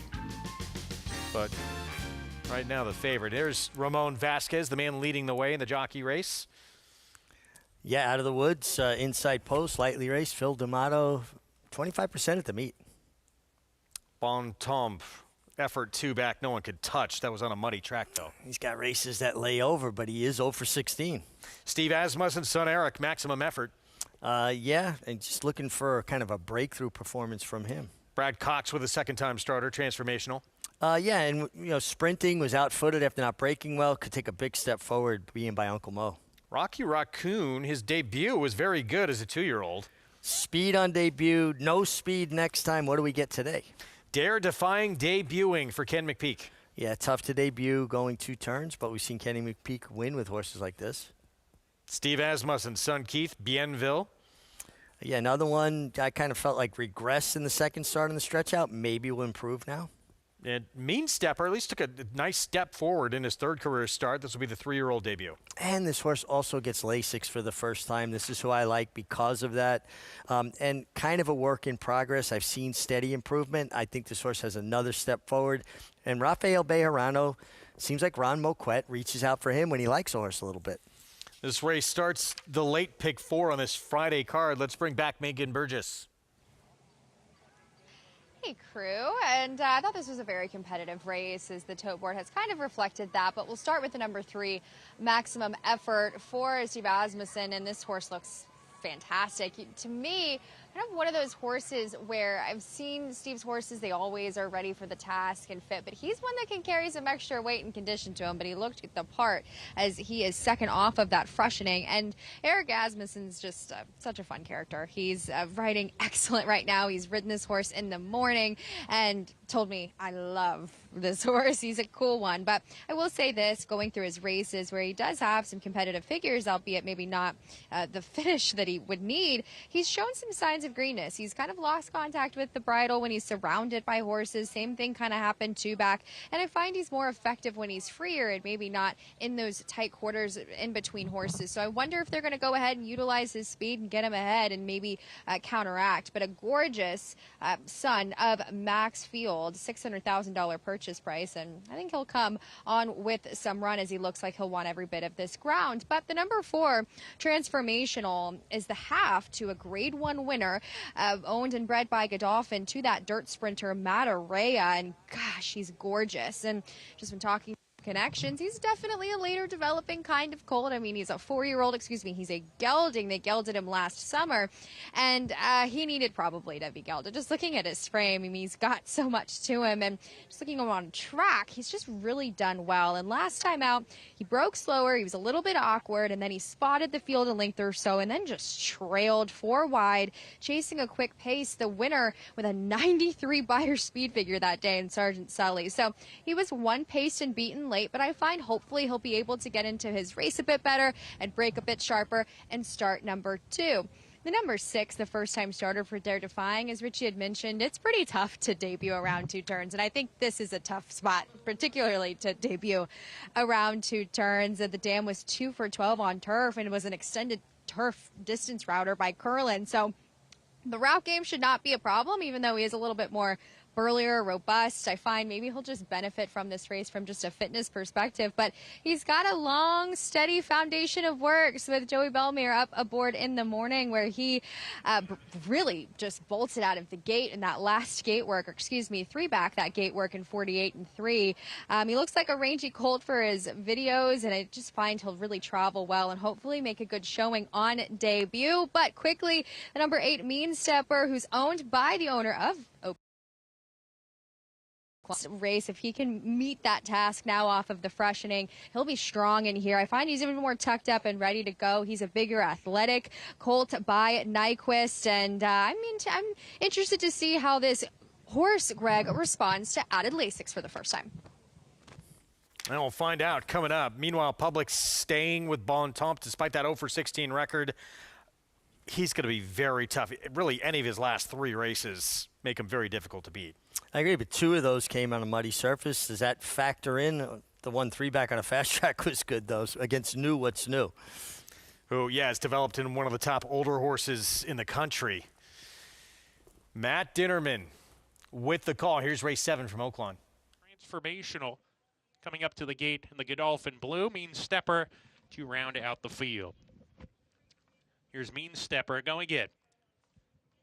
We're ready to go. And we're off. Transformational, just a little bit slow to go, then it is steady there right after the break, and he drops to the back of the field, out of the woods on the lead with Bonton. They're together, out of the woods, short lead. Bonton right there going into the turn. Maximum Effort is 3 wide, easing off the pace. Transformational, a little bit keen behind the speed now after getting squeezed at the break. He's all the way level 3rd with Maximum Effort on the outside. Transformational, hard to control early on a stranglehold right now early. Rocky Raccoon, he runs in 5th. He's 5 off the lead with Mean Stepper to the outside. Bienville taking the second last position. Dare Defying at the back, the first time starter. 10 lengths from first to last. Down the back stretch they go, out of the woods in a good gallop now. Strides 1.5 lengths in front. Bonton right behind on his tail second.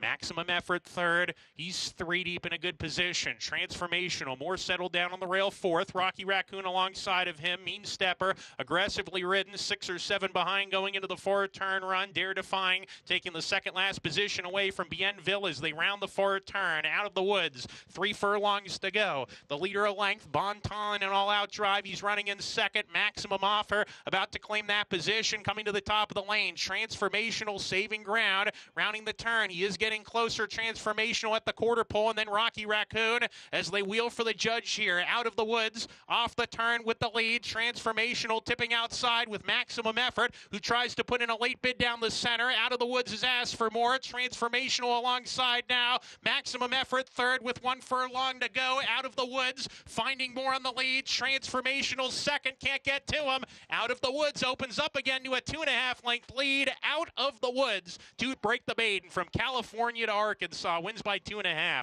Transformational 2nd, Maximum Effort 3rd. Bonton 4th across the finish. Out of the woods, Ramon Vasquez for Phil D'Amato. Yeah, from the west coast of Santa Anita. Here to Hot Springs, the meets leading rider adds another. We've seen this kind of bit of a steady migration. Trainers from Southern California foraying out more to, the Southwest, Midwest, East Coast. It just feels like they're having, better opportunities to run their horses. And Out of the Woods jumped well, went right to the lead, and just kept finding. And you look at his works at Oaklawn Park, really stepped up his game. 59 and change, 1 minute and 2/5 coming into this. And it looked like at one point he was collared. He dropped his head, kicked on again. Just a really nice effort. So Out of the Woods, first try in Hot Springs. And I think he likes it here. Career start number 6. Had not hit the board 5 prior tries, including a couple of tries on the turf. Breaks through.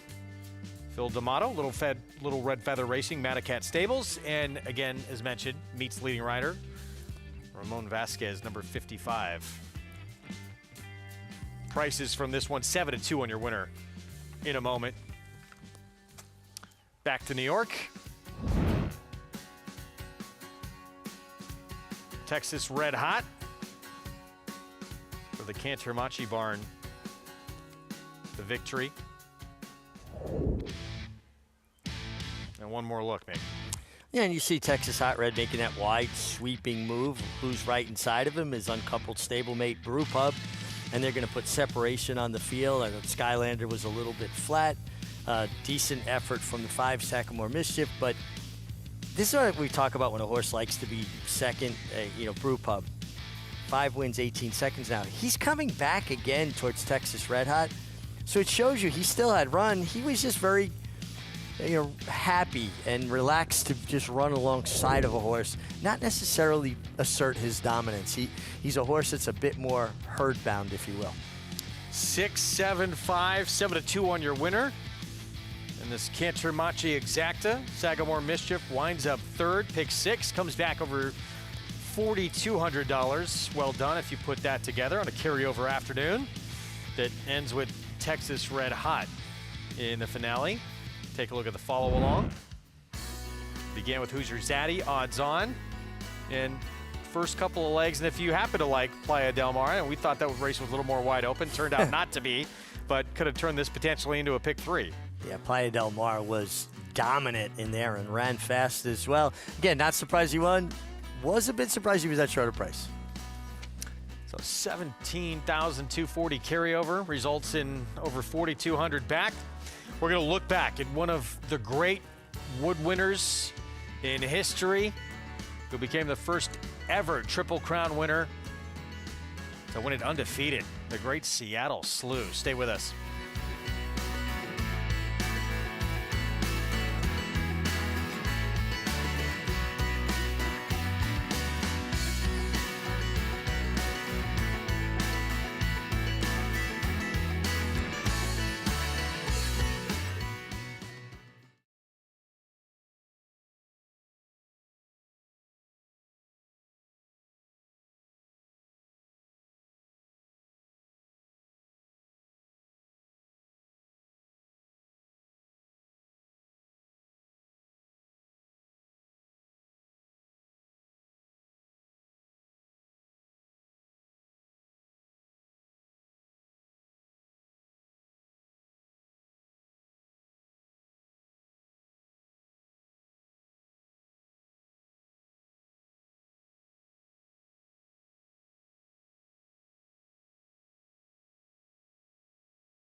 Back on our Fox Sports 2 coverage, you're watching America's Day at the Races and the Arlington Hotel.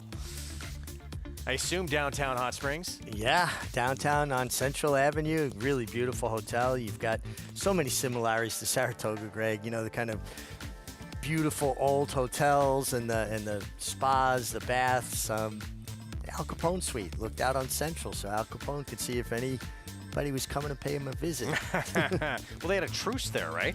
Yeah, supposedly it was a town where they said no shenanigans here. Yeah. So you'd get guys that would certainly not be friendly, let's say in Chicago or New York, Philadelphia, playing golf together there.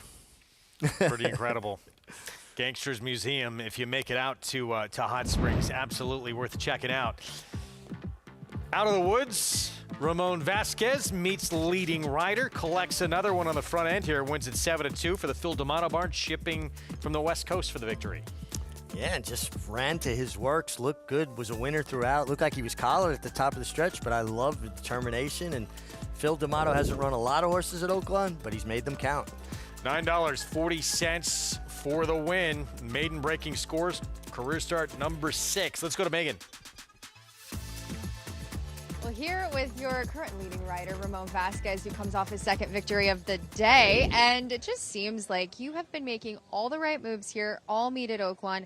Can you speak to the years of experience that you've had really negotiating with this track? No, man, I love being here.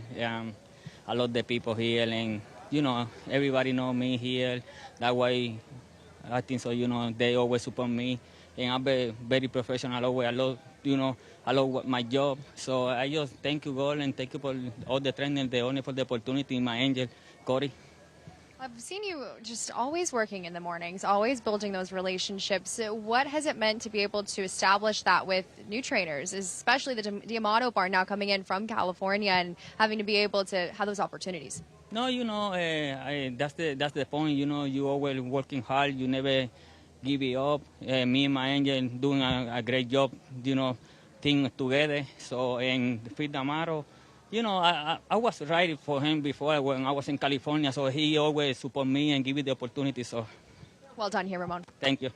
What a meet for Ramon Vasquez as the momentum just keeps going.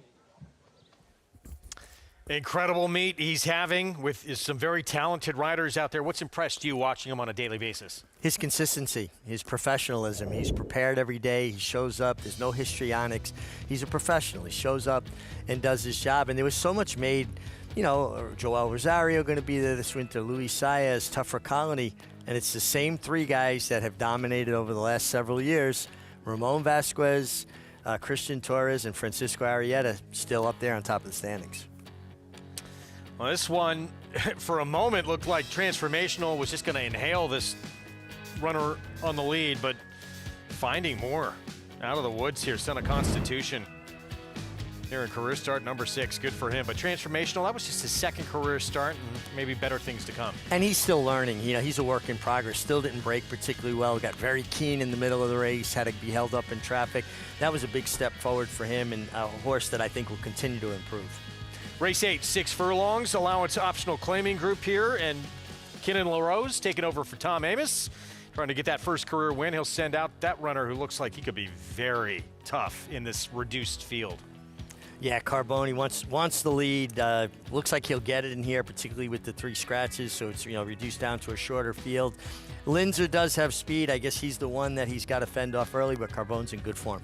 On the eve of the Wood Memorial, we take a look back at a horse who was a champion at 2, 3, and 4. And when he became the 10th winner of horse racing's Triple Crown, Seattle Slew was the first to do so while being undefeated. Mig takes us behind the scenes with part of Slew's team to remember that magical season. In 1977, Seattle Slew galloped into the history books. Trainer Billy Turner and exercise rider Mike Kennedy prepared the colt for his date with destiny through a unique partnership. And Billy had a personality to keep people loose anyway. He'd find a joke to say or he'd laugh. He'd have something funny to say. He was just a great guy. But the kind of a horseman he was, he'd come in the morning and he'd go to each stall and he'd bring the horse up to the front. And he'd slap him on the neck. Hey, bud, and he'd talk to him.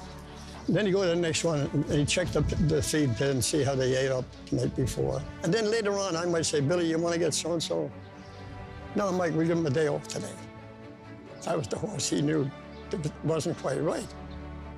The first time we decided to breeze Slew, we put him with an older filly and who had won allowance races just to get him started. But when we broke off at the 3/8 pole, he just took off. He had his mouth wide open. I couldn't get a pull out of him. You could have thrown a baby in there, wide open. I had to get to the 5/8 pole before I could pull him up. And his legs going everywhere. He didn't know where he was going. And this is how good a horseman Billy is. When he saw that, he said to me, Jesus, Mike, he said, we got something special here, he said. We never put him with another horse again. He never breezed with another horse. Seattle Slew in front by 8 lengths. Seattle Slew going easily. After being crowned 2-year-old champion, Seattle Slew returned as a sophomore to collect Grade 1 victories in the Flamingo Stakes, the Wood Memorial, and the first 2 jewels of the Triple Crown. It's going to be Seattle Slew, and he's going along easily. Coming on to the finish. Seattle Slew in front by 2 lengths. Still undefeated as the Belmont Stakes approached, Seattle Slew's team suddenly faced an unexpected obstacle. I was a mutual clerk in the afternoon, and when we came back from Pimlico after the Preakness, there was a strike on. The mutual clerks were on strike. So they wouldn't let me pass the picket line. So this went on for a few days, and they had trouble with Slew because he was running off with everybody. Nobody could hold him. And they figured they weren't going to win a Belmont like that. So Mickey Taylor called Billy and said, I don't care how you do it, you got to get Kennedy in here and get on this horse, or we're not going to win the Belmont. So I ended up going to Sally Bailey's house, whose her house backed up to the training track. And I came through her house. She had a gate on the backyard. I went through the gate, and Billy was waiting for me there, and I got in the trunk of his car so nobody would see me. With all the pieces now in place, Seattle Slew and his team were ready to face 8 rivals in the Test of the Champion before an on-track crowd of more than 70,000. And they're off. For the lead on the inside now, Seattle Slew goes for the lead. Nobody questioned would he get the 1.5 miles around the barn, because I think Billy was so convinced that he would get it anyway, you know. He had faith in the horse, and he just knew his horse. And it's still Seattle Slew, and he's opened it out to 4.5. Then Run Dusty Run and Sanhedrin. With champion 3-year-old and Horse of the Year honors secured, Seattle Slew suffered his first career defeat in the Swap Stakes at Hollywood Park. A disagreement occurred between Turner and Seattle Slew's owners, which resulted in the horse being transferred to trainer Doug Peterson. Following his 4-year-old campaign, he was named champion older horse, but lost the Horse of the Year balloting to 1978 Triple Crown winner Affirmed, who he defeated in the Marlboro Cup. Seattle Slew retired with 14 wins from 17 races. He entered the Hall of Fame in 1981 and enjoyed a long career as one of the sport's premier stallions, living to the venerable age of 28. His passing was 25 years to the day of his Kentucky Derby win, which kicked off a magical Triple Crown run that put him and Billy Turner in the history books. A really neat piece. I love that from you, Mig. And it was amazing. I mean, big money was being spent on horses at that time. He was purchased for just $17,500 as you look at his career resume. And part of it was he was born with a right front hoof that curved outward a little bit. Yeah. So he kind of swayed to the outside a little bit when he ran. Yeah, they call it toed out. But you can make the case, Greg, and he was one of my favorite horses of all time, that he is the greatest horse of all time. If you look at what he did on the racetrack, probably top 10 racehorses in North America all time. But look at what he did in the breeding shed. He's got to be top 5 in the breeding shed. So if you combine his exploits on the racetrack and as a stallion, I can make an argument he is the greatest horse of all time.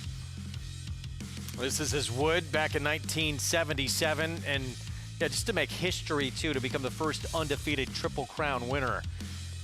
Pretty special. Incredible. And if you go back and watch his Kentucky Derby, Jean Cruguet, who rode him, and honestly, I believe Jean Cruguet should be in the Hall of Fame. If you look at the names of the horses that are on his resume that he rode, Arts and Letters, McDermott, obviously Seattle Slew, he belongs. I don't know why he doesn't get the consideration he deserves.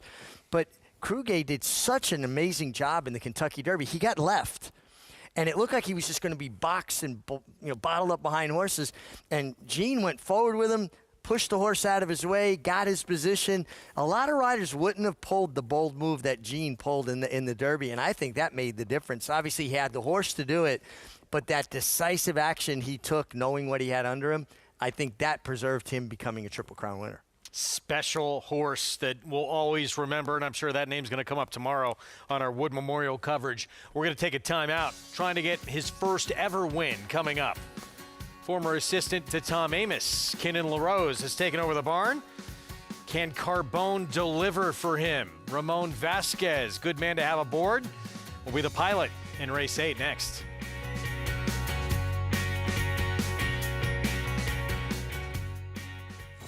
You bet with Naira Bets. Bet any track, anywhere, anytime. Download the Naira Bets app to play today and get a $200 deposit bonus. Watch live horse racing, get expert picks, boost your bankroll with weekly promotions, and hone your handicapping skills with exclusive tips and tutorials. Download the Naira Bets app now. Sign up now to claim your $200 deposit match bonus. You bet with Naira Bets. A surging debut at 2, an international tour de force, an explosive winner of 2 sire-making Grade 1 races. Raging Torrent running the race of his life. And Raging Torrent and Frankie Dettori cruise to victory in the Malibu. Raging Torrent's coming out party is in the Metropolitan Handicap. Raging Torrent, the next wave in the Lane's End stallion-making tradition.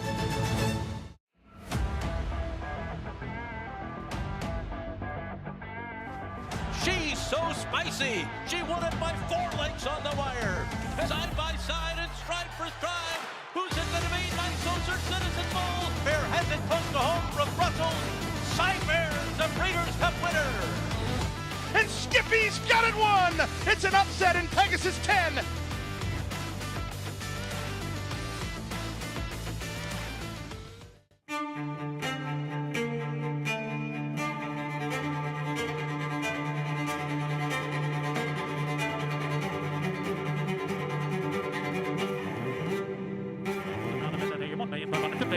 $1,600,000 $1,600,000 bid today, $1,600,000 bid now $650,000 $1,650,000 anybody else want $650,000 bid today, $1,650,000 $1,600,000. Thank you. Adelphi Racing Club offers the unparalleled excitement of owning thoroughbred racehorses at a fraction of the cost.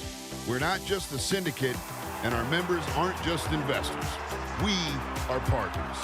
Our New York-based high-performing equine athletes, trainers, and jockeys compete and win at the highest level circuits.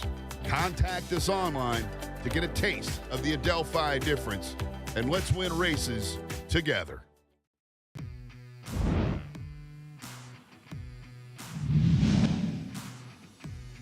It's Unbridled Song. Mike Smith is motionless on him. He leads by 3 easy lengths. Here comes In Contention, trying to get him. They're down to the final 16. It's Unbridled Song still in front, just a nudge from Smith. In Contention, they're coming down to the line. Unbridled Song wins by as much as he needed to. Being from New York, Ernie, of course, wanted to come to the Wood, and that was a great plan. I remember thinking of it today because it's nasty out there, right? But when we shipped up for the Wood, it was like snowing. I mean, there was snow on the ground, and Aqueduct was not pretty. The 5 days out of the Wood, it was nasty. It was cold. It was an easy race for him, but in so doing, you know, we the quarter crack. You know, we had the quarter crack, so that kind of put a damper on it. But we still had plenty of time. Back-to-back Florida Derby, added the Wood, and would head to the Kentucky Derby as the favorite, where he finished up 5th. Yeah, but you heard Jimmy Ryerson talking about quarter cracks, you know, and it's just something horses can deal with a hoof wall. And, you know, there's an old adage, no foot, no horse, right? But he got a quarter crack, and if you think about a horse's, you know, this is a horse's hoof, it would be that kind of area between the coronet band and what would essentially be their toe, and they get a crack in the quarter part of the hoof, and then it has to be patched. They do it a lot with, you know, synthetically, but it's, think about if you cut your nails, right? You don't feel the end of your nails, but it's when you go deeper and you get to the quick, now you've got nerves involved, and it can be very sore for a horse, and that's what happens when they have a quarter crack. Think of it, it's very similar to what your nail is, except obviously with a horse a lot larger and more intricate. When he was good, he was very good, including the final start of his career. 118 Beyer in the Olympic at Gulfstream. That was 7 furlongs at Gulfstream, right? Yeah, I mean, he was a monstrous talent. We're going to get back to live action coming up at Oaklawn. Race 8, 6 furlongs, and quite a few scratches here. Left with just a field of 4. And here is sharp swinger Mike Makerbarn. Rafael Bejarano rides. A lot of versatility here. He's got enough speed to stay in touch, but he doesn't need the lead, and I think that's a good thing because right there, the 2-horse Carbone is very fast, and he runs his best races when he freewheels on the lead. Yeah, Tom Amos handing over the reins of his barn to Kenan LaRose, trying to get his first win with Carbone. He is the one to beat. Linzer, Cipriano Contreras with Manny Esquivel. Now, this is the problem that Carbone has because Linzer's very fast, and he has one way to go. I could see a cutthroat speed duel take place here. And Dive Bomber 9-2 outside. Turning back in distance, has a couple of sprints that were pretty good. Closing, if you think there's going to be a big speed duel developing between the 2 and the 7 in this Forest field, then I would take a long, hard look at both the 1 Sharp Swinger and the outside horse Dive Bomber. Let's go to Megan. And as mentioned, this race, has kind of been scratched down and a lot of the pace taken out of it as well. But number 1 Sharp Swinger, I was kind of interested in as a long shot before the scratches happened, and now you're taking 3-1 on him. But he's a versatile sort. He can sit off of the pace from that inside position, and to me, he's just his versatility is what I think makes him so dangerous in this spot. He's coming off of an open allowance victory last time out where I thought he ran fantastic. He swung 4 wide with a sustained run from the 3/8 pole, running down a 22-1 shot on the front end. So it was very impressive considering the way he ran. While he was the favorite, and you might think he was supposed to win that day, his sustained rally, to me, especially with a horse that's better when he's on the front end and more engaged, really impressed me last time out. Now, he broke off of the pony. He's been sharp in the paddock. He's got a nice warm-up under Rafael Bejarano, so I'd imagine he's going to be right there in this small, compact field as these tend to go.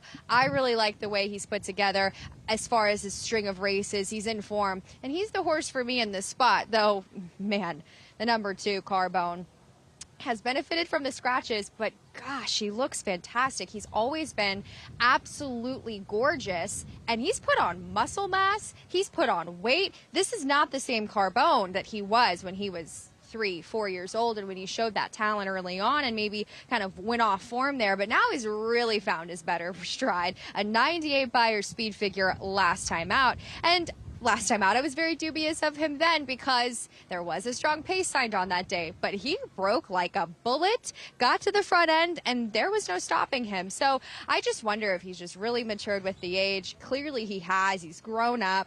And while I agree with Richie, I think he could get himself kind of tangled up with the likes of Linzer. He's going to be very strong and tough to get around, though even money is a little sharp on him. He, to me, honestly deserves it just by his last couple of races. But the number 7 Linzer last also was dueling on a competitive pace. Now he lost the war, you could say, won the battle with Second ID scratching out of this race. That horse was tracking just off to beat him last time out, but he was so game in the late stages as he was more forward on that pace that day. That was very sharp and a very strong field. The big question is, can he do it again and finally get the job done? Because he's going to have that pace foe yet again to his inside in Carbone, but he's also one that I find his races have really benefited him as he's pivoted away from the turf and got back to exactly where he belongs, on the dirt. But rounding out this field, I agree with Richie. The number 8 Dive Bomber does have a shot in this race. He's not impossible. He had some stronger races earlier on in the meet, and now he's since kind of gone off form, where last time out they tried to send him on the lead going longer. I agree with Richie. I think the cutback is what this horse wants, and then 2 back, he just did not put forth any kind of run. I will say, just splitting hairs, I wish he looked a little bit more tucked up underneath him, maybe a bit more fitness to him, but he's been progressively campaigned, so that very much is just him as an individual versus maybe a lack of fitness. He's put together races back to back to back, so he's going to be one collecting up the pieces, I'd imagine, from that outside post. Greg, despite the 4-horse field, I still think it's a competitive one here. We'll find out. Thank you, Megan. I mean, you look at that last race from Carbone. We're going to take a look at it. He should be maybe looking at races like the Count Fleet. I mean, it was that fast. Yeah, I mean, it was a huge effort. And, 22 flat is fast, but at Oaklawn, they pretty, consistently go sub-22 first quarters. He went 22 and then finished 108 and 3. This was a huge effort, and he just kept finding. I just wonder, though, Linzer's fast and he's fast, and do they get in a position where they cancel each other out? I mean, this effort, I think everybody's running for second, regardless of what happens with Linzer. There's Sharp Swinger. Even more pace to the party. Yeah, but he's got versatility, and I think he winds up laying third and kind of gets that garden trip, right? 2 horses really dueling, and he's the one going, oh, boy, I can't wait till they come back to me a little bit. I think I pick Sharp Swinger, the one. I think he's obviously, to me, the most logical upsetter. You know, Linzer's 3-2, but Linzer's got the same style as Carbone, and I can't see both of them sticking around. One of them's got to give at some point. Keep your eyes early, on this speed battle up front. And if it takes any starch out of Carbone, if it does not, this race, if he can repeat what he did last start, it's over. Yeah, but different scenario, he took though. a big step forward last start, too. And I do think we're going to get a very contentious pace with the 2 Carbone and the 7 Linzer. Matt Dinnerman, the call, race 8 from Oaklawn Park. You back, Linzer and Dive Bomber. Linzer goes in, Dive Bomber outside post.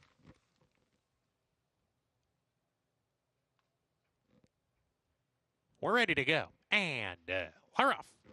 Good break from Carbone. Linzer a half length back early. Carbone leads the way. Linzer's alongside. These two a half length apart, and Carbone is a short lead. Linzer the presser from the outside. He streaked 5 ahead of Sharp Swinger and Dive Bomber as they head down the back stretch. Carbone well off the fence here. Still leads a narrow margin. It's a quarter of a length. Linzer right there to press hard with a half mile to go. Still a big gap back to Sharp Swinger clearly into third, and Dive Bomber is fourth and last as they go into the far turn. 21-4 that first quarter mile. They're humming along on the lead here. Carbone still a narrow lead.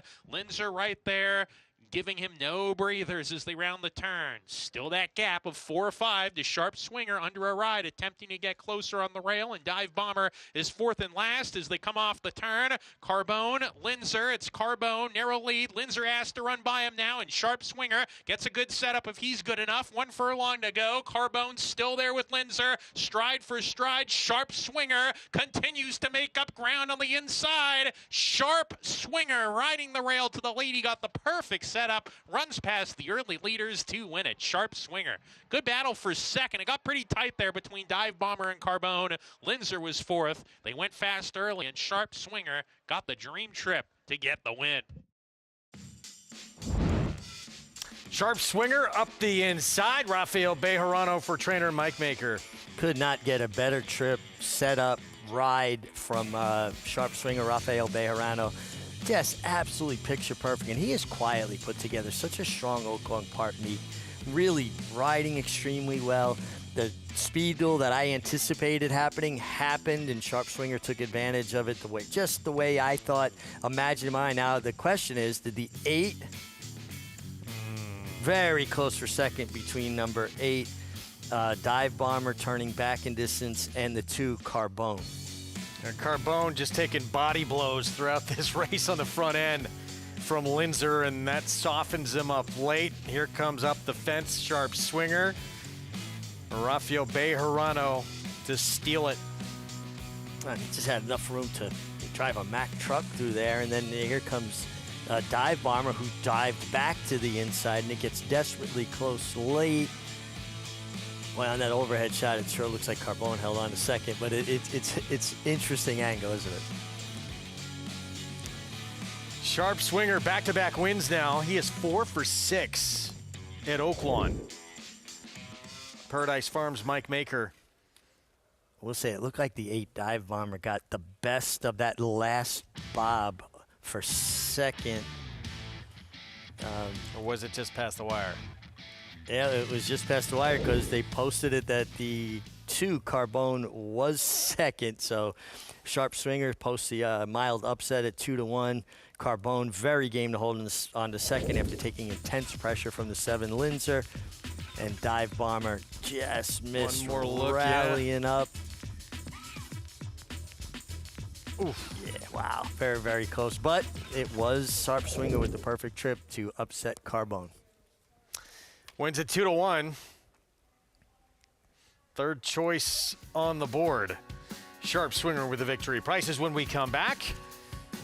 Big weekend coming up for a rider that made the right move coming back to New York. We'll see him on 2 bits in the Oaks Prep and Minor Inconvenience with a huge mount trying to book a Derby ticket.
Back with you on our Friday coverage on America's Day at the Races. Is brought to you in part by the OBS 2026 Spring 2-Year-Olds in Training Sale, February 14th through 17th.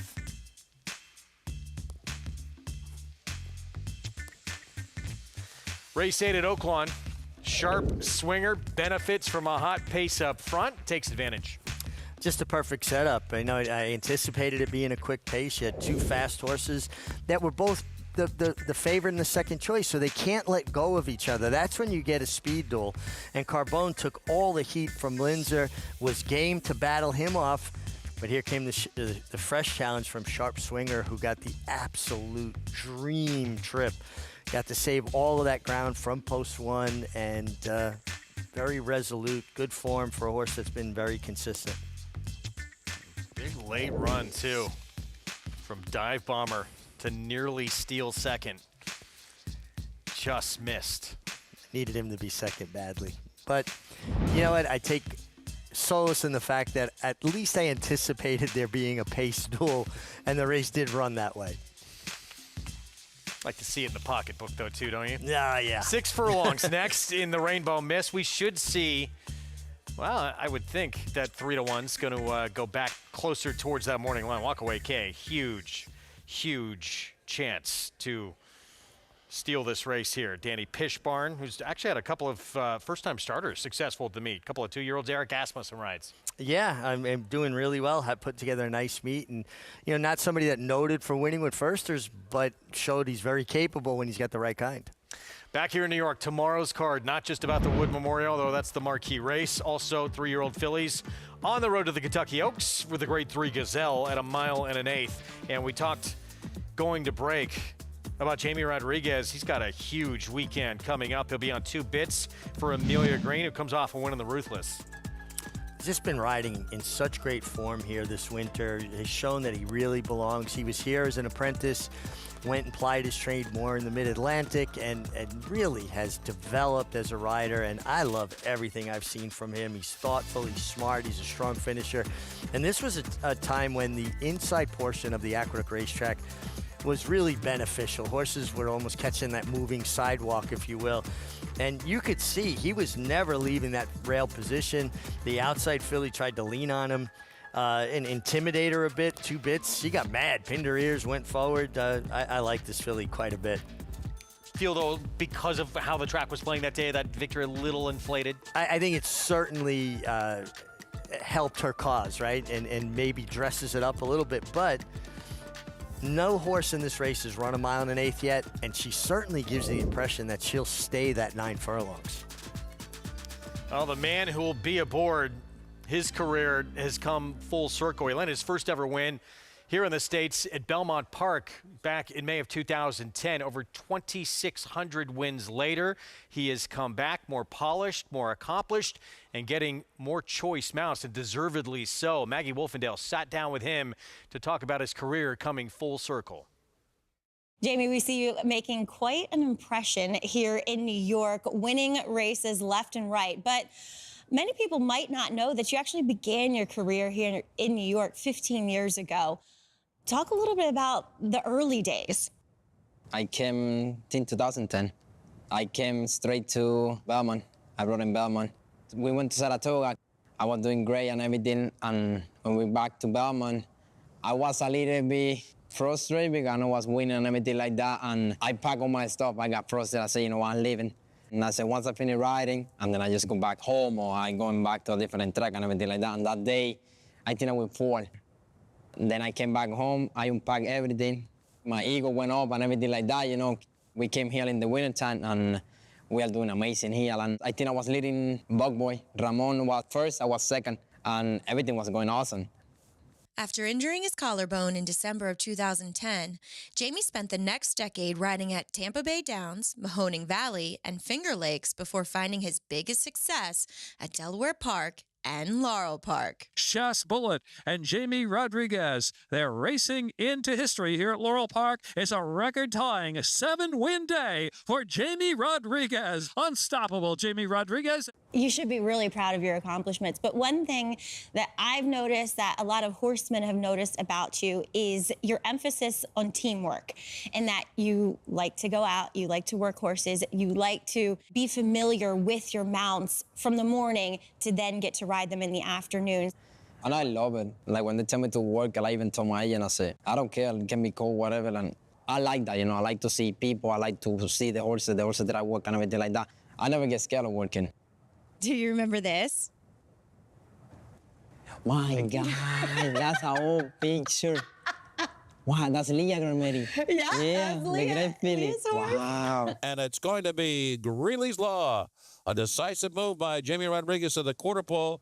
It's been 15 years of starting proverbially at the top here in New York, and then having to slide back down and now work your way up. Mm-hmm. What's the next step up? If everything goes the way he's going right here, you know, I would love to keep going with the me, Belmont, Saratoga, and then that's one goal we gotta finish. I got the support from the family. My wife always tell me, I say, you can do, and then we be behind you 100%. How important is it to have the support of your family? It's a lot. Yeah. It's a lot. It's a lot. My 3 kids, basically they're my engine, you know? Yeah. If I gotta go to another side of the world for them, I do it. I love that. It's good, you know, because the way they grow, the time go fly, you know, and every time that I got a little bit of time to spend with them, and I go and do, and then if I gotta go back to work, they even ask me, Daddy, you go back to work? I say, yeah, I gotta go back to work. When will you back? So I'll be back Sunday night.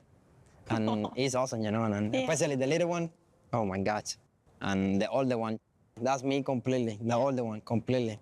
She jump horses and everything, like, I love it. Whatever they want to do, I'm gonna be there, you know? But I'm gonna give them what I know how when I was a kid, you know, and I don't care how much expensive they are, you know, and if they are happy, I'm happy. Love to see that dedication of a dad and that drive, that passion. It's there for him, and it seems like that talent is there too. I love that interview. I think it gives you an insight into the human being, right? People can watch a guy ride and make judgments. Is a good rider, a bad rider? You've got to come away with the impression that this is a man to be admired, to be respected. He's got his priorities straight. He's a professional. He shows up and does his job, but he also understands how important it is to be the father he wants to be. I really love that interview. And, you know, before you write off minor inconvenience in the Wood Memorial, big step forward in the Gander. It gets a very good New York bred, Skolko's Folly. I know who we're all very excited about. See if that horse can make some noise. Yeah, minor inconvenience, one of 3 New York breds contesting this Wood Memorial. And feels like there would be something very appropriate about a New York bred winning the last Wood Memorial to be contested at Aqueduct Racetrack around 2 turns. From now on, the Wood Memorial will be a 1-turn prep for the Derby. Yeah, 1-turn mile and 1/8 at the new Belmont Park beginning next year. So it's going to be goodbye to the Wood at Aqueduct after tomorrow's running. Rainbow Miss from Oaklawn. It is next. 6 furlongs, $150,000 purse for 3-year-old fillies. Walk Away K the 5. Absolutely the one to beat with Eric Asmussen. Stay with us. Deep in the heart of horse country, from these Kentucky hills has sprung a legacy rivaled by few. From the all-time greats of yesterday to the breed-shaping bloodlines of today, our roots hold strong with the promise of tomorrow. For over a century, our passion has guided us to where we stand and everything we stand for. Claiborne Farm, the tradition continues. Saturday on America's Day at the Races, don't miss our winning team coverage of Aqueduct's very last Wood Memorial, presented by Resorts World Casino. They're off in the Wood Memorial, presented by Resorts World Casino. New York's historic prep race on the road to the Kentucky Derby. One of 5 stakes races on the card, including the Carter, presented by Naira Bets. And the Gazelle is a key prep for the Kentucky Oaks. Action kicks off Saturday, 12:30 Eastern on FS1, with the Wood Memorial 4 Eastern on FS2. He looked like a horse that breeders would love. He's just a perfect silhouette of a horse. Citizen Bull, his speed is his weapon. Citizen Bull in gate-to-wire fashion. When the real running starts, And he kicks away. you need that brilliance. You need that speed to carry you on. Citizen Bull to win. To me, the best sires are the milers. I want a sire that's a miler. Citizen Bull leads them all the way. He's a colt with every single ingredient you want in a stallion prospect. Join analysts Matthew DeSantis and Kaylee Shapiro on the road to the Kentucky Derby and Kentucky Oaks. Get picks and analysis for all the prep races and gain insight into promising contenders on the trail to the Derby and Oaks. That and more on the Naira Bets YouTube channel. This winter, give the gift of racing with Naira Bets gift cards. Share your passion with friends and family or instantly fund your account. Choose the amount and redeem online. Find gift cards under the promotions tab at NairaBets.com. Next Saturday, Fox's America's Day at the Races team is live from Keeneland for the very first time. Thrilling stakes action includes the Lexington as the last chance to qualify for a spot in the Kentucky Derby, and Keeneland's iconic Jenny Wiley on the grass. Plus, special team coverage from Oaklawn Park featuring the Apple Blossom Handicap and more, live from Hot Springs, Arkansas. Catch Keeneland and Oaklawn Stakes races next Saturday, 4:30 Eastern on FS1.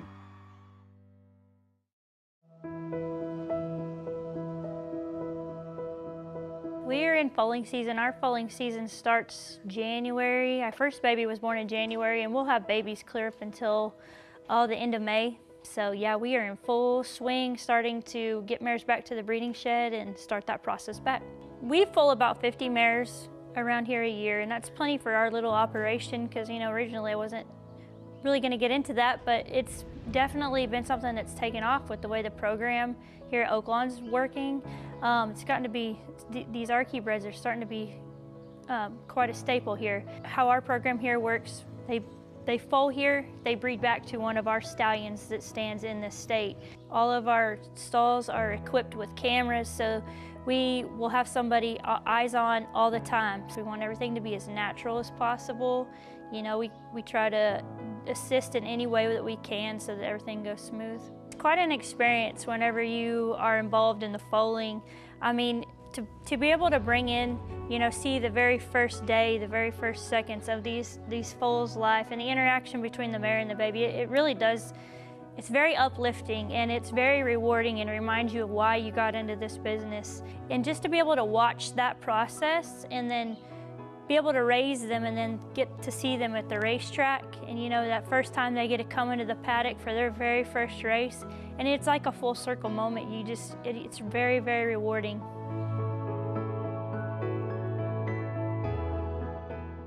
We've had a great meet this year, and we've probably had 7 or 8 winners this year of our own.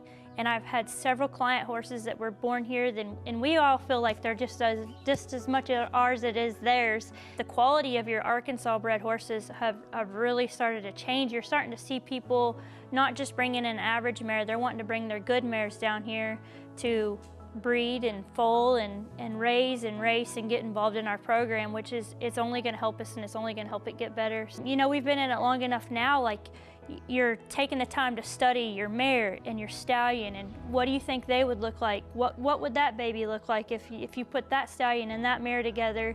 What kind of runner do you think you'll get? So it's being able to see that and then bring it to life and then be able to be in the winner's circle and see how rewarding that was is definitely the reason I'll keep doing it till as long as I can.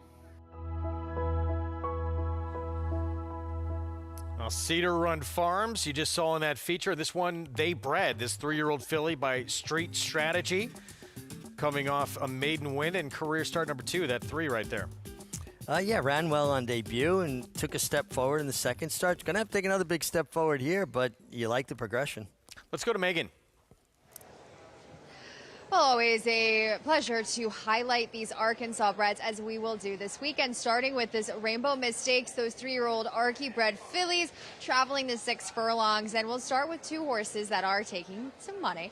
And I will just open with, as far as physically, when comparing the number 1, Cuda Cootie, with the number 5, Walk Away K. I much prefer the inside runner, but we'll start with your favorite in the 5 Walkaway K. Now, listen, she has got some recent form that will put many of these to bed if she can really withstand and sustain the rally that she was kind of missing last time out. Now, I think something key for her is that she does get back in against those straight 3-year-olds. I mean, last time out, she was beaten by a mare 4 years her senior, so definitely getting into the right spot. She's just never been all that physically impressive. She's a lighter made filly, doesn't carry a whole lot to her. She doesn't have a whole lot of muscle mass. She's just there. And when I'm looking and comparing with a horse like the one Aqueduct, who came in with a blitzing quick work last time out when she ran for the first time against winners on the dirt, she ran well. And last time out, she, as mentioned by Maggie Wolfendale, wore a particular piece of equipment called a cage bit, and she also keeps that today. Now, she is tiny but mighty. She is a small, out-and-out sprinter and went for a pretty solid amount, $180,000 for an Arkansas bred at a 2-year-old sale after a quick breeze. So I really like the way she put that effort together last time out, having to duel on the front end, and then of course got tired by a more informed opponent to appealing Addie. But I loved what I saw from her physically. She's put on a little bit of even more muscle mass. As we look at the number 3 boss of the block for Randy Morris, who I also thought really impressed, will have to get a little bit faster, but dominated last time out to break the maiden. Looked great last time out and continues to impress me here physically. But Walkaway K, if she returns to some of that prior form, Greg, is going to be tough against these Arkansas bred fillies.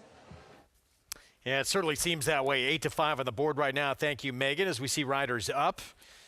And Eric Asmussen, leg up on the favorite. Walkaway K for the barn of Danny Pish. Let's take a look at this 3-year-old filly in action back on February 28th. Her most recent start, she was second to a horse who would come back and win her next start. And just look at her company lines, right? Go deeper, counting stars. She was second to her in the Astral Spa early in the meet. It's a nice filly. She just came up second best here, but this was a good effort from her, and she rallied well, resolutely, just second best. She's a major player, and you got to remember too, this was a race, 3-year-old filly against elders. It's early in the year for a young horse to be taking on her older rivals. Yeah, back in strictly against 3-year-olds here. As we get a look at Manny Esquivel, he'll be on board Cuda Cutie, who's coming off a runner-up finish, also against older runners last time out. Won impressively in the debut Horseshoe India, won easily, and then it against a little tough, and that was a new surface too at Presque Isle. Yeah, I think if you put a line through that synthetic race at Presque Isle, suddenly her form is matching up quite a bit better with the 5 Walkaway K. She's a player here. So they'll make the turn here in a moment. We'll kick off our post parade, but solid favorite, Walkaway K. And then we have a $30,000 maiden claiming sprint to close things out. That seems like a very wide open race in the finale on this Friday card. Oh, man, what a handicapping conundrum, the maiden 30. Just so many different ways I could go or make a case for. So that comeback race, 3-year-old debut for Cuda Cutie, it was very good. The best she had run yet, fastest figure, and certainly could move forward off that. And from the inside, she's going to have to show that speed again, but she's a major player. Karoom's Croupier, 1 for 10. Yeah, it brings speed to the affair, but she just hasn't, been able to finish fast enough to feel like she's a contender here. One came last start against much softer company. Here's the Cedar Run Farm bred boss of the block. Well, you got to factor in the feature angle, but a filly that's progressing, work in progress. Roseanne won the debut, but slowish time doing so. Yeah, slowish time doing it, but she did run well that day. Here's the favorite, Walkaway K with Eric Asmussen. Yeah, it just makes a lot of sense. She's a little bit of a closing type with a lot of speed. She's a deserving favorite. Sisters in Town won the debut, took money in that race, and has struggled a bit since. Yeah, she's kind of lost her speed slowly over the last few starts. Miss Pumpkin's Peregrine, Dwayne Loy trains. Yeah, nice effort last time. Feels like she's going to have to take another step forward. Speed with Red River Storm. I think this could maybe play out to be the main in controlling speed, but I think adds to the speed in the race. Pardon Me Z, second-time starter for William Jinks, Fires, who we'll have more on in a moment. Yeah, just ran really well, rallied up, looked like she was going to get it done, and just maybe flattened a touch late, could take a big step forward. And rocking the lane, double-digit odds outside, more pace. Yeah, add more speed to the affair. I think I'm definitely going to lean towards horses that I think will be coming from off the pace, and your favorite, Walk Away K, certainly fits that profile. 85 years young in a career in racing that started back when he was 19. Let's go to Megan. That's right, Greg, here with just a gem of Oaklawn Park and Jinx Fires. We will send out the number 9, pardon me, Z, but we were talking off camera. You've been here since 1959. What has this ride meant to you? Well, it means a lot to me.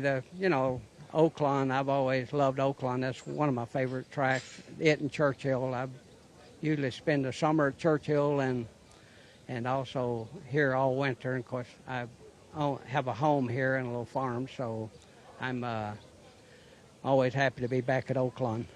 That's for sure. Well, you are retiring this year, as we mentioned earlier on in the show, but what would 19-year-old you come back and tell you after all of the stories? You were a rodeoer, you were a cowboy, obviously, before you started in horse racing. What would your younger self think about everything you've accomplished?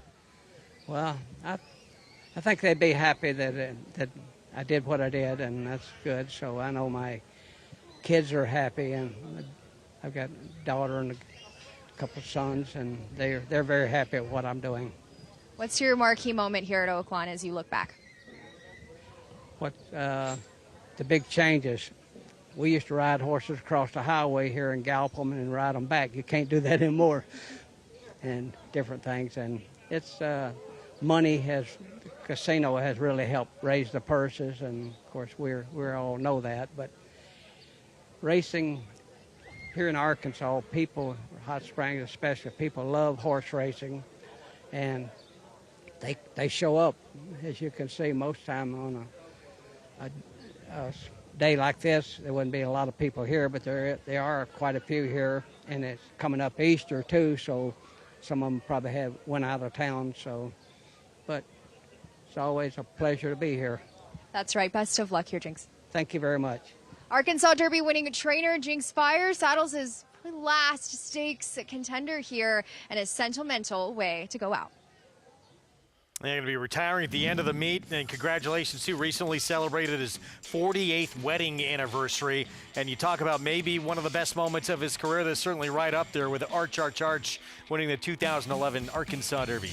Yeah, especially at a place, Oaklawn Park, that he's plied his trade for so many years to, win their marquee event, and trainer of over 1,500 career wins, a gentleman. I really enjoy when I get a chance to catch up with him when I'm at Oaklawn. And, the Fires family have made their mark in racing over decades. I mean, obviously, Early Fires, his brother, in the National Racing Museum Hall of Fame, inducted several years ago. And he is a real old-school salt-of-the-earth horseman that I have so much respect for. Honored in Hot Springs just last month as a living legend.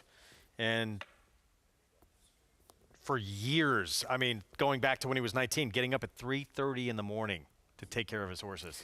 See, when you love something and you have a passion for something, other people might hear that and go, 3:30 in the morning? Oh, man, that's ridiculous. But you know what? When you love something, it's like you've never worked a day in your life because you're doing something that you enjoy doing. And I know we're looking at the favorite here real quick, but just look at, pardon me, Z, the 9. And second-time starter. Could you see it with this one? Well, listen, she could take a step forward, and I thought she ran extremely well on debut. And Jinx Fires has always been a horseman that develops horses. He's not, cranking them up to just win first time out. He's trying to develop them for a career. So I think Pardon Me Z could definitely take a big step forward. Obviously, she's going to need to, but why couldn't she? Still, you take a look at the competition Walk Away K has faced. Even money now on the 5. She looks pretty imposing. Let's go back to Megan. She does, Greg, and she's got the form to boot and some pretty talented rivals, as you mentioned, Counting Stars. But we're going to talk about these speedsters that she'll probably be closing off of, and including the number 1, Cutie, who's continued to impress me and likely who I will land on in this spot. Now, physically, to me, she's just, as I mentioned earlier on in the paddock report, I prefer her over your favorite. Now, last time out, she was involved in a contentious pace up front where she needed the race to meet off of that layoff, getting back to the dirt. She does that. She's got a race into her belt. She went back to that private training facility where it very much the picturesque of maintenance works for her, and no worse for wear coming off of it. I find she took the same step forward last time out that you would want to see her do, despite that troubled trip, or I don't want to say troubled trip. She was just, albeit at kind of the mercy of the speed that day. And I think she will be having to just be completely sent from the inside, though. Hopefully she can shake off those horses late. I think she's going to be better for that last effort. And also, when you go 3 back to that work at the fairgrounds, you could argue that it might have taken a little bit of starch out of her, but she looks fantastic today, and I'm eager to see her second off of the bench. Now, the horses that are going to be with her on the front end, start with the number 6, Sisters in Town, who has some speed and a little disappointing last time out, albeit was in the allowance group last time out where she just did not have that bid coming off of the pace. Now, I wonder with her if they're going to just be more aggressive with her as they were on debut, of course, and even in her second start, she was a little bit more forwardly placed. So we'll see if she can challenge the likes of Cutie, but if she doesn't, and a horse like even the 10 Rock in the Lane doesn't, I feel like it leaves the leeway for the number 1 even more. But lastly, the number 10, Rock in the Lane for Chris Hartman. This filly has always been a keyed up type each and every time I've seen her. She's always gotten warm. She's always pretty aggressive in the paddock. She's also one that you just kind of give her space because she can get pretty amped up. Now, same thing today. She's been a little disappointing in that 2-back race. Last time out, she pressed, and then she just didn't have that rally. So the biggest thing for her today that David Cabrera, I hope, is going to be able to accomplish is letting her settle, because that's the key to this horse, as she looks to redeem off of those performances. But, Greg, it's going to take a pretty significant step up from the surrounding competition of Arkansas breds to catch your favorite in the number 5, Walkaway K. Yeah, who remains at even money right now. Let's go back to the rail runner, though. Cutie. Speed from the inside, and obviously a big move forward in that 3-year-old debut in this race right here. And again, this was against older fillies and mares. In February of her 3-year-old year, that's a tall task. They're just a little bit more mature, a little bit more put together, and she did all the dirty work. She has good speed, and she was just picked off late by Appealing Addie, who's a very accomplished kind of runner there. I think Megan made a great point with that February 19th work before this effort where she wound up second. 45-2 out of the starting gate. I mean, that's as fast as you're going to see a horse work in the mornings. And I got to think that probably wasn't by design and maybe took a little something out of her heading into that 2026 debut. Now look at the last 2 works, those maintenance moves that Megan alluded to. Half and 50, half and 50. That'll sweeten her up a little bit off of this. I think she's very much the horse to beat. It will depend on what the other speeds do, but I think it's pretty simple or clarified for Manny Esquivel. I've got the rail, and my filly's fast. I'm not going to try to get cute. Hey, guys, I'm using my speed. You guys figure it out. But, and look, she's awfully quick. There is other pace to try and press, so we'll see how it plays out. Yeah, absolutely, and that plays to the favorite strength, the 5 Walkaway K, but I think there's an upset to be had. It's the 1 Cutie. The Rainbow Miss, $150,000 purse. Yeah, Walkaway K, the 5, even money favorite. As we go to Matt Dinnerman for the call.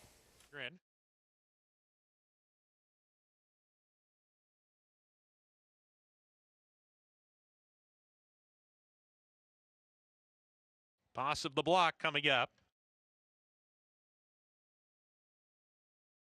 Miss Pumpkin's Peregrine, post position number 7.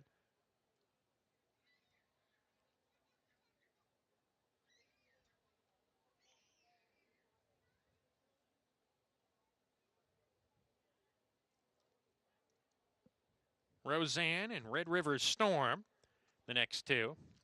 Pardon Me Z coming up. Walkaway K into the outside, rocking the lane.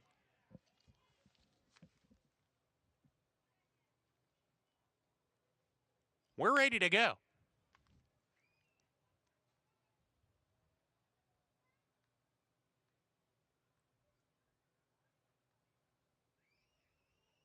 And we're off in the Rainbow Miss Stakes. Boss of the Block took up right after the start.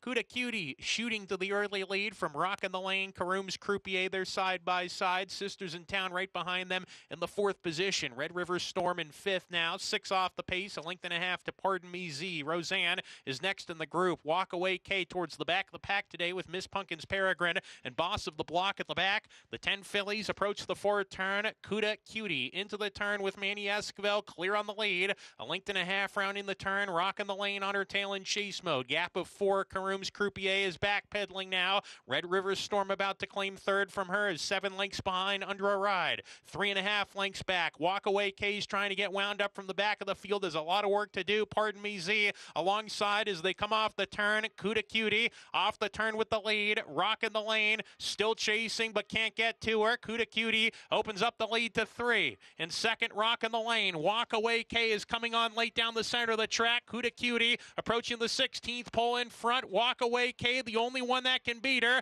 Cuda Cutie still clear. Walk Away K lunging after, gonna make it tight. Here she comes. Walk Away K runs by Cuda Cutie to win the Rainbow Miss Stakes. Perfectly timed there by horse and jockey Eric Asmussen. Cuda Cutie second best, then Rockin' the Lane, who was 3rd. Went off with the top 2 choices on the board. Cuda Cutie looked like she's going to run away with it. And then, wow, did Walk Away K turn on the Jets in the stretch. Yeah, listen, Cuda Cutie ran extremely well, did everything right from that inside position. Looked like Manny Esquivel had, milked out her speed just right, but here came Walk Away K with a perfectly judged ride by Eric Asmussen, who has just been riding in just tremendous form. I mean, he's gotten physically stronger. He sees her race so well, and Walk Away K justified her favoritism. And, we talked about it. Speed, she was going to be a closing type. Very logical result, but she made up a lot of ground the last part, didn't she? Yes, she did. See her in the light blue silks. She just came out to the clear from behind horses. She's still got about 4.5, 5 lengths to make up in the last 1/8 of a mile.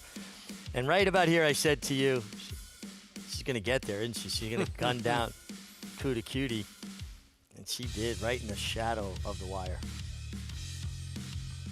Big closing kick. Pushes Walk Away K to the winner's circle. Second time in 5 career starts after winning her debut. And being stakes placed here at the meet.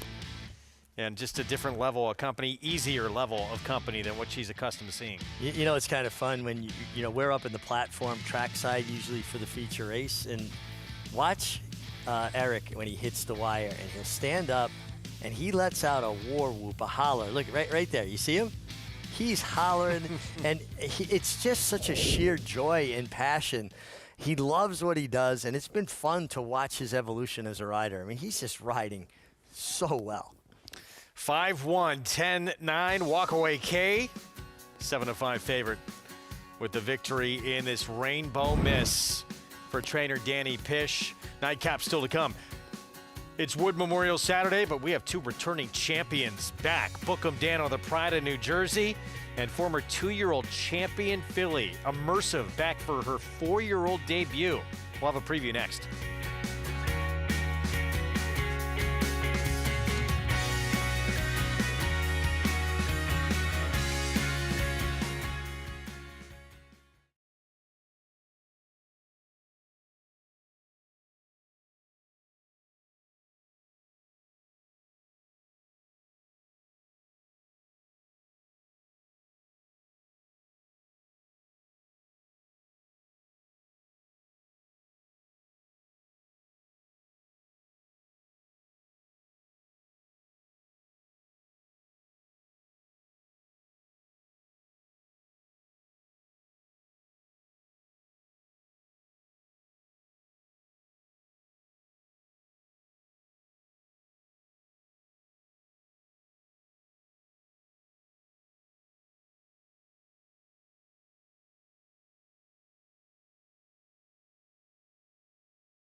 Back with you on our Friday coverage. Hot Springs, Arkansas nightcap to come.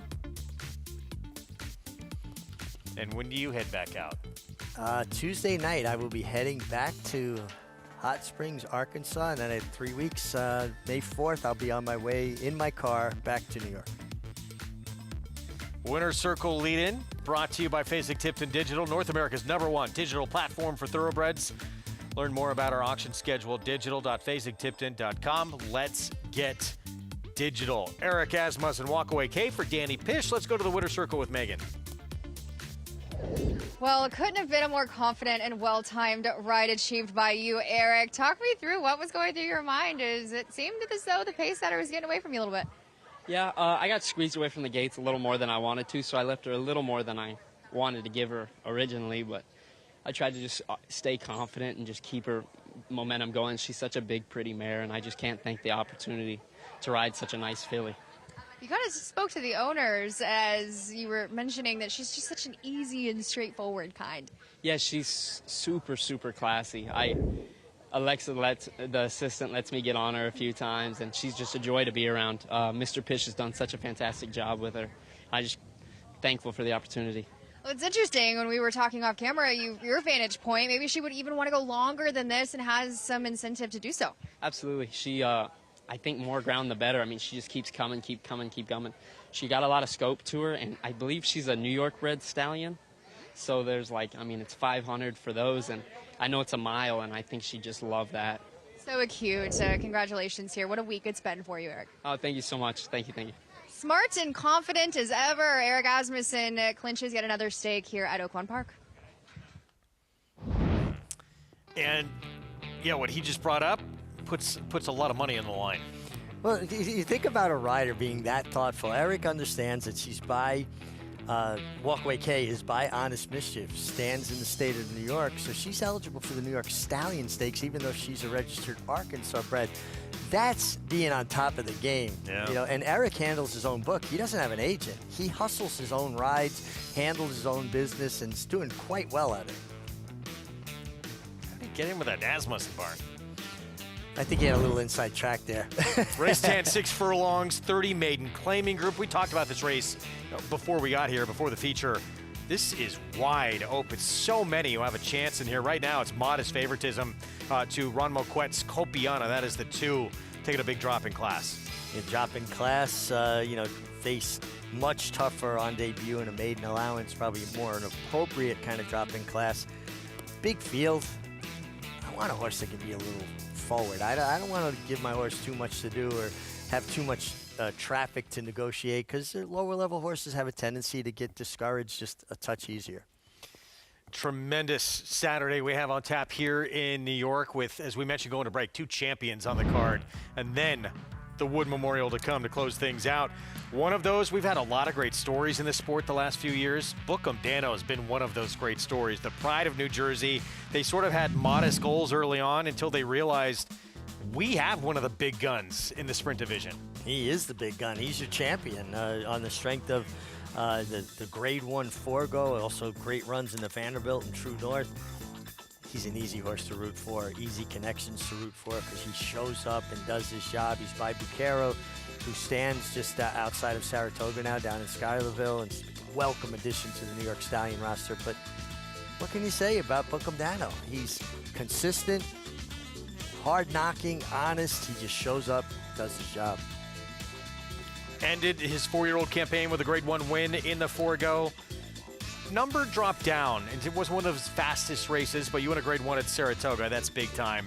What do you expect to see from him returning now as a 5-year-old? Well, I love his work tab, and I love the fact that he's been working at Tampa Bay Downs, which is a track that will put a lot of stamina into a horse. It's a sandier, a little bit of a deeper surface. I expect that he's going to run well. I just wonder, is there a world where Rated by Merit, who is undefeated and did get 106 buyer figure back in October, takes him gate to wire? Because I don't see anybody that can run with him early. He's been very good off the bench, too. A lot of stops and starts on his resume. Carter winners to go on to be named champion. Artax back in 1999. Most recent, obviously, Kodiak Cowboy. Pretty good list there. Yeah, really good list. A nice group of horses there. And Welcome Dano. He kind of fits right in with the horses that we're showing on the screen right there. 10 for 16 lifetime and just shows up every single time. And for us as racing fans, he's a gelding. So that's good news for us because being a gelding, there's not going to be any rush to get him to the breeding shed. He's going to race as long as he's sound, healthy, and happy. And watching his owners, they're certainly enjoying the ride. Yeah, no, I mean, it was a controversial decision. They passed on the Breeders' Cup, and they did that because they wanted to have horse for his 5-year-old campaign and maybe beyond. But this will be the starting point. Well, in New York, you're allowed to race till the age of 10, and some horses, even at the age of 10, still enjoy their job. So maybe they should be allowed to compete. So they're looking to the future. I mean, he's a gelding. He's going to run out. As long as he's healthy and happy doing it, you're probably going to see him for at least another season or two. His main competition, Chad Brown's rated by merit, formerly with a different barn. Started his career 4 for 4 in Florida. Missed most of 2025. Came back in October, early October the 4th, for a start for Chad Brown, and just jumps to another level. Different kind of competition, obviously, winning the Discovery restricted stake, but this was a huge improvement. Yeah, but, he's basically done this every start. He's undefeated. This was his stiffest test, no doubt. I honestly think that the 7 furlongs of the Carter will actually benefit him. I think the mile, he was maybe getting to him a touch late. Now, people say, well, he won going a mile on the 16th at Gulfstream. Yeah, but that was against restricted Florida breds. This was, definitely much more of a stern test, as is the Carter. But homebred by St. Elias Stable, that's Vinny Viola, owner of the Florida Panthers.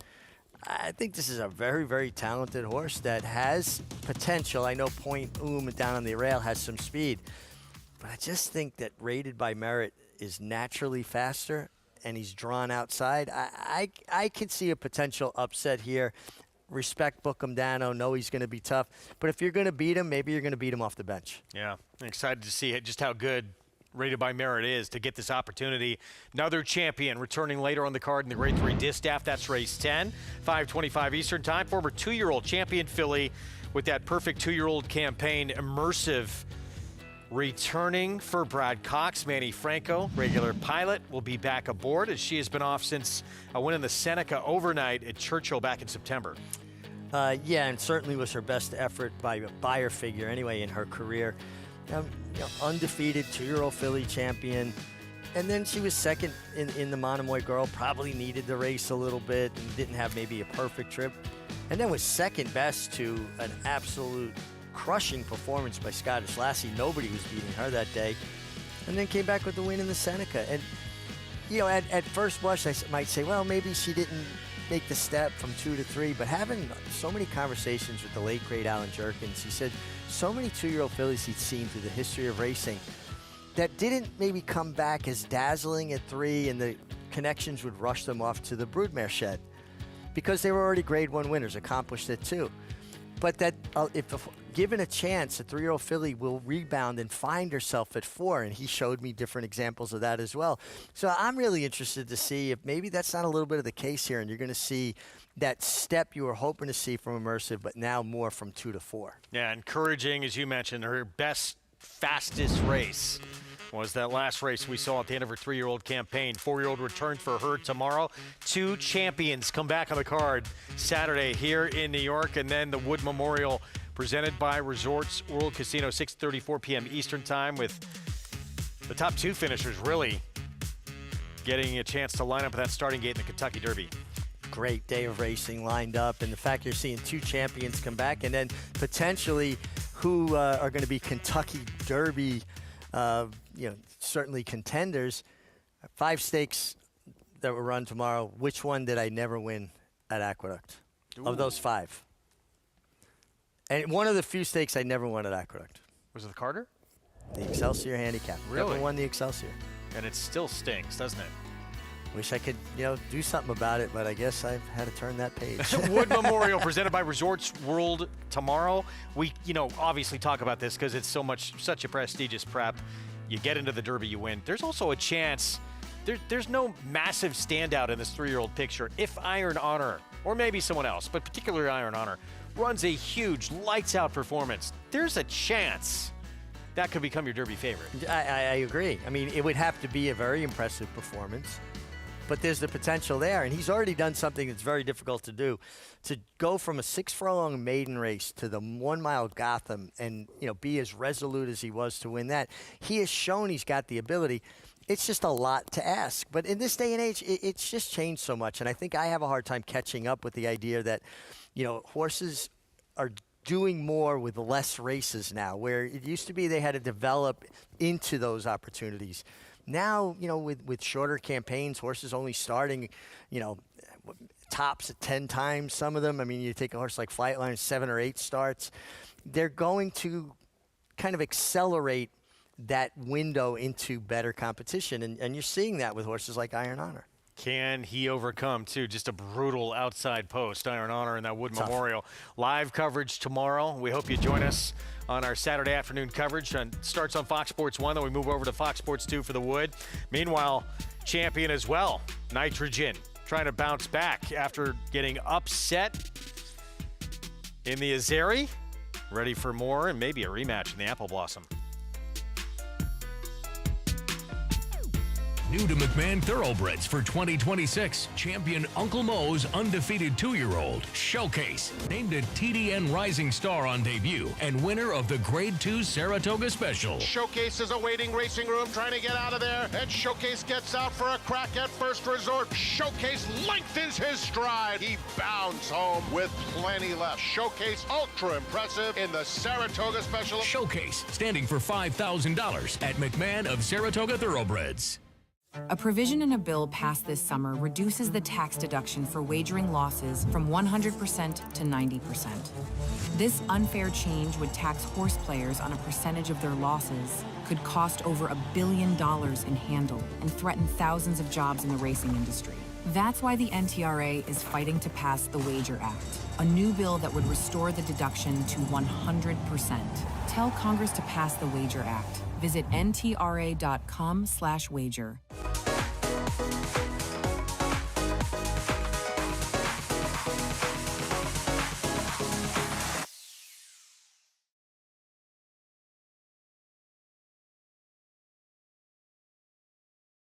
The Belmont Stakes Racing Festival returns for the final time to historic Saratoga Racecourse. Don't miss the Belmont Festival at Saratoga. June 3rd through 7th. Secure your place in history at BelmontStakes.com. At the Thoroughbred Aftercare Alliance, we believe in giving every thoroughbred a second chance.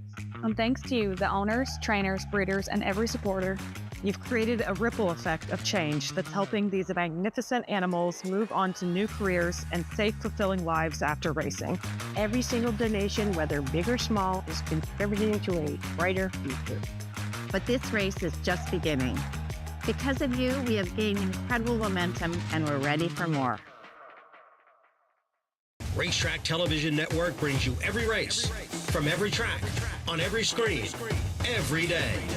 With monthly packages starting as low as $5, RTN gives you great value and access to more live HD streaming and race replays than anyone. Visit RTN.tv today to sign up and watch on almost any device, including Roku and Amazon Fire. RTN has packages that start at $5 per month.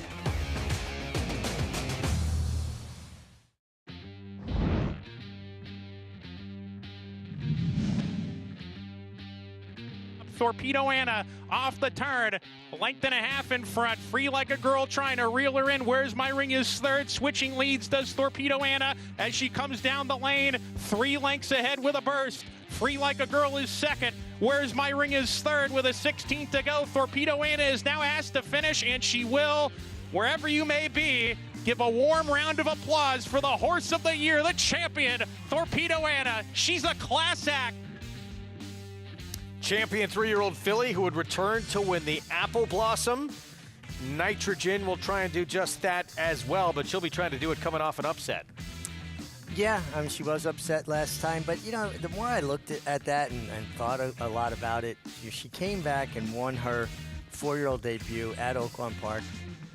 And Mark Cassie made, the statement that she was probably about 80% fit.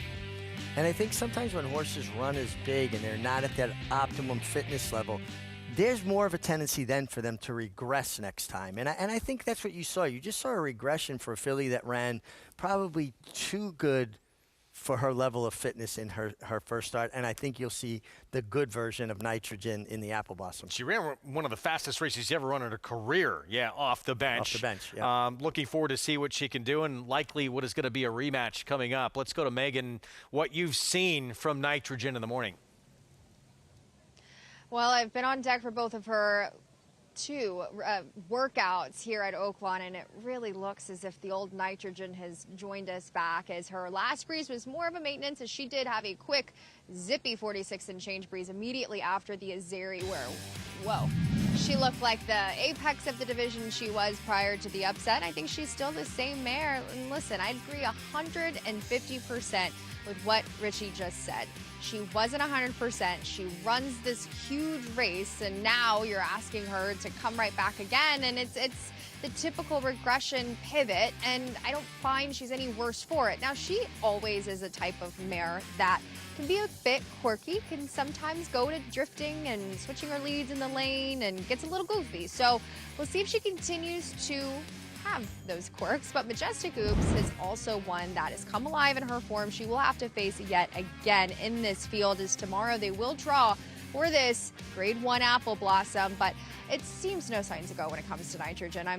She's still the same mare she was. I think her stablemate near Azuri is going to be particularly strong in this spot. She has been training fantastic right alongside Nitrogen, and I think she's the filly that has really taken to Oaklawn Park and really not disappointed since getting here. But Greg, old Nitrogen still seems to be right here at Oaklawn. Scary proposition, for the competition, but the two that finished in front of her, Majestic Oops, Regaled, both coming back, so it'll be fun to see that rematch. Yeah, Regaled, more of that closing type. Majestic Oops, man, she looks like at 6 years old now, she's in the best form of her career. And, I talked to Dan Water, conditioner, and was talking about, would she be better going longer or shorter, because she won that 6 furlong race as a prep for this, and ultimately they stretched her back out, and it was 100% the right thing to do. I mean, just got to admire this mare, huh? She's hickory. She shows up every time. I really thought, going into that race, the separation wasn't that huge in terms of the price the public made Nitrogen. She was way over bet. Yeah. We know how talented she is, and there's excuses as well. But Majestic Oops is pretty talented. Yeah, I mean, in no way, shape, or form should we take away from Majestic Oops' effort here in the Azeri. She was very good, and she was best on the day. But, people get enamored with, those big race wins that she had, and maybe not looking at the whole picture as objectively as you will. Even myself, I'm a fan, so I get dazzled by horses, and sometimes it's just not 100% the reality. Looking forward to that rematch of those top 3 finishers from the Azeri in the Apple Blossom, one of the premier races in the Distaff division, still to come at the meet. Closing out our Friday action here with a maiden claiming event, 6 furlong sprint, everyone for sale in this race. And make the turn. Here is the One American Missy, Kelsey Haar rides. Yeah, turning back in distance here after flashing speed, going 2 turns. Gonna have a tough trip from the inside. Ron Moquette with a big class dropper for start number 2. Now, Ron's barn's really kind of come to life, and now she drops in class, and boy, made a nice impression in the post parade. Here's first-time starter Answer to Adeline. Not taking any money, but the mare has produced a debut winner, so there is some precocity there. Santa Lucia, big number. Francisco Arrieta. Yeah, just going to have to improve from her first 2 starts and actually regressed a bit in her second start. Brandyfoot was in a restricted 75,000 maiden optional claiming race in the debut. Just never really showed any kind of a run against much tougher. Here's a big player. Chris Hartman Barnes, start number 2. Yeah, big player. This horse, just kind of ran even after a bit of a bumpy beginning. Lowest level yet for Highlight Show. Wow, that's a big number. Yeah, and a horse that can be forward. The drop in class should help. Team Asmussen with a class dropper as well, Lonely Woman. Yeah, the drop in class has to help, but she needs to take a step forward. Sissy Sox, Alan Milligan Barn over 7. And also sliding down to the $30,000 level, and she shows consistent kind of speed. Yeah, 11-1. Silvertown, another one who has made some impact at similar spots. Yeah, but she's been defeated at a lower level than the 30 a few times, so I'm always going to look someplace else. Speed with John Ortiz's Street Twirl. Took a big step forward from the first start to the second start. Can take another step forward. And kind of the X factor here. The only start for Missy Moosey has been on turf at Horseshoe Indy. Yeah, and now she gets to the dirt. She's training steadily for Greg Compton. I'm going to look elsewhere personally. All right, Megan, make sense of this wide open finale for us. I am going to try because, man, is it just that.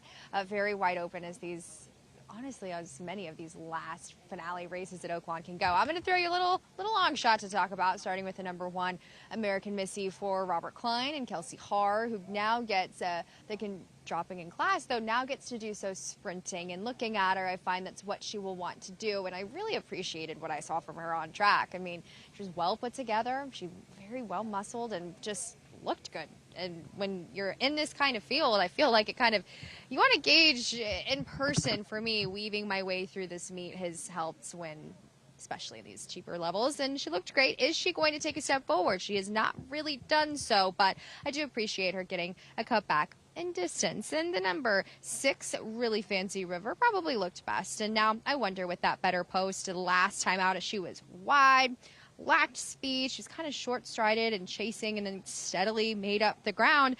You have to continue to ask this filly, though, but she did do some good running. Now, the dam won on debut. She's a 1/2 to 2 winners. The second dam was actually Grade 1 winning Diplomatic Ladies, so has some pedigree there. And I do find that she will hopefully be able to get more involved in the race, show a little bit more speed, as she has been sharp, and now getting a mild, to me, a little bit easier of a field than what she faced last time out. But we'll see if she can improve off of what I thought was a strong performance on debut, especially for the level. Now, the number 11, Street Twirl, has, as Richie mentioned, took a huge step forward off of the layoff, had some strong speed. I think that's going to be key, because in these cheaper races, especially from an outside post, break, go forward, get in front of them, make them run over the ground you just ran on, as Richie can sometimes say. And that's the gig for this horse. I think you're getting a very fair price up there at 7 to 1 for a horse that I think could very well be the controlling speed. And sprinting is certainly her gig. Can she continue to build off of a strong performance second off of the bench? I believe she can. Now, giving a little shout out, though, to the number 8, Lonely Woman, who is strong, a good doing, short-bodied sprinter. She's actually the first foal to race out of an unraced dam, and she just hasn't really taken a whole lot of money. I wonder, though, can she get more engaged? She's going to be kind of sitting in that mid-pack position, and I liked what I saw from her physically, as do I for many of Steve Asmussen's horses. So, Greg, you nailed it. This is about as wide open to me as you can get. I'm going to land on the number 6, but I wouldn't talk you off of any ledges in this one. All right, Megan, thank you. See how it plays out. Maybe a race like this, you just want to shop for value. There's some very attractive prices in here. I agree with you. I'm seeing some horses here that I mean, the 11 horse is down to 6 to 1 now. The 9, I think, is generous at 10 to 1. How about the 7? The 7 at 6 to 1. These are the kind of races, big field, that you can mine that nugget of gold. We've seen some big prices, come through. Maybe we get out on the nightcap at Oaklawn. I thought I might wind up on the 7. Cipriano Contreras, Manny Esquivel, all in the family. But, yeah, several ways to go. Ron Moquette with a favorite, the 2, Copiana. And as we were speaking, I opened up my Naira bets, and I boxed 7, 9, 11 in an exacta. 7 to 1, 9 to 1, 7 to 1. On those 3, good luck. Good luck to everyone out there playing. Matt Dinnerman with the nightcap of this Friday card from Oaklawn. Twirl, post 11.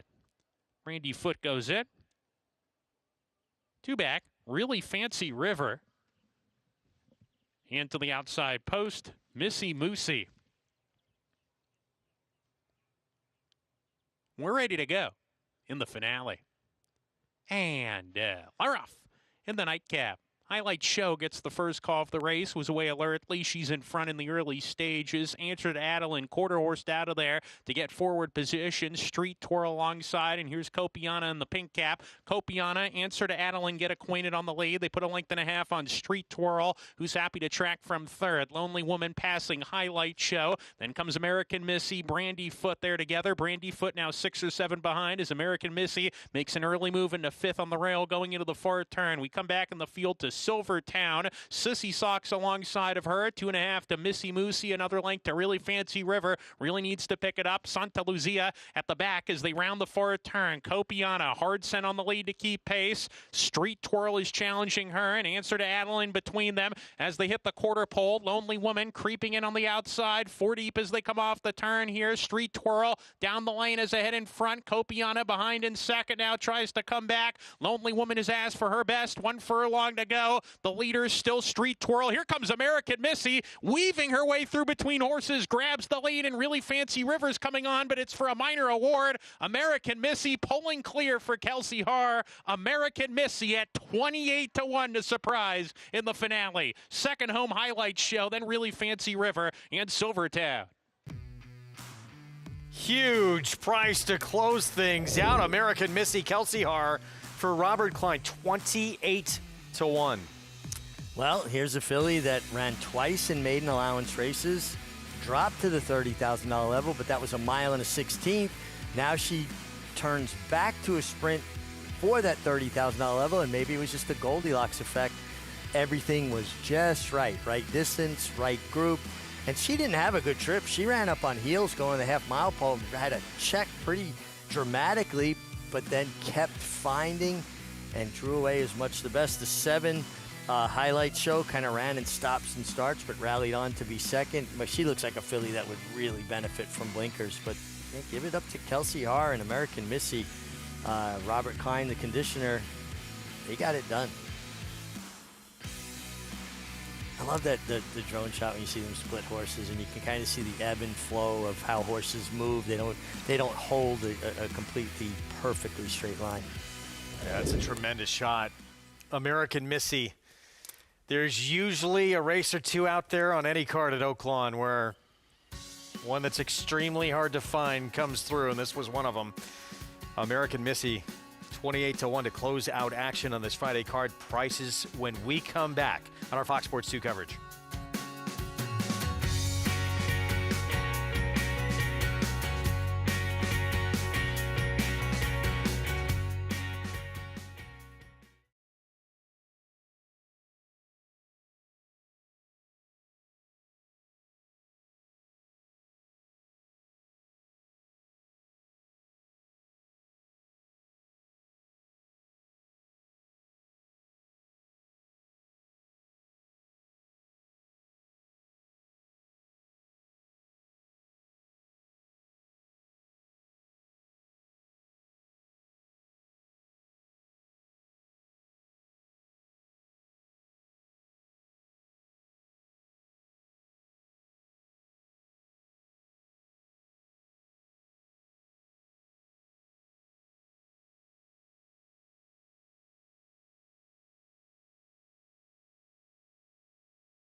Wicked Strong comes gobbling up ground down the center of the racetrack. And here is Wicked Strong, who sweeps to the lead in the final furlong. And Wicked Strong wins it going away. Track was kind of not favoring speed that day, and there was I'll never forget, we talked to Rajiv. The horses were coming down the middle of the track way out, and there was a path there that horses were just taking off. And we both said in the back, says, well, give him a chance, save ground, but then in the stretch, swing him out and hit that path. And he did. He hit that path, and he took off, and he won pretty handily. Well, we had a little bit of a rough winter. We didn't do very well, and we really needed that to pick our heads up. And the rest of the year was very good after that. Quite a performance. Jimmy Jerkins, Rajiv Mirage, and Wicked Strong with a huge performance that vaulted him into the Kentucky Derby. And two of my favorite people in racing, seeing Raj win the race, such a good rider. And Jimmy Jerkins, I've known Jimmy Jerkins since I'm 14 years old. As good a horseman as I've ever been around in my life. And I love how he brightens up when he gets to talk about, some of the good horses he's trained over the years. Honestly, he would be perfect for somebody who wanted a private trainer and can supply him with a steady supply of good horses, because he is part horse and he would do the job for them. You just don't expect him to hold your hand all the time. He's got to spend time with his horses. But I like those little walks down memory lane, and you see the accomplishments of people that I think the world of. Yeah, great job by our crew as well to get these together on the eve of this big one here in the final Wood Memorial to be run here at Aqueduct. Let's wrap up the finale at Oaklawn. American Missy, this was an incredibly hard one to have. 28-1 Kelsey Haar, Robert Klein, and daughter of American Freedom, maiden breaking win, career start number 4. Yeah, maybe just the right distance for the right price. She raced through traffic down on the inside. She had a steady pretty dramatically going to the half-mile pole. But both Kelsey Haar and American Missy show a great deal of determination. She finds the gap right there. She's already created the spot for herself. The outside horse couldn't get there quick enough to close it. Just a real nice heads-up ride after encountering trouble. That door almost shut with the 8 Lonely Woman. Yeah, but she did a really good job at making sure she secured that position. People see sometimes, they go, why didn't they go through that hole? Well, you don't always have the right of way. And she did it just right here in American Missy at $59.60 to end the day. Highlight show, way too big a price at 8-1. Wound up second best, and really Fancy River, one of the favorites, checks in third. A pick 5 would be a lot bigger than that. 2,643 on the pick 5. Not that I wouldn't take it. I was going to say, would you complain if you hit it? Still, it's a little light. Concludes action from Oaklawn. And we're going to preview the big one coming up tomorrow on our coverage. The Wood Memorial final ever run here at Aqueduct. We'll have a preview for you when we come back. Don't go away.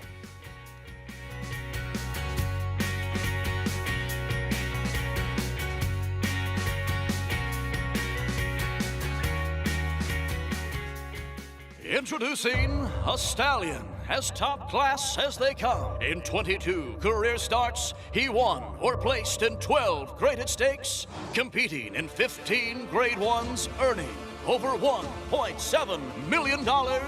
His undisputed speed is evidenced by 7 100-plus Spire speed figures, a 3-time grade 1 winner, Raging Bull. Next Saturday, Fox's America's Day at the Races team is live from Keeneland for the very first time. Thrilling stakes action includes the Lexington as the last chance to qualify for a spot in the Kentucky Derby, and Keeneland's iconic Jenny Wiley on the grass. Plus, special team coverage from Oaklawn Park featuring the Apple Blossom Handicap and more, live from Hot Springs, Arkansas. Catch Keeneland and Oaklawn Stakes races next Saturday, 4:30 Eastern on FS1. Join analysts Matthew DeSantis and Kaylee Shapiro on the road to the Kentucky Derby and Kentucky Oaks. Get picks and analysis for all the prep races and gain insight into promising contenders on the trail to the Derby and Oaks. That and more on the Naira Bets YouTube channel. The Belmont Stakes Racing Festival returns for the final time to historic Saratoga Racecourse. Don't miss the Belmont Festival at Saratoga. June 3rd through 7th. Secure your place in history at BelmontStakes.com. Saturday on America's Day at the Races, don't miss our winning team coverage of Aqueduct's very last Wood Memorial, presented by Resorts World Casino. They're off in the Wood Memorial, presented by Resorts World Casino. New York's historic prep race on the road to the Kentucky Derby. One of 5 stakes races on the card, including the Carter, presented by Naira Bets. And the Gazelle is a key prep for the Kentucky Oaks. Action kicks off Saturday, 12:30 Eastern on FS1, with the Wood Memorial 4 Eastern on FS2.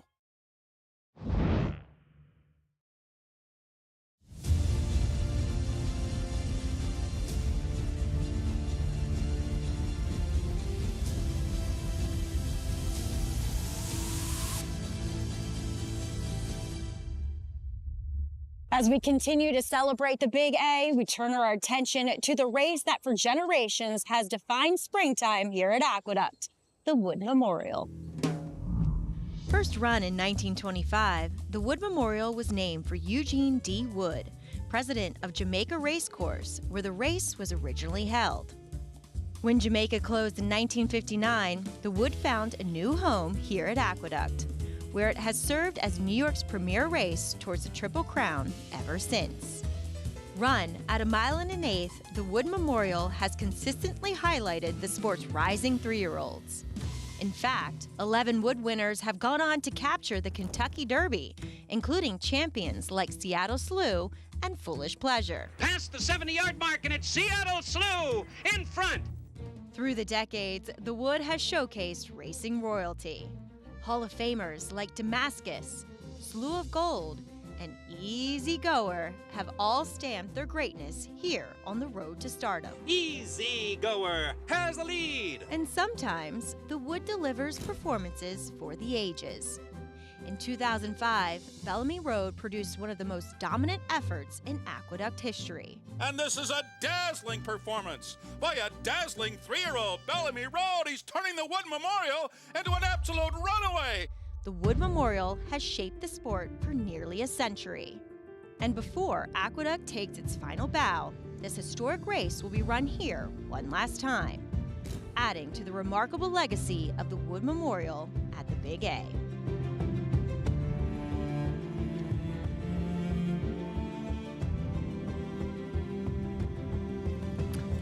I'm getting a little emotional with this being the last Wood. I can't imagine how you're feeling. All the people are going to have runners in this race, what it would mean to win this final Wood. I mean, all the implications too, but the history that will be made with all the history that has happened here in this race at Aqueduct. I love that wall. I've studied that wall since I was 10 years old. I could tell you every owner, trainer, jockey, horse that ever won it, and I can vividly remember I'd come to the races with my father and, look at that wall, and I'd telling him that I was going to be on that wall one day. And you know what? I got on that wall, and actually the whole thing makes me a bit emotional thinking about, Aqueduct has been such an incredibly important place in my life. It's the first place I ever came racing. It's the first place I decided I wanted to be a jockey. I fell in love with this. First place I ever won a race in New York was Aqueduct, Halloween 1980. My first win here on a filly called Got the Message. And the fact that it's not going to be here anymore, I can't think about it in that kind of finality. I'm just going to try to enjoy the last bit of it. And trust me, I'm excited about the new Belmont. The construction's gone so well. It looks so great. But this place is always going to be very, very close to my heart. Special to a lot of people. A winningest rider in the history of this racetrack, incredibly special to you. But, yeah, we're all going to miss it. People that come here every day and this incredible views that you have of this racetrack. We hope you join us tomorrow. It's going to be obviously a great race, but it's going to be emotional too. No doubt. And you got to think about the changes now going to Belmont. The Wood Memorial will be run around one turn because they run a 1-turn 1 1/8 at Belmont. So it won't be a 2-turn Derby prep anymore. But you know what? I like the way we're going out with a big field in the Wood Memorial. And obviously we have much more racing to come at Aqueduct before the ultimate final day. It's already be our race of the week and a full field assembled. 12 will line up, and that I guess probably the biggest question in this race tomorrow is post position for Iron Honor. And can he overcome that? Because that first turn comes up almost immediately at 1 1/8. That is a big disadvantage, but the horse does have tactical speed. So Manny Franco, if you're him, what's your #1 goal? Get away clean. I don't want to, hopefully you don't break out or break in, because that instant you've got to correct the horse, you're going to lose a little bit of that forward momentum. I'm going to break clean, go forward, and constantly gauge so it's my inside. If someone really wants it, maybe they create separation. I can tuck. If they don't want it, then maybe I can clear and make it. It is a difficult task. Chad Brown had thought this horse was a little bit short on works because of weather. Still managed to win that Gotham. Said he would have been happy with a third that day. He won it. He might be that good. Speaks volumes of that horse's ability. Live coverage tomorrow at 12:30 Eastern, beginning on FS1. Then at 4, we swap over to Fox Sports 2. That award waits. The trophy for the Wood Memorial and a ticket in the Kentucky Derby to the winner. Will it be Iron Honor? Perfect record on the line, but lightly raced and a very difficult outside post. In this 1 1/8 Wood Memorial, Napoleon Solo, brilliant in the Champagne as a 2-year-old, 3-year-old debut, left a lot to be desired. Can he rebound? We'll see you tomorrow.